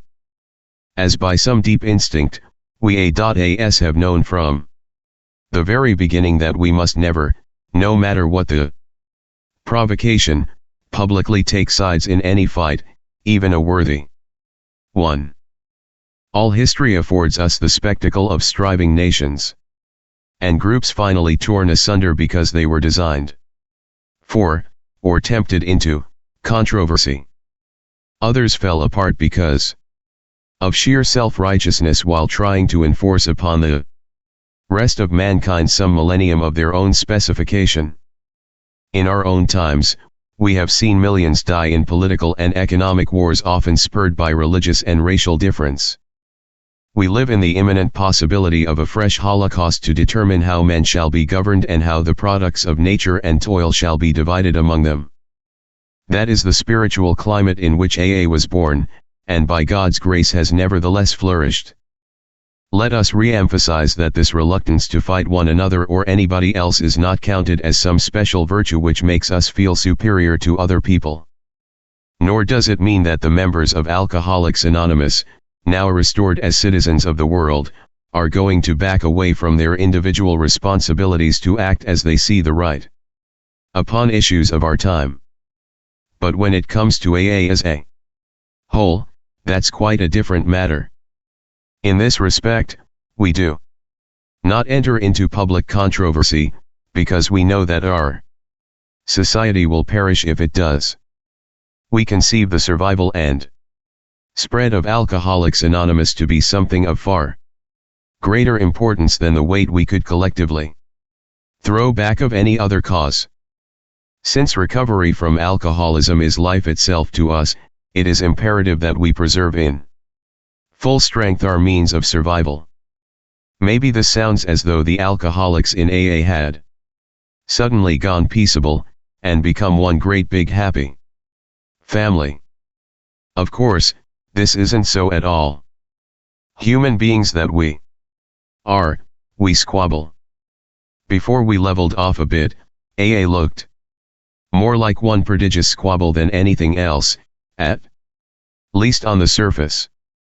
A corporation director who had just voted a company expenditure of $100,000 would appear at an AA business meeting and blow his top over an outlay of $25 worth of needed postage stamps. Disliking the attempt of some to manage a group, half its membership might angrily rush off to form another group more to their liking. Elders, temporarily turned Pharisee, have sulked. Bitter attacks have been directed against people suspected of mixed motives. Despite their din, our puny rows never did AA a particle of harm. They were just part and parcel of learning to work and live together. Let it be noted, too, that they were almost always concerned with ways to make AA more effective, how to do the most good for the most alcoholics. The Washingtonian Society, a movement among alcoholics which started in Baltimore a century ago, almost discovered the answer to alcoholism. At first, the society was composed entirely of alcoholics trying to help one another. The early members foresaw that they should dedicate themselves to this sole aim. In many respects, the Washingtonians were akin to AA of today. Their membership passed the 100,000 mark. Had they been left to themselves, and had they stuck to their one goal, they might have found the rest of the answer. But this didn't happen. Instead, the Washingtonians permitted politicians and reformers, both alcoholic and non-alcoholic, to use the society for their own purposes. Abolition of slavery, for example, was a stormy political issue then. Soon, Washingtonian speakers violently and publicly took sides on this question. Maybe the society could have survived the abolition controversy, but it didn't have a chance from the moment it determined to reform America's drinking habits. When the Washingtonians became temperance crusaders, within a very few years they had completely lost their effectiveness in helping alcoholics. The lesson to be learned from the Washingtonians was not overlooked by Alcoholics Anonymous. As we surveyed the wreck of that movement, early AA members resolved to keep our society out of public controversy. Thus was laid the cornerstone for Tradition 10. Alcoholics Anonymous has no opinion on outside issues, hence the AA name ought never be drawn into public controversy. Tradition 11. Our public relations policy is based on attraction rather than promotion. We need always maintain personal anonymity at the level of press, radio, and films. Without its legions of well-wishers, AA could never have grown as it has. Throughout the world, immense and favorable publicity of every description has been the principal means of bringing alcoholics into our fellowship. In AA offices, clubs, and homes, telephones ring constantly. One voice says, "I read a piece in the newspapers." Another, "We heard a radio program." And still another, "We saw a moving picture." Or "We saw something about AA on television." It is no exaggeration to say that half of A.A.'s membership has been led to us through channels like these. The inquiring voices are not all alcoholics or their families. Doctors read medical papers about Alcoholics Anonymous and call for more information. Clergymen see articles in their church journals and also make inquiries. Employers learn that great corporations have set their approval upon us, and wish to discover what can be done about alcoholism in their own firms. Therefore, a great responsibility fell upon us to develop the best possible public relations policy for Alcoholics Anonymous. Through many painful experiences, we think we have arrived at what that policy ought to be. It is the opposite in many ways of usual promotional practice. We found that we had to rely upon the principle of attraction rather than of promotion. Let's see how these two contrasting ideas, attraction and promotion, work out. A political party wishes to win an election, so it advertises the virtues of its leadership to draw votes. A worthy charity wants to raise money. Forthwith, its letterhead shows the name of every distinguished person whose support can be obtained. Much of the political, economic, and religious life of the world is dependent upon publicized leadership. People who symbolize causes and ideas fill a deep human need. We of AA do not question that. But we do have to soberly face the fact that being in the public eye is hazardous, especially for us. By temperament, nearly every one of us had been an irrepressible promoter, and the prospect of a society composed almost entirely of promoters was frightening. Considering this explosive factor, we knew we had to exercise self-restraint. The way this restraint paid off was startling. It resulted in more favorable publicity of Alcoholics Anonymous than could possibly have been obtained through all the arts and abilities of A.A.'s best press agents. Obviously, AA had to be publicized somehow, so we resorted to the idea that it would be far better to let our friends do this for us. Precisely. That has happened, to an unbelievable extent. Veteran newsmen, trained doubters that they are, have gone all out to carry A.A.'s message. To them, we are something more than the source of good stories. On almost every news front, the men and women of the press have attached themselves to us as friends. In the beginning, the press could not understand our refusal of all personal publicity. They were genuinely baffled by our insistence upon anonymity. Then they got the point. Here was something rare in the world, a society which said it wished to publicize its principles and its work, but not its individual members. The press was delighted with this attitude. Ever since, these friends have reported AA with an enthusiasm which the most ardent members would find hard to match. There was actually a time when the press of America thought the anonymity of AA was better for us than some of our own members did. At one point, about 100 of our society were breaking anonymity at the public level.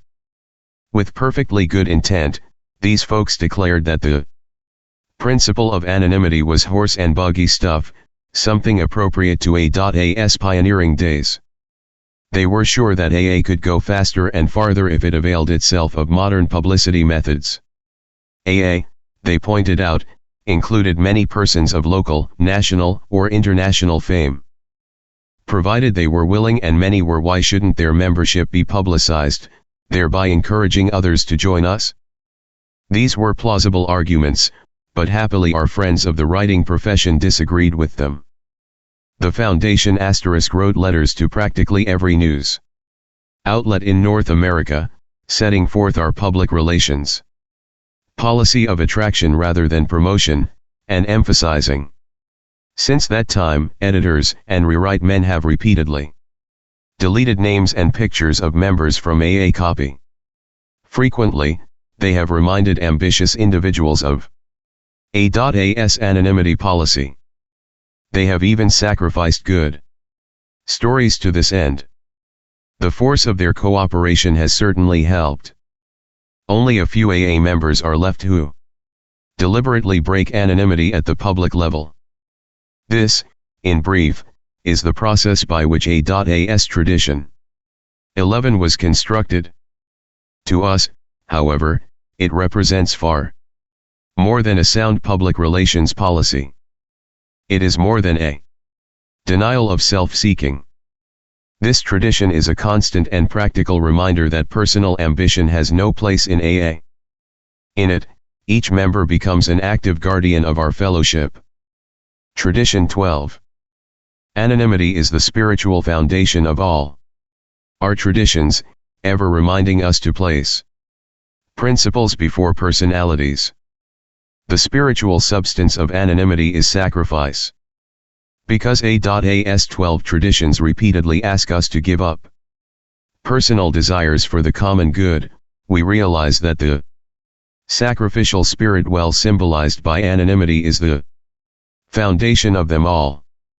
It is AA's proved willingness to make these sacrifices that gives people their high confidence in our future.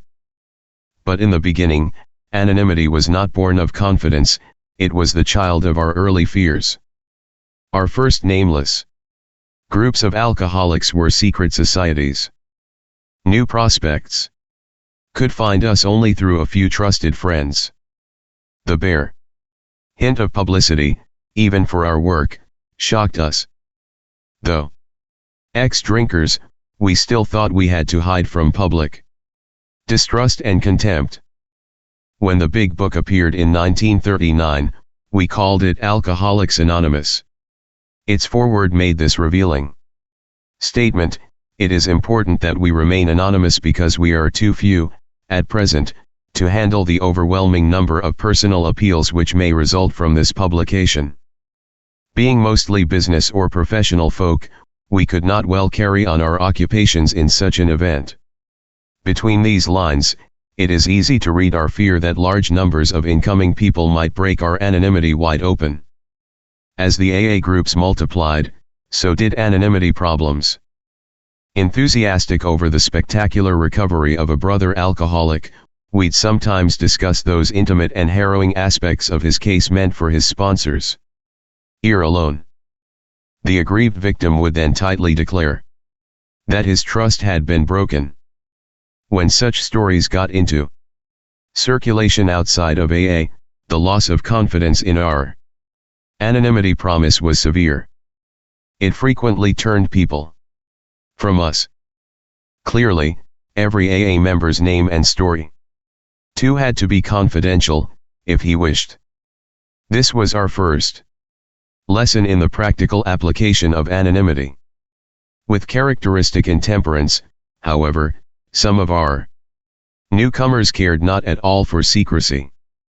They wanted to shout AA from the housetops, and did. Alcoholics barely dry rushed about bright-eyed, buttonholing anyone who would listen to their stories. Others hurried to place themselves before microphones and cameras. Sometimes, they got distressingly drunk and let their groups down with a bang. They had changed from AA members into AA show-offs. This phenomenon of contrast really set us thinking. Squarely before us was the question, how anonymous should an AA member be?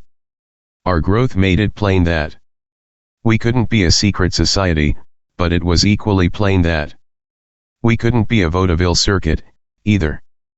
The charting of a safe path between these extremes took a long time. As a rule, the average newcomer wanted his family to know immediately what he was trying to do. He also wanted to tell others who had tried to help him, his doctor, his minister, and close friends. As he gained confidence, he felt it right to explain his new way of life to his employer and business associates. When opportunities to be helpful came along, he found he could talk easily about AA to almost anyone. These quiet disclosures helped him to lose his fear of the alcoholic stigma, and spread the news of AA's existence in his community. Many a new man and woman came to AA because of such conversations. Though not in the strict letter of anonymity, such communications were well within its spirit. But it became apparent that the word-of-mouth method was too limited. Our work, as such, needed to be publicized. The AA groups would have to reach quickly as many despairing alcoholics as they could. Consequently, many groups began to hold meetings which were open to interested friends and the public, so that the average citizen could see for himself just what AA was all about. The response to these meetings was warmly sympathetic. Soon, groups began to receive requests for AA speakers to appear before civic organizations, church groups, and medical societies. Provided anonymity was maintained on these platforms, and reporters present were cautioned against the use of names or pictures, the result was fine. Then came our first few excursions into major publicity, which were breathtaking. Cleveland's Plain Dealer articles about us ran that town's membership from a few into hundreds overnight. The news stories of Mr. Rockefeller's Dinner for Alcoholics Anonymous helped double our total membership in a year's time. Jack Alexander's famous Saturday Evening Post piece made AA a national institution. Such tributes as these brought opportunities for still more recognition. Other newspapers and magazines wanted AA stories. Film companies wanted to photograph us. Radio, and finally television, besieged us with requests for appearances. What should we do? As this tide offering top public approval swept in, we realized that it could do us incalculable good or great harm. Everything would depend upon how it was channeled. We simply couldn't afford to take the chance of letting self-appointed members present themselves as messiahs, representing AA before the whole public. The promoter instinct in us might be our undoing. If even one publicly got drunk, or was lured into using AA's name for his own purposes, the damage might be irreparable.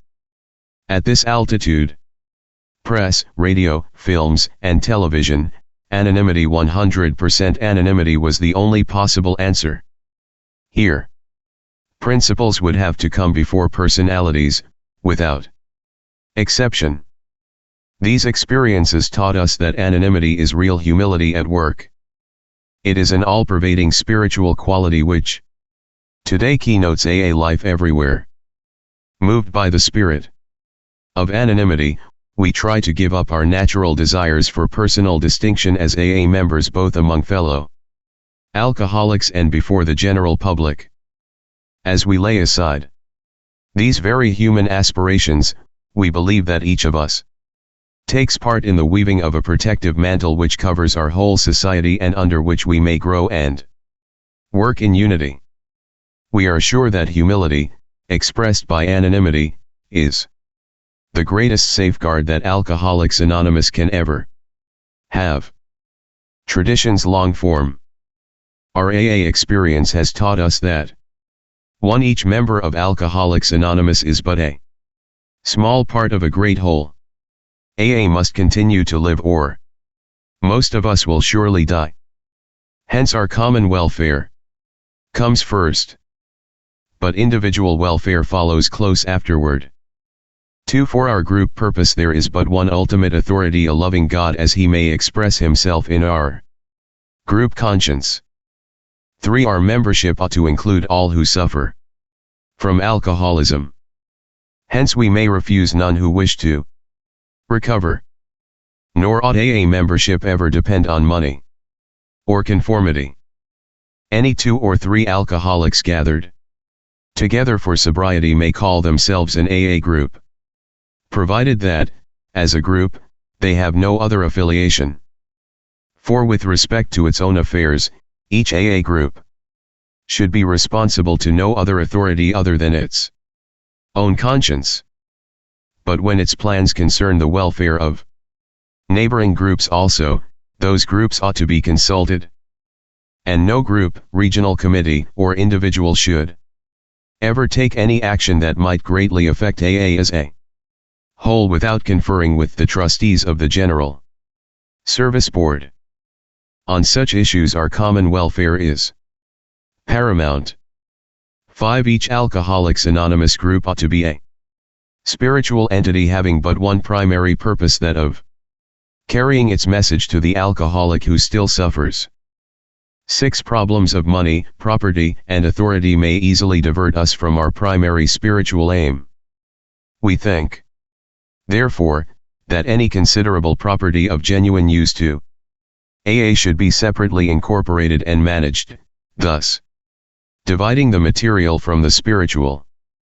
An AA group, as such, should never go into business. Secondary aids to AA, such as clubs or hospitals which require much property or administration, ought to be incorporated and so set apart that, if necessary, they can be freely discarded by the groups. Hence such facilities ought not to use the AA name.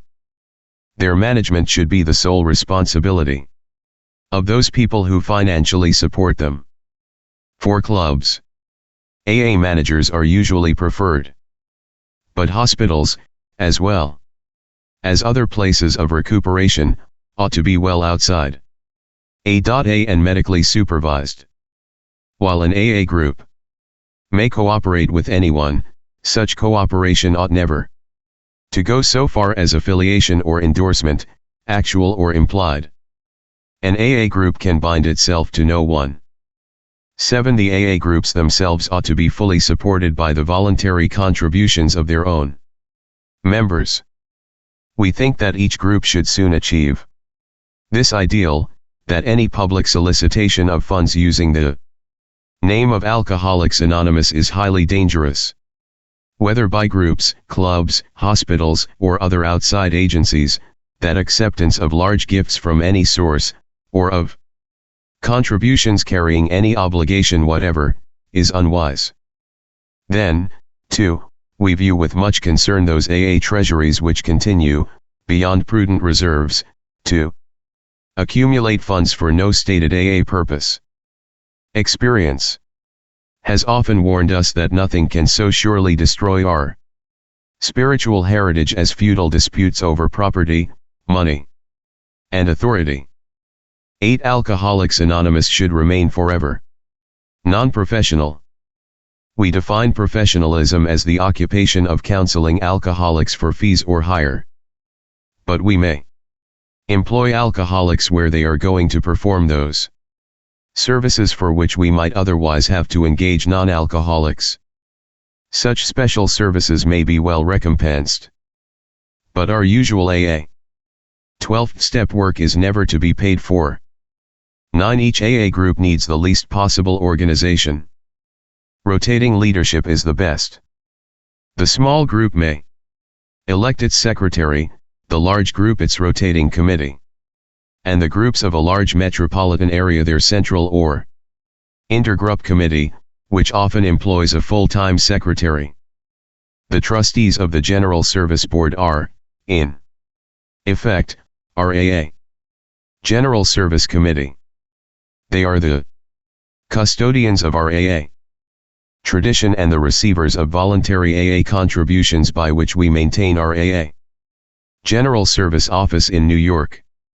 They are authorized by the groups to handle our overall public relations, and they guarantee the integrity of our principal newspaper, the AA Grapevine. All such representatives are to be guided in the spirit of service, for true leaders in AA are but trusted and experienced servants of the whole. They derive no real authority from their titles, they do not govern. Universal respect is the key to their usefulness. 10. No AA group or member should ever, in such a way as to implicate AA, express any opinion on outside controversial issues, particularly those of politics, alcohol, reform, or sectarian religion. The Alcoholics Anonymous groups oppose no one.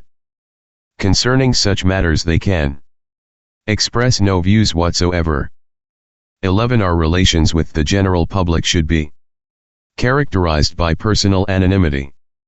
We think AA should avoid sensational advertising.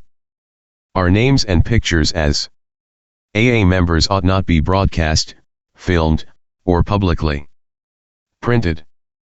Our public relations should be guided by the principle of attraction rather than promotion. There is never need to praise ourselves. We feel it better that our friends recommend us. 12. And finally, we of Alcoholics Anonymous believe that the principle of anonymity has an immense spiritual significance. It reminds us that we are to place principles before personalities, that we are to practice a genuine humility. This to the end that our great blessings may never spoil us, that we shall forever live in thankful contemplation of Him who presides over us all.